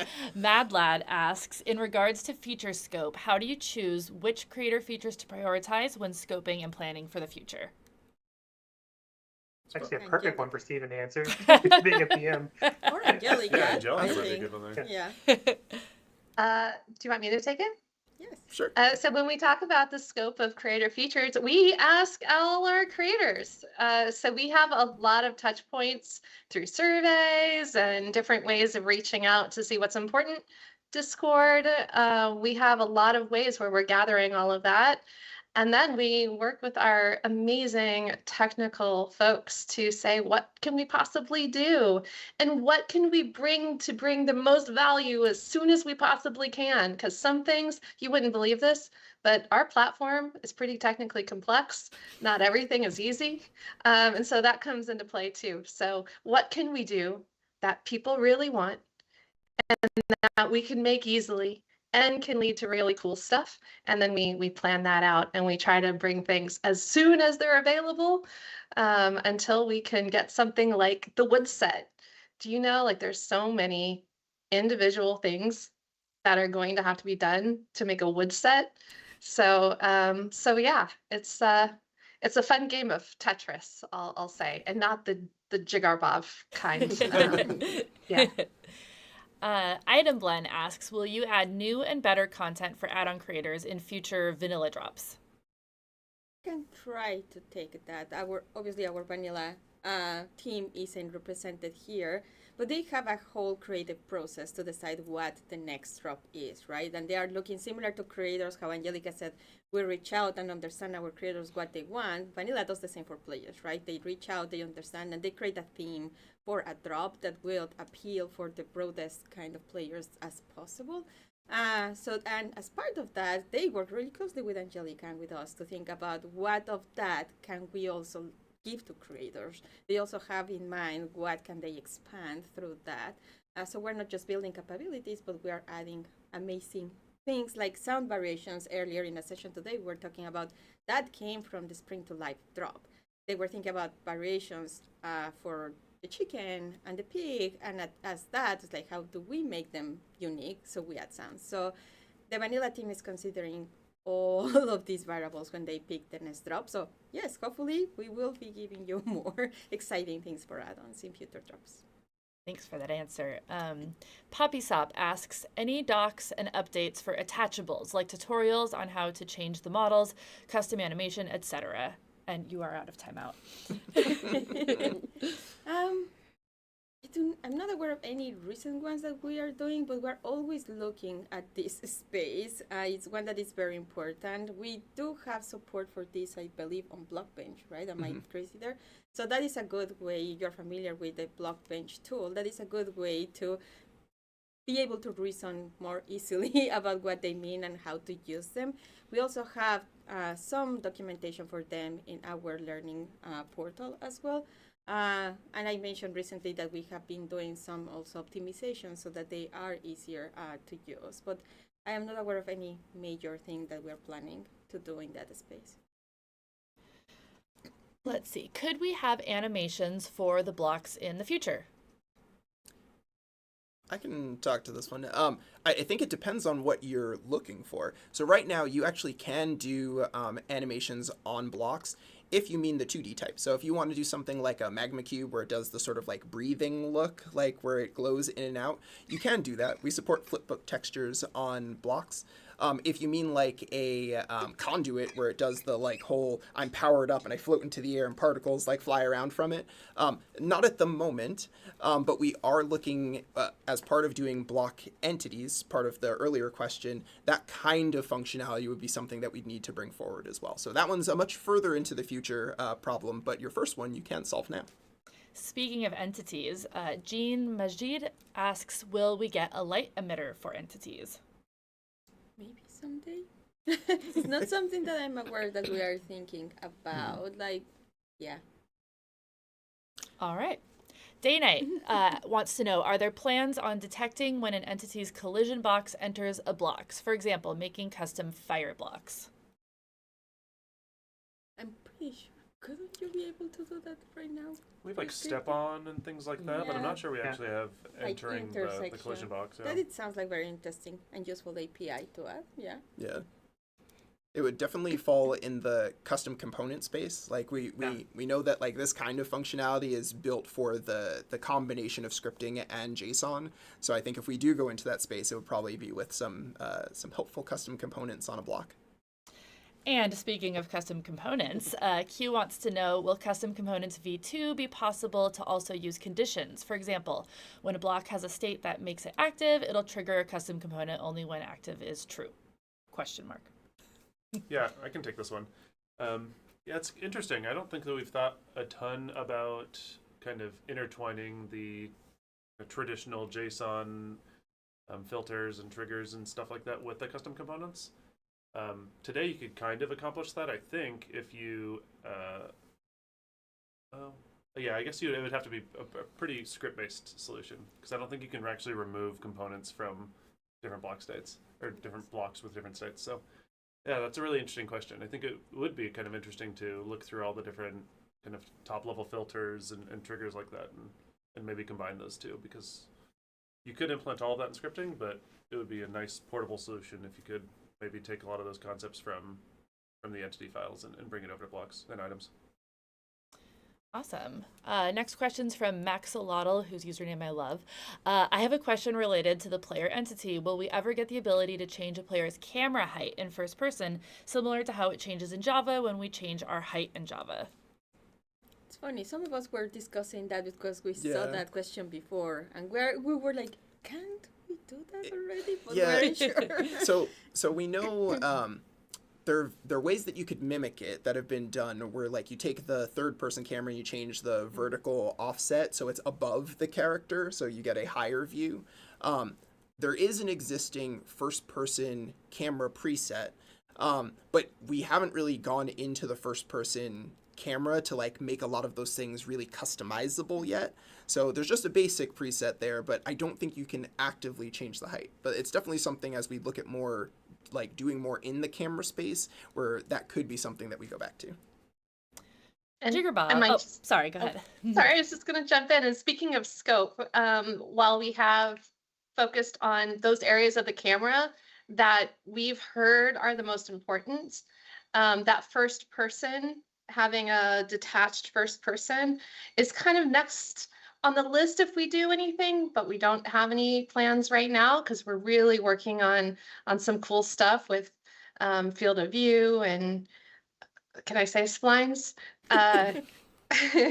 So we'll see if we get to it. If it's important, let me know. Thank you. Our next question is actually from Jigarbov. What happens if we put a custom block for an add-on that doesn't exist in a biome? have to think through, make sure I understand all of the questions. So if we have a custom block, and it doesn't exist in a biome, I'm gonna try to take this as like, if I want to use a custom block in a new biome, like maybe question mark. If that is the case, I can say like I know we've just recently had the experiment for biomes. You could have a custom block that generates into the world and replaces any of the blocks that you would want. It could be a new block that replaces part of a tree. It could be your new ground block. All of those are viable. They don't have to be vanilla blocks that are there in your new biome. And if that, I'm not sure where the question was going, Jake, but like if you happen to remove the add-on, the world is not broken then, because that's what I understood from the question. Like if the add-on happened to disappear and the biome is still there, like they just become our default, I don't know what this is, block. But the world doesn't break. Yeah. Question mark. And there is another maybe approach to that is if in add-ons, who wins? You know, if you have a biome and then you have custom blocks and you're doing features and feature rules and you have a multiple add-ons, who wins? That is something we're kind of testing through to make sure that what's expected happens. But we're aware of some, kind of weird like player things that might happen. Laura has a question.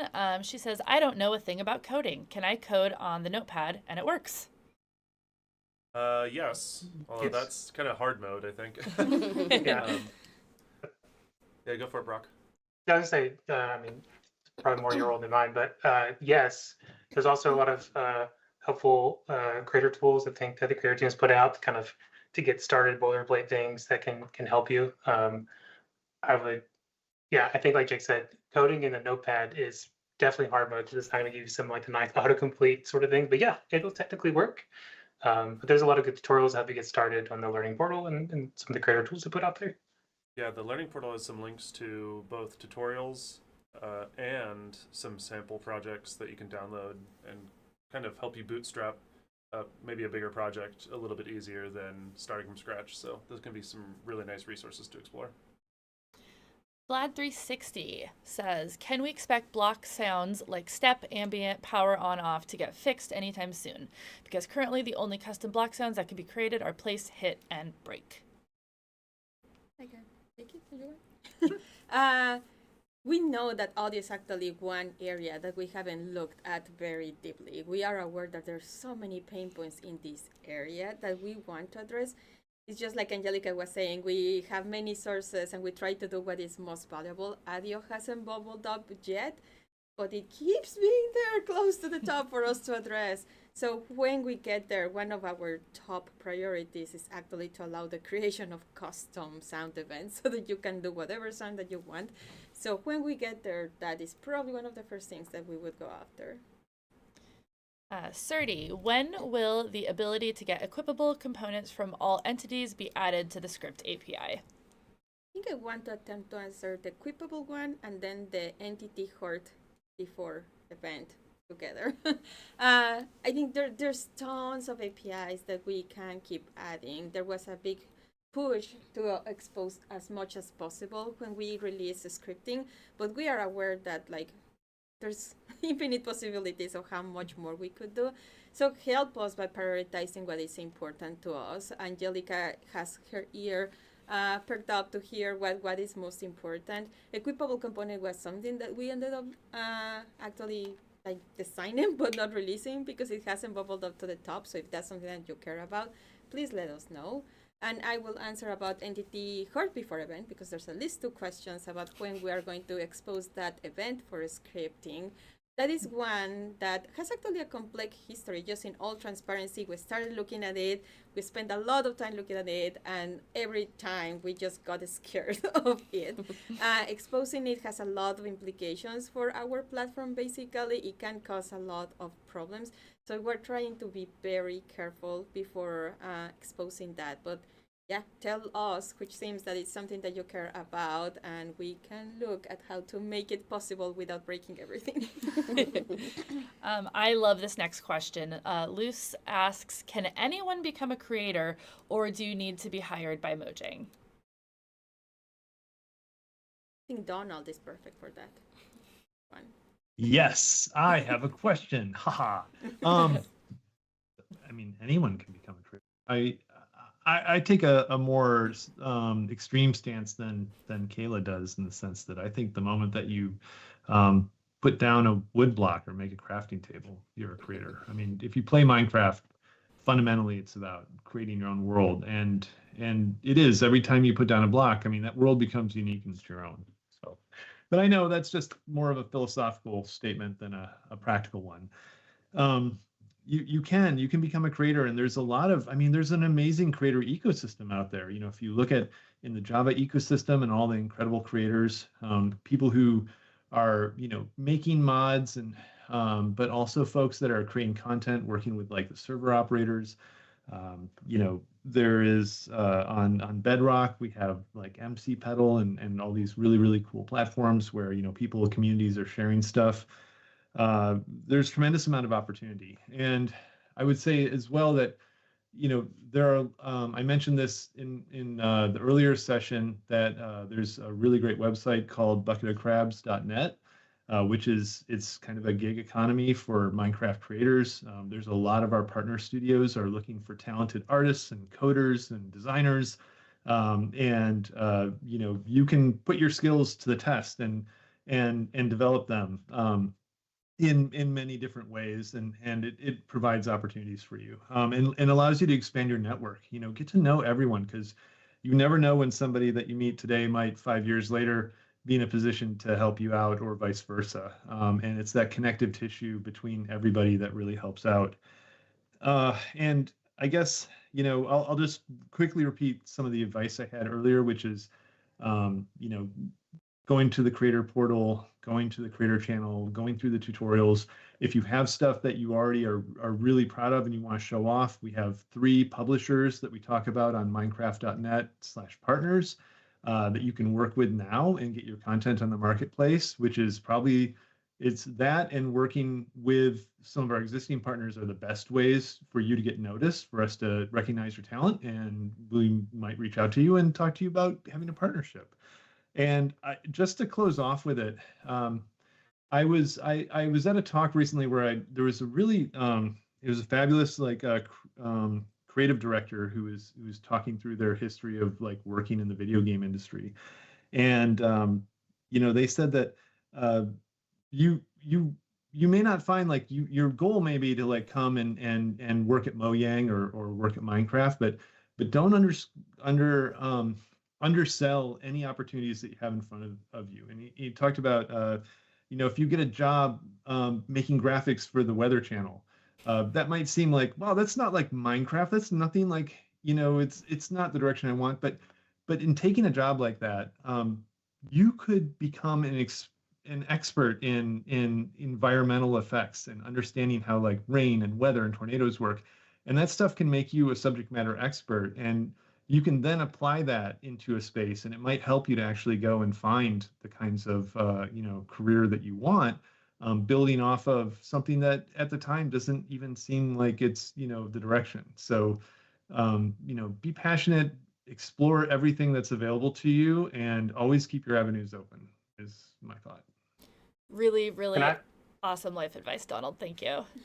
Can I add to that? Oh. Brock and I both want to add things. Go for I it. just want to add one quick thing to that, which is I have been at Mojang for 2 years now. Prior to being here, I had 0 game development experience. I actually went to school to be a teacher, English degree, and then did a bunch of various things, worked at different software engineering teams, and then saw the opportunity to work at Mojang and like just went for it. And Fanny, who's also on this call, was like, yes, you're the guy. So I'm the guy. But yeah, just I take every opportunity you can to learn and just try things out. And, you know, don't be afraid to just apply for things, just let other people tell you, right? Like don't count yourself out. Just keep trying and keep learning. And yeah, I think eventually I'll get there because yeah, I'm here. I don't know how I got here. I'm glad they keep me here, but yeah, yeah, just keep trying. And I was going to add that I am not technical at all, but I like stories. And so one of the most fun things I had is with the camera because you don't have to write code. You can play with commands. And I was able to, kind of do this whole story just using commands in the game with the camera and moving my player and having the fades. So, go to the learn.com site and play around. Yes, really good advice from everyone here. Let's dive back into questions. Mad Lad wants to know if we've ever considered implementing a formal inter-add-on communication system in Script API. The current method, using script events and component validations, seems a bit janky to use. Yeah, every time we see examples shown earlier today where add-ons can communicate via things like script event, we always see that and wince a little bit because that's not what we implemented that feature for initially. And I think it's really cool that creators find these avenues to do these things, and clearly it's working for them, even if it is a bit janky. We have thought about this a lot. We don't have it on our immediate roadmap, but I think it's definitely kind of blossoming into a scenario that a lot of creators want, especially as the add-on space grows more and more, and the concept of kind of cooperative add-ons becomes more formal. So I don't have anything to share today, but we are definitely thinking about it, especially as we start doing things like custom commands in script, in add-ons and stuff like that. So more to come at some point, hopefully. Non-committal as I can be. It's perfect. We sort of touched on this already, but a few questions about the entity hurt before event for script API. Is there anything else that we wanted to add to that one? No, like I mentioned, like we really, like I hear that people are interested. It really is more about how to expose it without breaking. Yeah, or actually, honestly, it's a lot about how to make sure that you can build experience that makes sense with it and you are not breaking things inadvertently. It's not about the platform breaking, but about it working like you expect it to work. So that is what it's proving very difficult. Yeah. Thanks for that. Never Ending Sandbox asks, how can we get data out of the game, like scores and leaderboards, player stats, etc.? It's also a pretty scripting question, in my opinion. I think scripting's probably the only answer to that today. We actually have a networking library that a lot of people probably haven't used because it's only available on dedicated server today. But it actually allows you to make things like REST requests with scripting, which is kind of neat. It's an interesting problem. We've thought about things like this, being able to write a file to disk or something. It's a really scary thing to think about, especially in terms of security sandboxing of people's scripts and stuff. So we're definitely still thinking about it. We're thinking about it for creators. We're thinking about it for server owners, the Minecraft editor, things like that. There's a lot of scenarios that I think taking data out of the game so that you can use it in other tools would be really interesting. So we're definitely still thinking about it.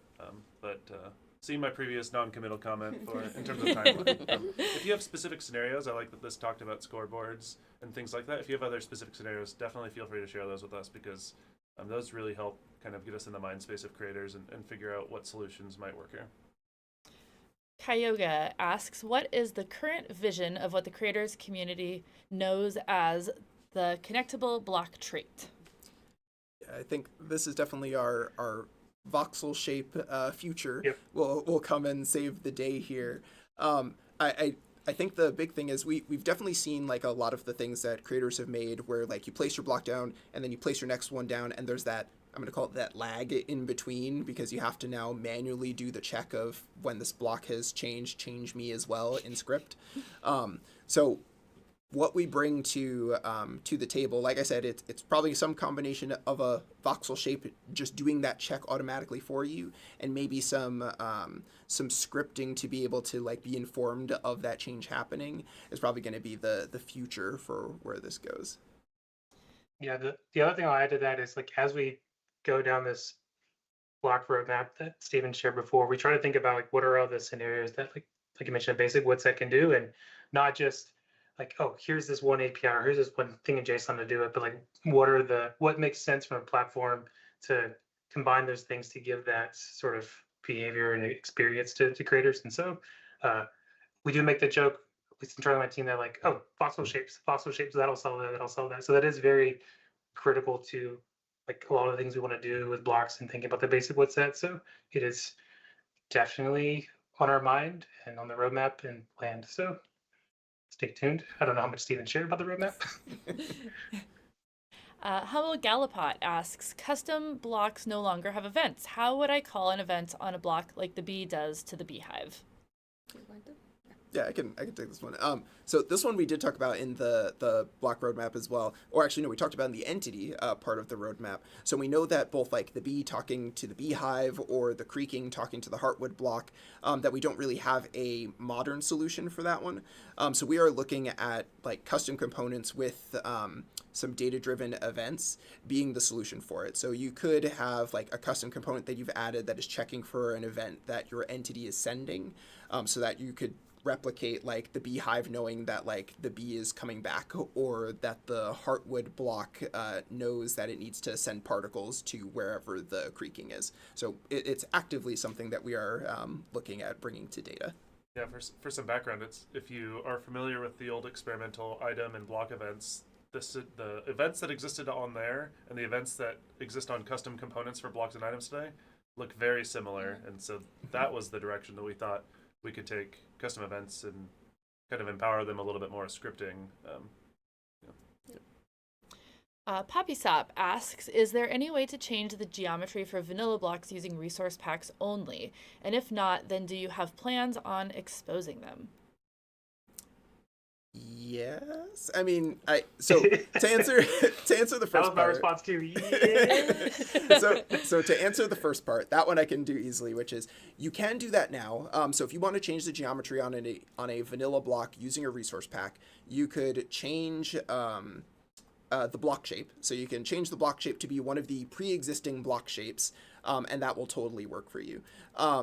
If you mean exposing them as in, I want to make my new geometry that looks like a statue and make that be what like grass looks like, that's not something that we are actively working on right now, but we also know that it is it's a highly wanted feature to sort of have like my client looks like this for these blocks, and the server says I handle all of the functionality, so that we have like a cleaner split between the two, because we know it's a little muddied on what is happening in a behavior pack and a resource pack when you just want to change visually what a block looks like. Let's see. Jigarbov says, love server UI. Any plans to be able to get some real-time UI windows without having to close and reopen on every change? I will say there are plans, and that's probably about as much firm detail I can give. Definitely a scenario that we're thinking about for server UI. It's clear that there's a lot of avenues that creators really, really want out of UI, and we think server UI or something like server UI can serve a lot of those scenarios. So real-time kind of updating the data in forms and getting the input from players back to the server without having to do some show hide forms stuff is definitely one of the scenarios we're thinking about. Kyoga asks, are there any plans on updating the runtime identifier system for entities? If so, any information we can get about it? It's interesting. We'd love to know what sort of updates you're thinking about. But where we are at with runtime identifiers is that it's actually not a good model to follow for Minecraft, right? Like what we're doing is exposing a lot of unknown behavior to creators that we change and we break. So instead of that, we're focusing on actually exposing very clear APIs into the engine. So components that are well defined, the scripting events that are well defined, so that you can use them and know what they're actually going to do in a predictable way. Whereas runtime identifiers was just a quick shortcut that we took at the beginning of our days of creating a platform, just to give as much functionality as possible. But it does have the result that unfortunately, like, it breaks because it's not a clearly defined API. So we're trying to actually not do more with it, but instead expose more of what it represents as formal APIs. Question from Surdy. Are we getting the armor toughness and knockback resistance components anytime soon? I haven't heard any specific plans for either of those, but I don't know if we plan a drop in the future that touches any of these, or if you really vote for them on any of our platforms for feedback, we would very likely consider them and expose them. All right, and I think this is our last question for this session from Adam Brightmore. A lot of the secret sauce in Bedrock development is done by the community working together on Discords and so on. What is being done to help new creators develop their skills within this ecosystem? I mean, I can start. This YouTube is one of the things that we're doing, so definitely make sure that you like, subscribe, and hit the bell icon to know everything that we post and any upcoming streams that we have planned. But is there anything else that you guys want to add? Definitely go to the learning portal. Like our teams actively are always adding more documentation. So like auto-generated documentation gets updated there for all of the APIs like regularly whenever a new release comes out. But we also write a lot of tutorials there whenever we do large features. So our small ones, usually maybe that you only get the auto-generated stuff, but when we do something big, usually a tutorial appears there and then also makes its way onto this channel as well. So it's definitely a great place to see it firsthand before you get the big walkthrough on this channel. The other thing that I would want to call out, sorry bro, go ahead. I was say that the other thing that we try to do on our team as we ship new APIs and new components is build things within our team and then use that to then inform tutorials and documentation and all that. So we kind of walk through a creator journey as we build things and then hopefully try to, we test each other's stuff out and then share that with the community. We're trying to do more and more of that. The other thing that I wanted to call out is I don't think there's anyone here who is working on that, so representing what other people are doing is we're trying to create more tools to actually make it easier for people that are new, because we do understand that modifying a bunch of JSON files and a bunch of just text is complicated and hard to reason about. So we now have an editor tool in the game that will allow you to do your builds more easily. There is mctools.net where you can go and much more easily reason of the JSON files. We have partnership with people. We have Blockbench, which allows you to do, I cannot do animations without Blockbench. It would be impossible for me. So just leverage all of those tools that little by little our team is building or partnering with amazing creators to help build. All right. Well, thank you all so much for the amazing answers. Thank you guys for the great questions. And stick around for our last session. Thank you. See ya. See y'all. Bye.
You can toss a bone at me, but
Hello, welcome back. This is our final session for Creator Camp, our Creator Roundtable, and I am joined here with a number of amazing creators that I am so happy to get to ask you guys questions. I think we can start with just going around and doing a quick intro, who we are and what we do. So I'll start. I'm Christina. I'm a community manager here at Minecraft, and then let's just sort of go in clockwise order. So Raz, you're next. Yeah. Hi, I'm Raz. I'm the general director of Razzleberries. I'm Liam. I'm the project manager at Oreville Studios. I'm JWolf. I'm JWolf. I am the lead at JWolf Creation. I'm Donald. I'm the director of the Marketplace Partner Program. Oh, clockwise. Oh, I'm Jigarbov of Jigarbov Productions. Please go ahead, Jake. Please. That's it. Go ahead. Jigarbov Productions. Hello, I'm Vukashin. I'm a lead texture artist at Oreville Studios. Hi, I'm Fee. I'm a producer at Razzleberries. And I'm Donald. I'm the director of the Marketplace Partner Program, and I have no right to be here. All right. Well, let's start with an easy question. Our first question is from Thomas at Game Mode 1. He wants to know, who's your favorite marketplace creator and why is it Jigarbov? Should we go around in a circle again? I would love to know who all of your favorite marketplace creators are. Yeah, I want to hear this. I want to give a shout out, and it can't be you, Jig. It's not allowed. We're not allowed to say it's Jigarbov? They're allowed to say it. No, I'd say what is your favorite marketplace creator that is not you and is not on this current stream? Ooh, that's Let's give some good. shout outs. Yes, good constraints. Me? Okay, I keep forgetting I start. Obviously it's Jigarbov. But we have also another really close second. Jigarbov is amazing. He's like super crazy creative. And then I also really like Spark Universe. Yep. Those were mine. I'm gonna say Nox Crew. You gotta respect the OGs.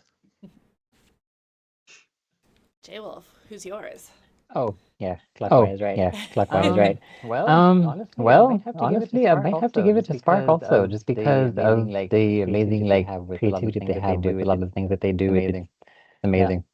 Yeah. Second shout out for Nox Crew. They're really good. Yeah, I think for me, might give a Spark a shout out. I think I like their work as well. All right, Donald, you are also allowed to answer. All right. Yeah. So Unless you don't want I to just play want to say, favorites. I love all of my partners equally. I think you're all incredibly fabulous individuals. That being said, I am very mercurial in my love. I'm constantly falling in love with new partners, and just wanted to call out right now. I mean, I want to call out Poggy, one of our newest partners, Bedrock native creator. Came out of nowhere, built an amazing community on their own, and has created one of the most engaging pieces of content in recent history. Absolute legend. Should be an inspiration to not just to all of you out there, but to our creators themselves.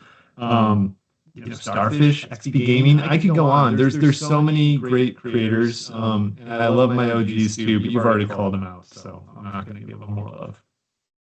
Thank you all.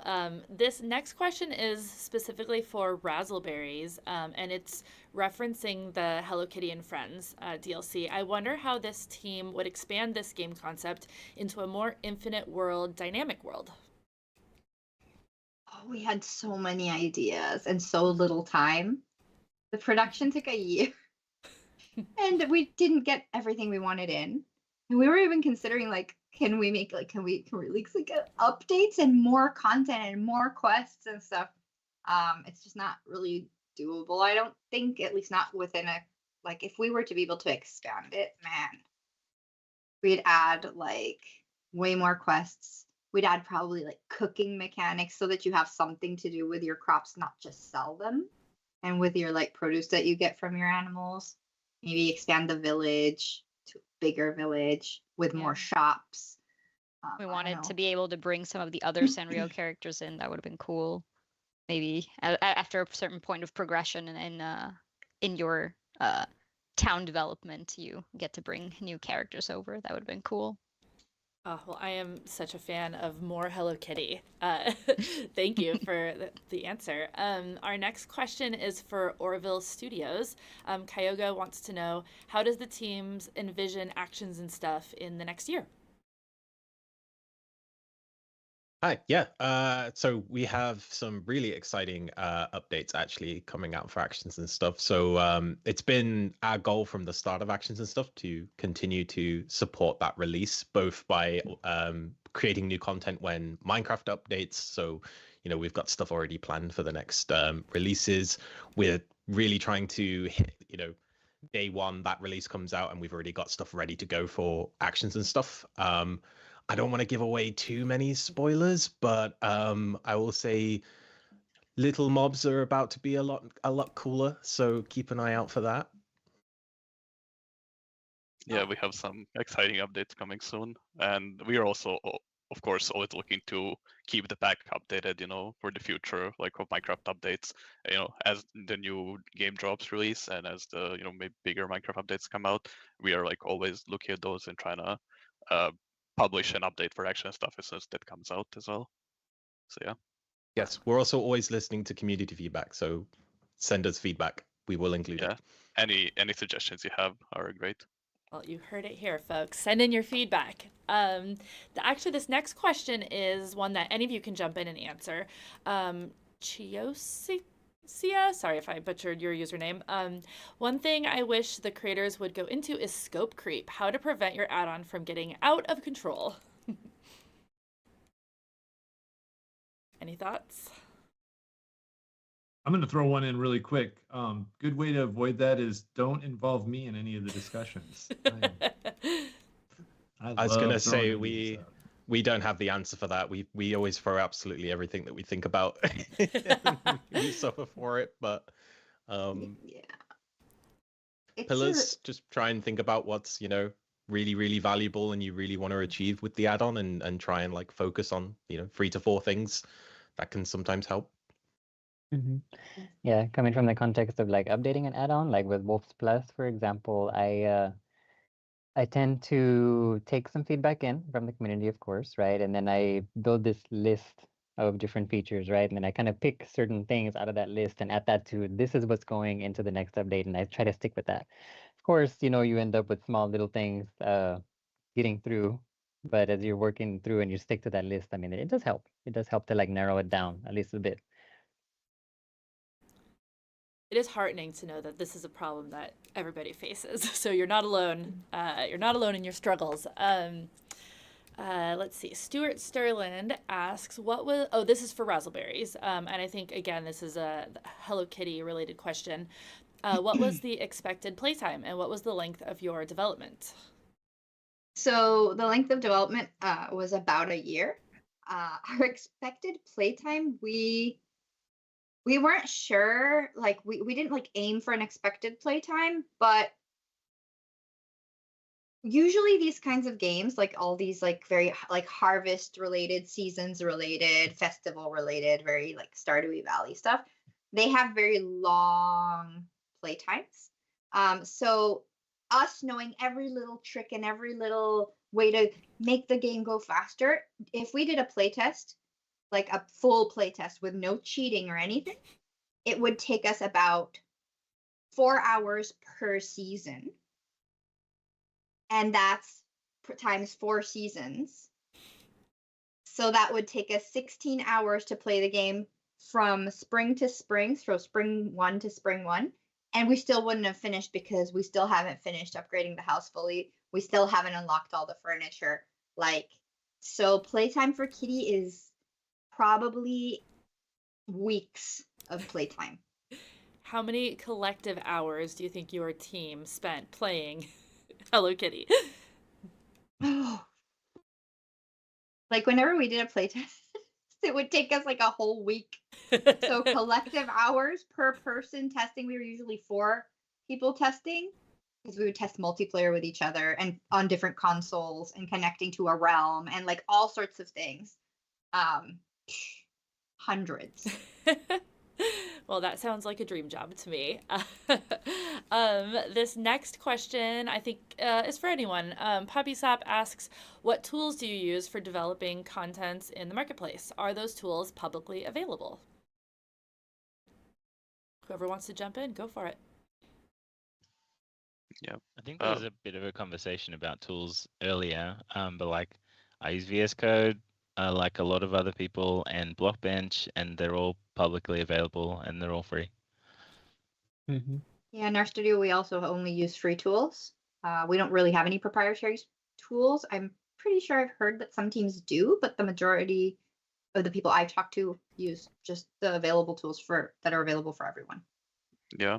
We also primarily use Blockbench for all the like modeling, texturing, and animation as well. But myself, since I work a lot on textures, I tend to use Asprite, shout out to Asprite, on the side, and it's a really great pixel art like editing program. But yeah. Yeah, we do tend to build our own tooling in-house, but we tend to build on top of like already existing community platforms. So things like if you've got VS Code, if you've got Blockbench, Snowstorm, all of these things that everyone's using for Minecraft development, you're on the right lines. You're going to get really far with just those. Well, thanks for all the tips. Here's another question for Oreville Studios. Kyoga asks, how can creators make their add-ons compatible with actions and stuff? So for instance, new creeper variants with those amazing animations. Yeah, so that's actually a really good question, because compatibility is something that we're really striving for with actions and stuff. It's quite difficult because it's so expansive. We do have 3 different subpack options, and we have a compatibility one. That's the best one to use. We also have some creator features built into actions and stuff that allows you to hook in and use actions and stuff animations in your own packs while you have action stuff applied. We do have documentation for that. I'm just going to find the link and then come back and say what the link is. Great. Here's another question for anyone. Have you been looking into vibrant visual support? Yep.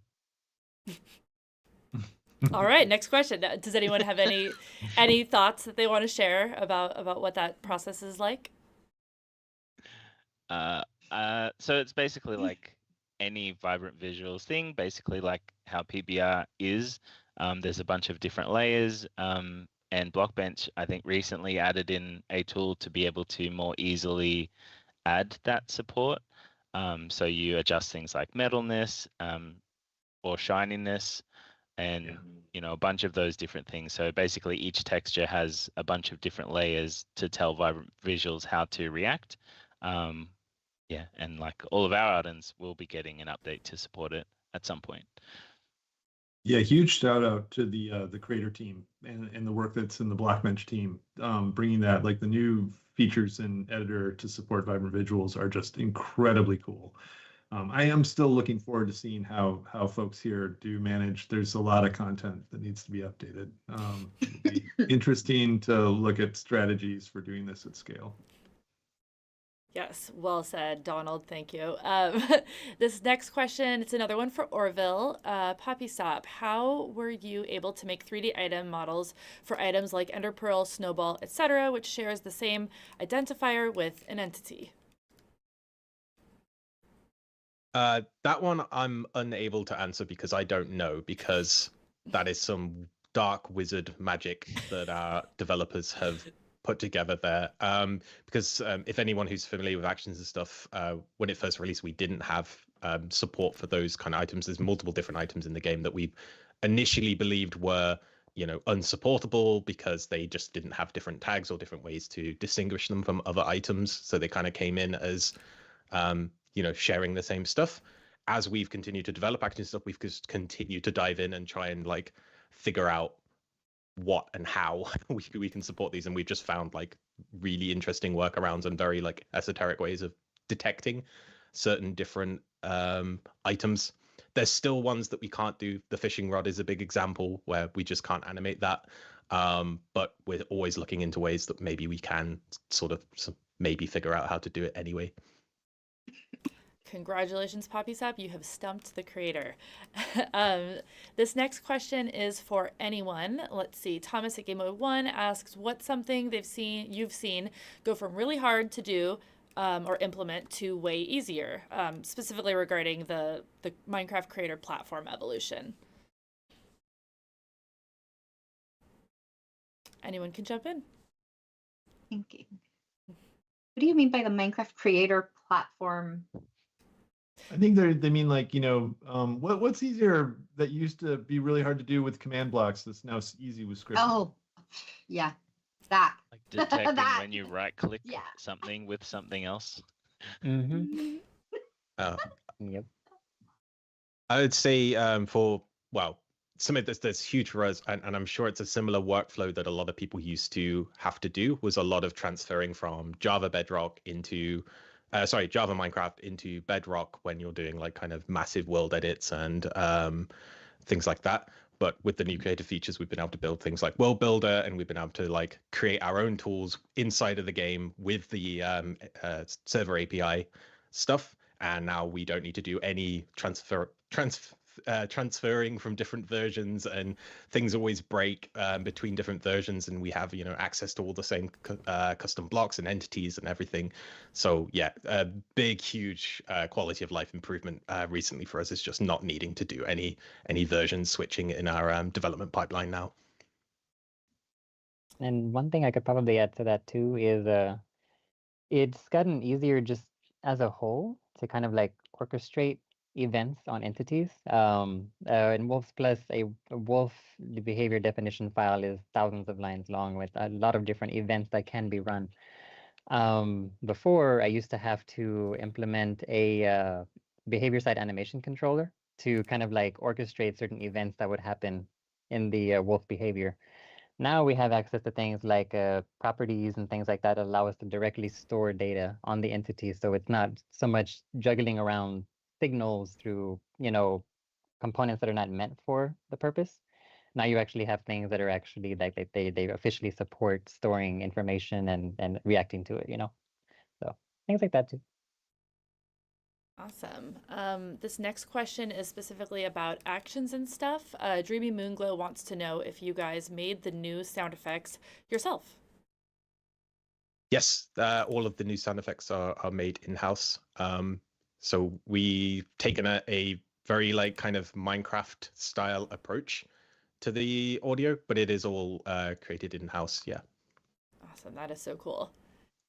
Thomas asks, and this is for everyone, what is your most hyped for upcoming feature?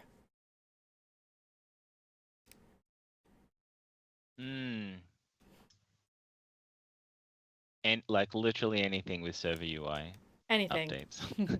Yeah, I think for me personally, I'm like really looking for more editor updates. I think editor has been quite useful so far, and I really am looking to see how it develops, and adding even more tools to make the workflow a bit easier, because it is quite in beta at the moment, right? I've been like, every time there's a new preview released, I jump straight onto the editor and then weep because I can't use those features in production yet. I need those selections. I need the new movement stuff. Give it me now. Let's see. Okay, Madlad has a question. I think this is a good one for everyone. Say I wanted to work at a studio like Oreville as a script programmer or VFX artist. What's the best thing I can do or show off to help land the role? What kind of content should be on the portfolio, and what makes it stand out from the others? And anyone can answer, not just Oreville. I mean, I'd be interested in Orville's response.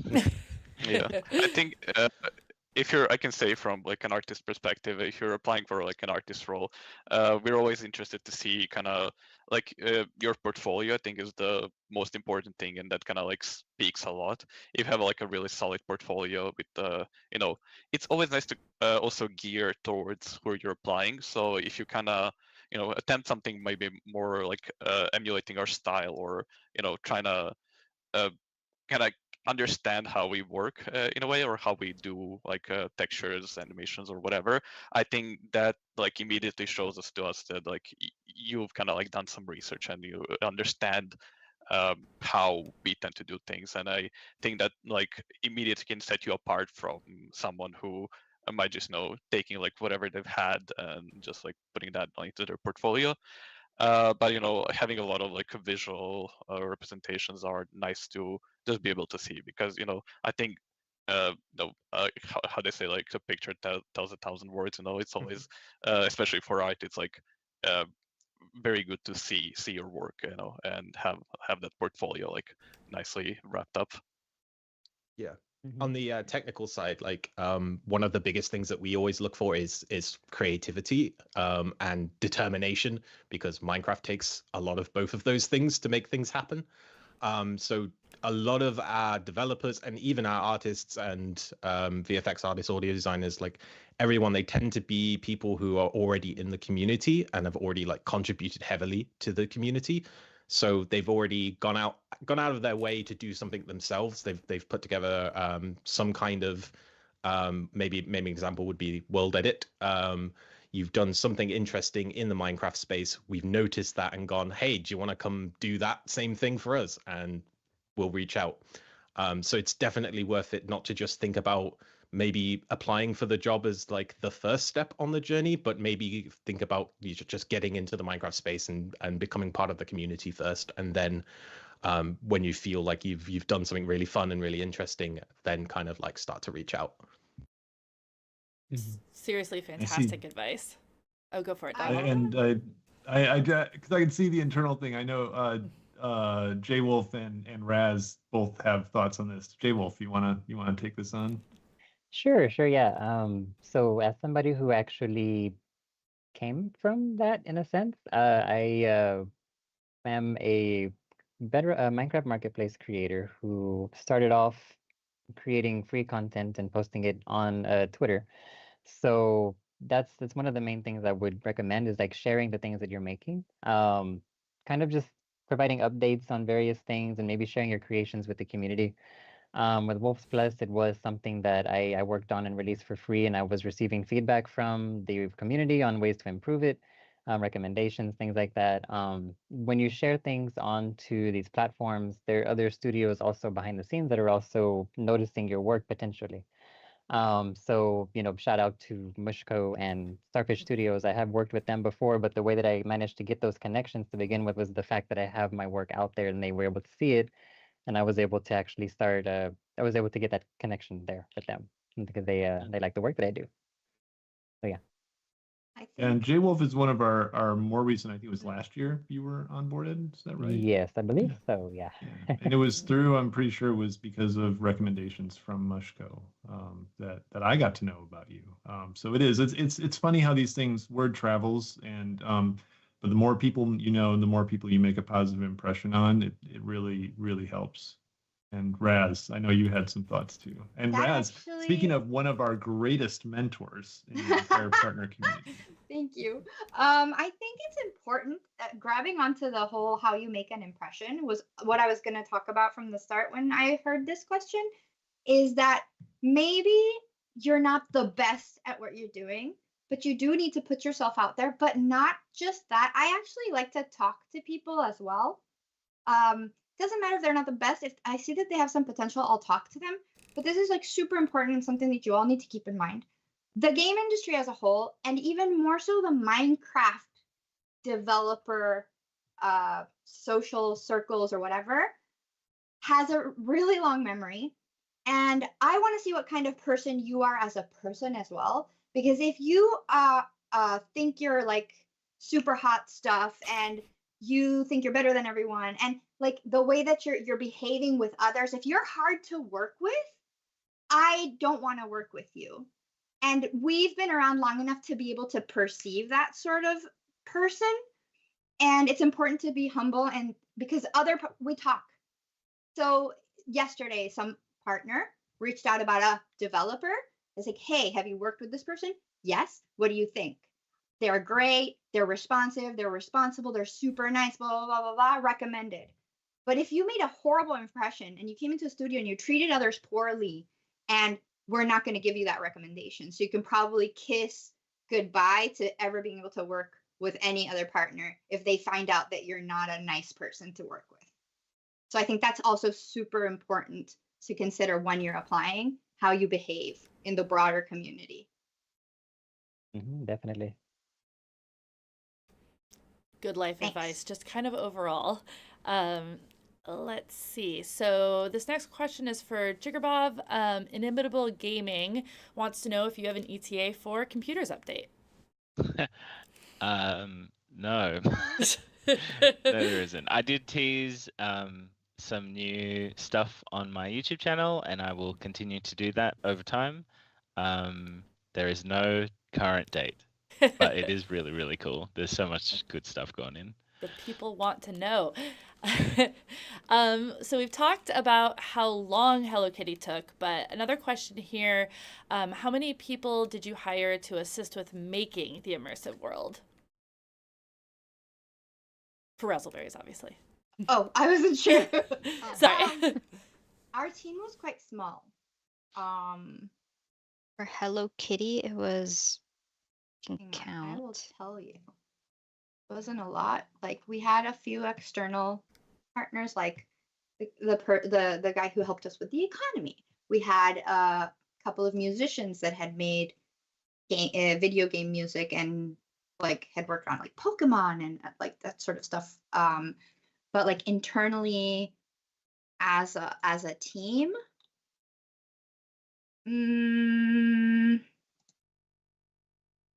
I'd want to say like 10.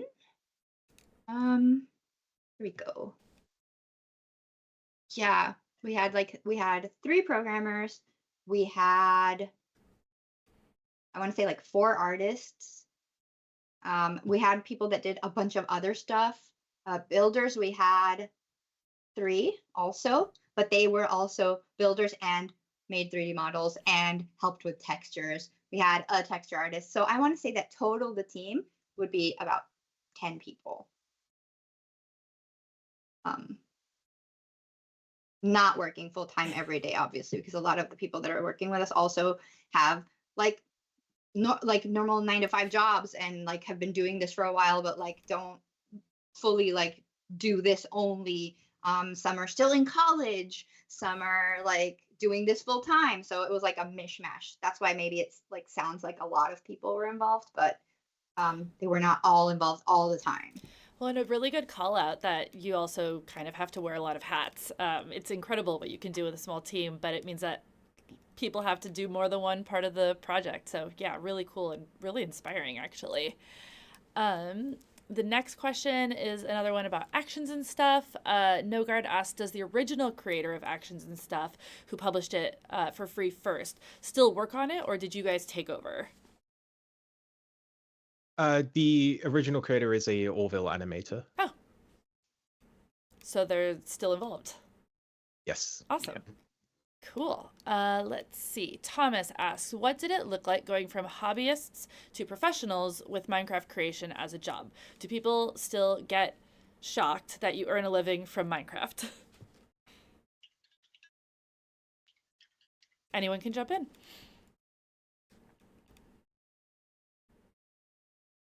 Yes. Yes. I'm over here talking on mute. How do you explain But, your job to people? I feel like that maybe is a better place to start. You know, when people ask you what you do, how do you explain it? I like to start broad and then sort of narrow in if they ask follow-up questions. Yeah, I sort of say that I kind of work as a 3D model or a texture artist, and then they sometimes ask me like, oh, what are like textures? And then it's like a whole lot of can of worms. Like, oh, I guess I'm just kind of like an illustrator, you could say, and that's kind of how it goes. You do tend to get the kind of head swivel when you mention Minecraft if you're on a table full of people. Yeah, I've had it before. Like everyone's literally stopped talking as soon as someone's asked me what I've done, and I said, "Oh yeah, you know, do Minecraft stuff," and they're like, "What?" They all turn around and stare at you. Yeah, I guess it gets hard a bit to explain sometimes. Like when I say like, "Oh, I work for Minecraft," I don't work for Minecraft. I work for like Minecraft content. So it's like I work on Minecraft within Minecraft, and it gets kind of like a lot of people confused sometimes. So it's like I have to show them like, oh, I made this like specific model, you know, and I've textured it like this thing. Like you'll see here, that's what I've done. So that's kind of how it goes. I can imagine it's a little confusing to understand if you aren't sort of you know, in the community and understand how Minecraft works. So I can only imagine that's for sure. a challenging conversation. I have a hard time even just explaining what I do. Let's see. Laura asked, do you need a type of permit for selling your add-on if it's an existing brand? If I sell an add-on about a known show, can there be legal action against me? Obviously, we cannot give legal advice, but maybe we can. I think one for you, Yeah. Donald. Yeah. Yeah. Do you want to take this one? Yeah, I am not a lawyer. I'm not going to give any legal advice here, but certainly it is extreme importance for us to respect the intellectual property of artists and creators and brands whenever we can.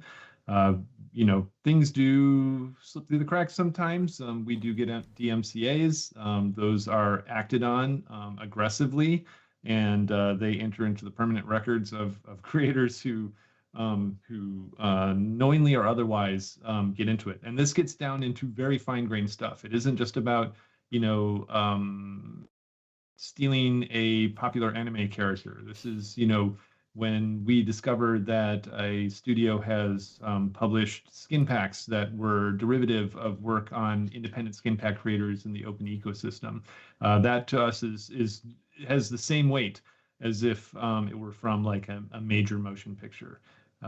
We don't like it, and also too, it's, you know, it's, and this goes to Razzleberries and just talking about needing to trust the people that you work with. It is, you know, there's no excuse if the head of a studio says, well, I had this, you know, 3D artist who did this thing and I had no idea.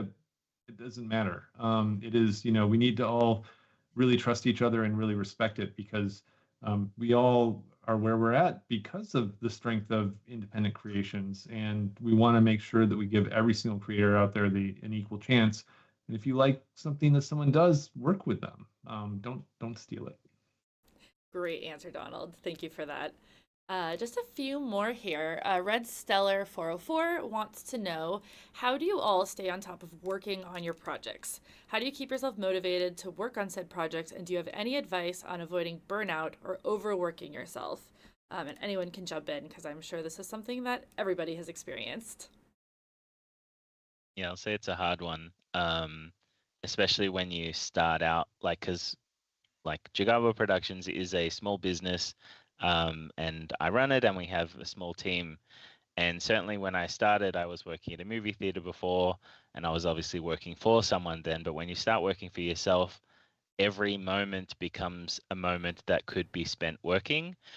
So it's really easy to fall into a trap where you're just working all of the time, because why would I watch my favorite TV show when I could be working and, you know, getting potential revenues from that? Or there's always something to be done. So like, that's something that is always top of mind. And over the years, I've definitely gotten better at not doing that. Yes, it is 6:21 a.m. right now and I'm having this conversation, but this doesn't happen all of the time. And, you know, sharing, you know, what I've learned so that others can learn from it as well is just as important. So, you know, giving yourself a dedicated space, going into it to do that work, and then removing yourself from that space is really good practice. And also, you know, setting up set times. And then as far as like finishing stuff, like, it's in your best interest to finish stuff. Otherwise, you won't release anything, and then you won't get an income from it. So that is a very good motivator to not want to go back to work at a movie theater again. I think Raz, what are your thoughts? in our case, we have to hold each other accountable because we come from a family of workaholics, and you know, That's exactly what I was gonna say. so it's like, why are you working on Sunday? Get off Put the it down. computer. Put it down. We're Stop. going out. Let's We're go. going out. Let's go grab lunch. Let's go take the dog for a walk. Let's go blah blah. And we try to like enforce weekends rabidly, so because we didn't used to. No. And since a lot of the people that work on Minecraft it's also their hobby, they're doing it all the time. And you get messages on Sunday, and you get messages at 3 a.m, and you get messages at 10 a.m, and any day of the week, all the time. It's like it's never ending. So that's why I have 2 Discords, a personal one and a work one. And that's why I have like sleep settings on my computer. So it's after a certain time, it's gaming time. I don't play Minecraft. I don't touch Minecraft. I don't look at Minecraft. I do other stuff. and no weekends. And I have to enforce it with my team because I've had my team about to burn out. I'm like, why are you messaging me on a Saturday night? Go watch a movie. I don't want to see you here. No crunch. Get off. And I think that's super important because if not, you will burn out. And the temptation is always there because you do want to finish for the most part. If this is actually something you truly love, you will want to finish. So I don't, in our case, at least in my case, I don't feel the need to motivate myself to finish something because I'm super motivated. So in my case, it's like, how do I stop myself before I crash out? It's awesome Liam? to help set that culture. I think that's great. We got multiple people lined up here. Liam. Yeah, I mean, I just wanted to build on what Jigarbov was really saying. Like the wonderful thing about working inside of Minecraft is the, working for yourself. And it's the important thing is to reap the benefits of that work style and not the negatives. One way of looking at it is, every single moment is a moment where you could be working. The other way of looking at it is you have the full flexibility to bend your work around your daily life. And I think a really important thing and a way of achieving that balance is to go, okay, this is my life. This is the things that I want to do outside of, working and doing the things, and then fitting in your work around your life and not the other way around. And Minecraft is like one of the very few places where you can really make that actually happen and actually work. So for me, that's like the biggest part is just like make sure that you're prioritizing your life and then, do the Minecraft thing, do the work thing to support what you want to do with your actual life. JW, JWolf. Yeah, so just to build off of what everybody else has been saying so far, yes, rest is very, very important. I actually have to make it a point to watch myself with that too, because I'm someone who can easily go up until 2 o'clock in the morning working on a feature that I think is really cool and I want to hurry up and get into the add-on, So it is very important to find a good balance between the two.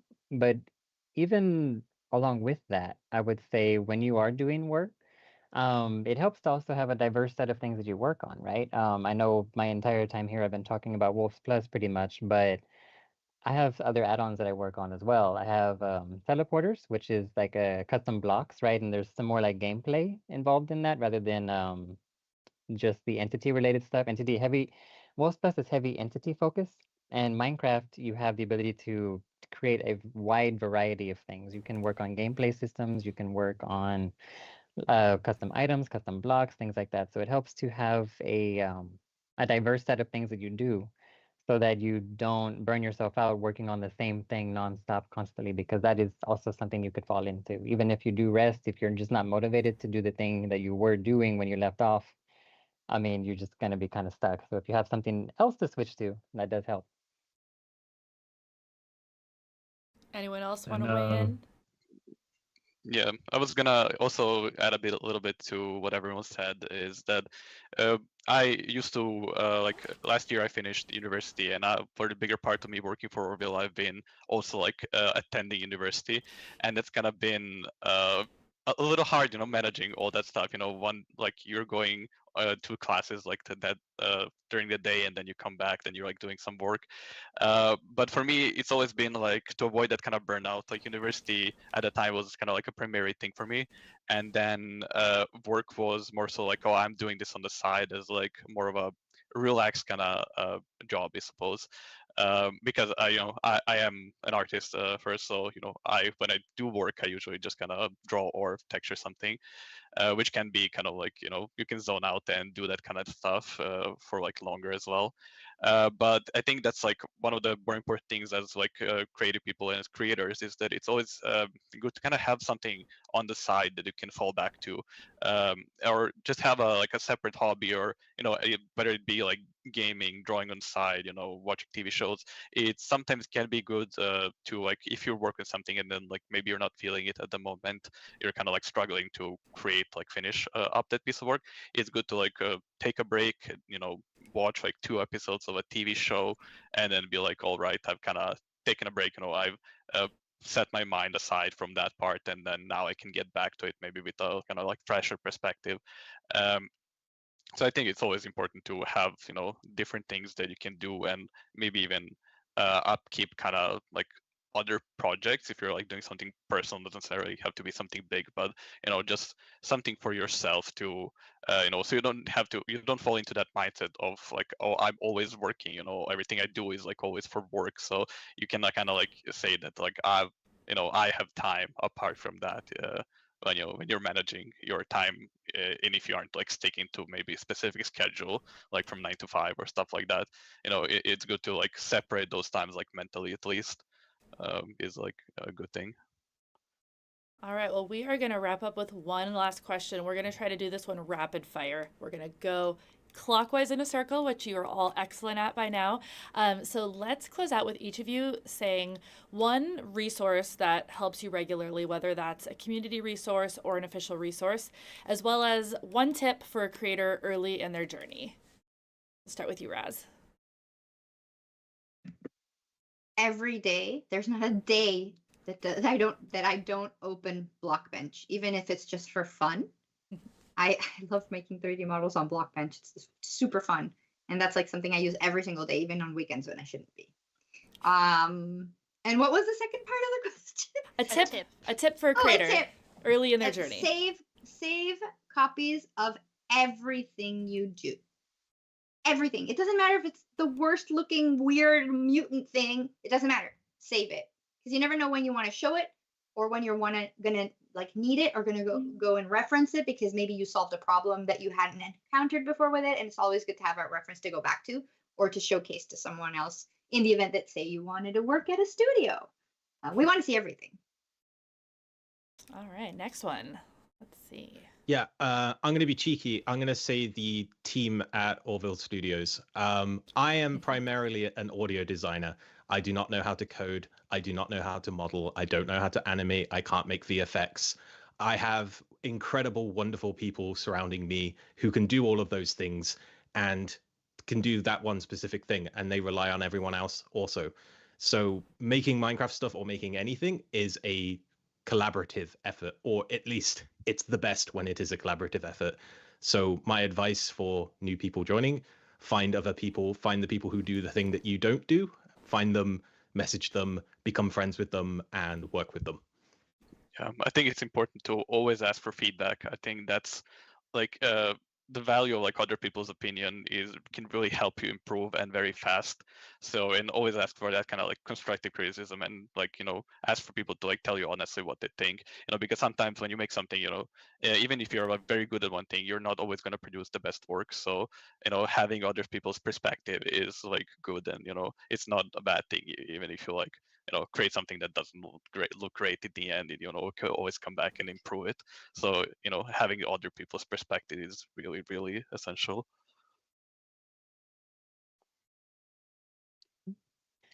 Yeah, and I would say a resource that I use regularly actually would be the Bedrock Add-ons Discord. There's a lot of really passionate community creators there at that Discord, and they often help each other out with you know, just how to build certain things. As a technical creator myself, I find myself frequently visiting that Discord and looking at the conversation just to see, you know, hey, okay, well, this particular feature, if you put these things together, you can accomplish that. You know, it's really it's a really good resource, you know, to even just go to ask questions, you know, if you have something. And something that I would recommend, I guess, is kind of in a way similar to what Raz was talking about, but a little different, is to keep backups also of the things that you were working on. I have fallen in a trap one time or two now, I think, where there's some projects that I was working on. Computer has an issue. Minecraft has maybe a bug or something like that. Hasn't had anything like that lately, so I mean, it's fine. But usually it's a computer thing, or maybe a user error even on my part, where just something happens and the files are now gone.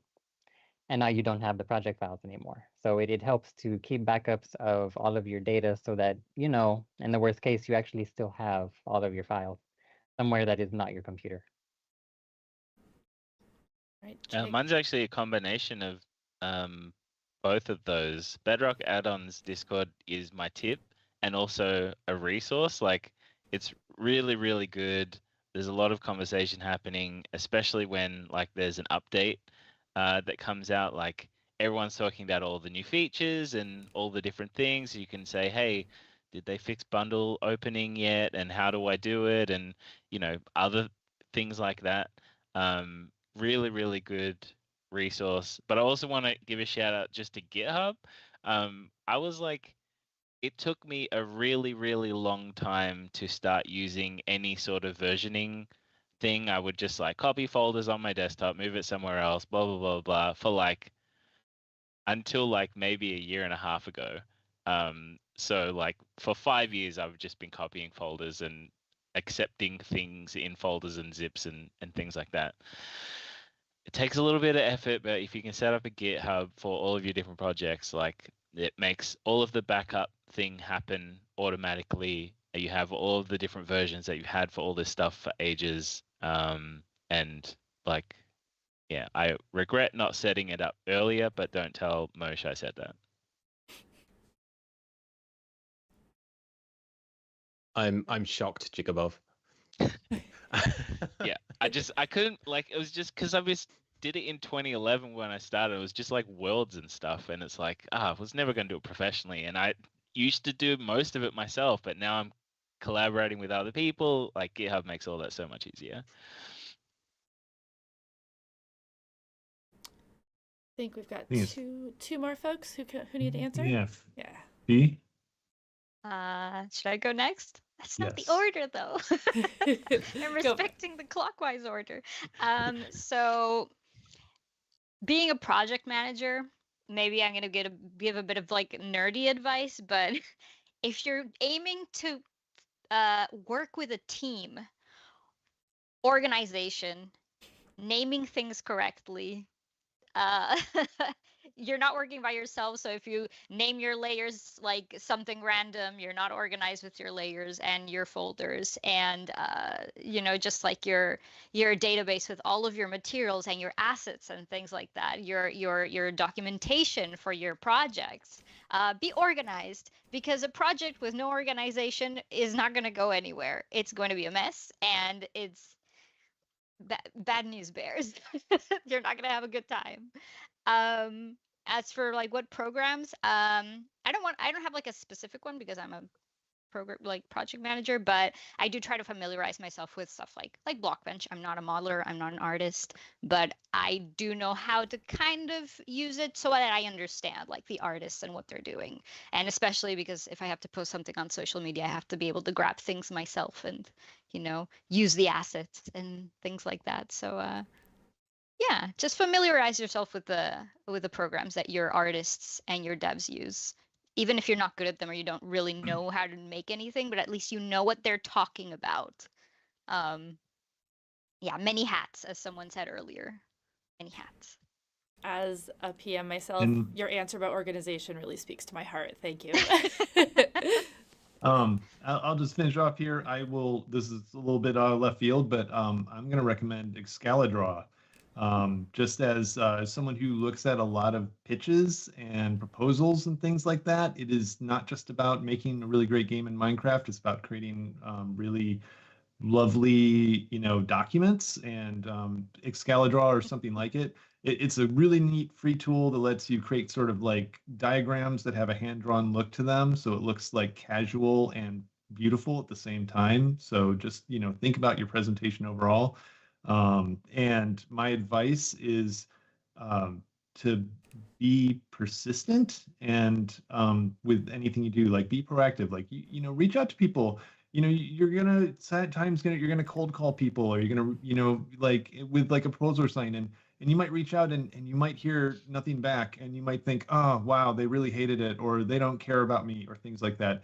And I will just tell you, the reality is that like from my perspective, I am living constantly in Teams and Outlook and Gmail and Discord and Slack and social media, and there are so many different channels, and these streams go by so fast. There have been times when maybe I see something, I'm like, oh, I'll get back to it, and I forget about it, or I don't even notice it because it's just like flowing past. And so many times I've been so thankful to someone who, reached out to me. I didn't respond, and they said, hey, they gave me a nudge. Don't do it the next day. Like, give it a week. Like, don't pester. But those moments where it's like, I'm like, oh my gosh, thank you so much for just pinging me again. I can't believe I didn't see it. Like, there's so many great opportunities that can be missed if you just try once and give up. Don't. If you have something really great, make sure you're really persistent about trying to share it with folks. Honestly, such good advice, Donald. Thank you for that. Well, that is it for our Creator Roundtable. I want to say a huge thank you to all of our creators for joining us and sharing your wisdom and knowledge with the community. And yeah, it was great having you on the stream. Yeah, thank you for having us. Thank you. Yeah, thanks. Thank you. Yes. All right, and we are going to just hang around for just a second. I'm going to be joined again by Kayla and by Mike for our wrap-up and farewell. Howdy. Wow, that's been quite the journey the last couple days. It's been 11 hours, 12 hours. Yeah, it's been a long time. We've been in this room for a long time. I want to say a big thank you to everyone who showed up for Creator Camp. This is obviously the first time we've ever done this, but I hope you all got something out of it. Thank you to everyone who joined the video, who asked questions, all of our presenters, all the fabulous creators that were just on. And don't forget to like, subscribe, hit that bell icon.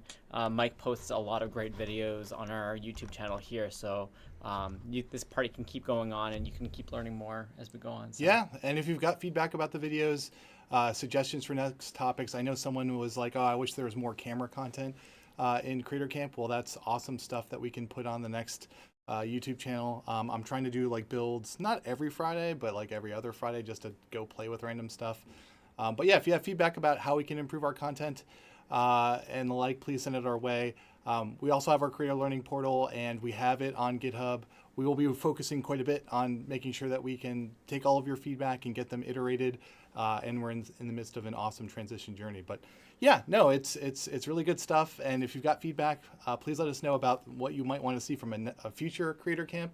And the like, and everything going on there. Sorry. I hear we're gonna do this. We're gonna do this weekly now. Is that what we're doing? No. If you would like to see a future Creator Camp, let us know. Yeah. That will definitely help us make the case to do this again. Yeah. And special thanks to all the creators, especially who I think Jigarbov, it's 6:30 or 6:40 a.m. his time. I think there's a number of other creators all around the world whose Friday nights I ruined. We ruined. So yeah, thanks for coming in and for all the prep that went into it. So we're really appreciative. But yeah. Great. All right. Well, thank you, everyone. Thanks, See you everyone. later. Bye-bye. Bye.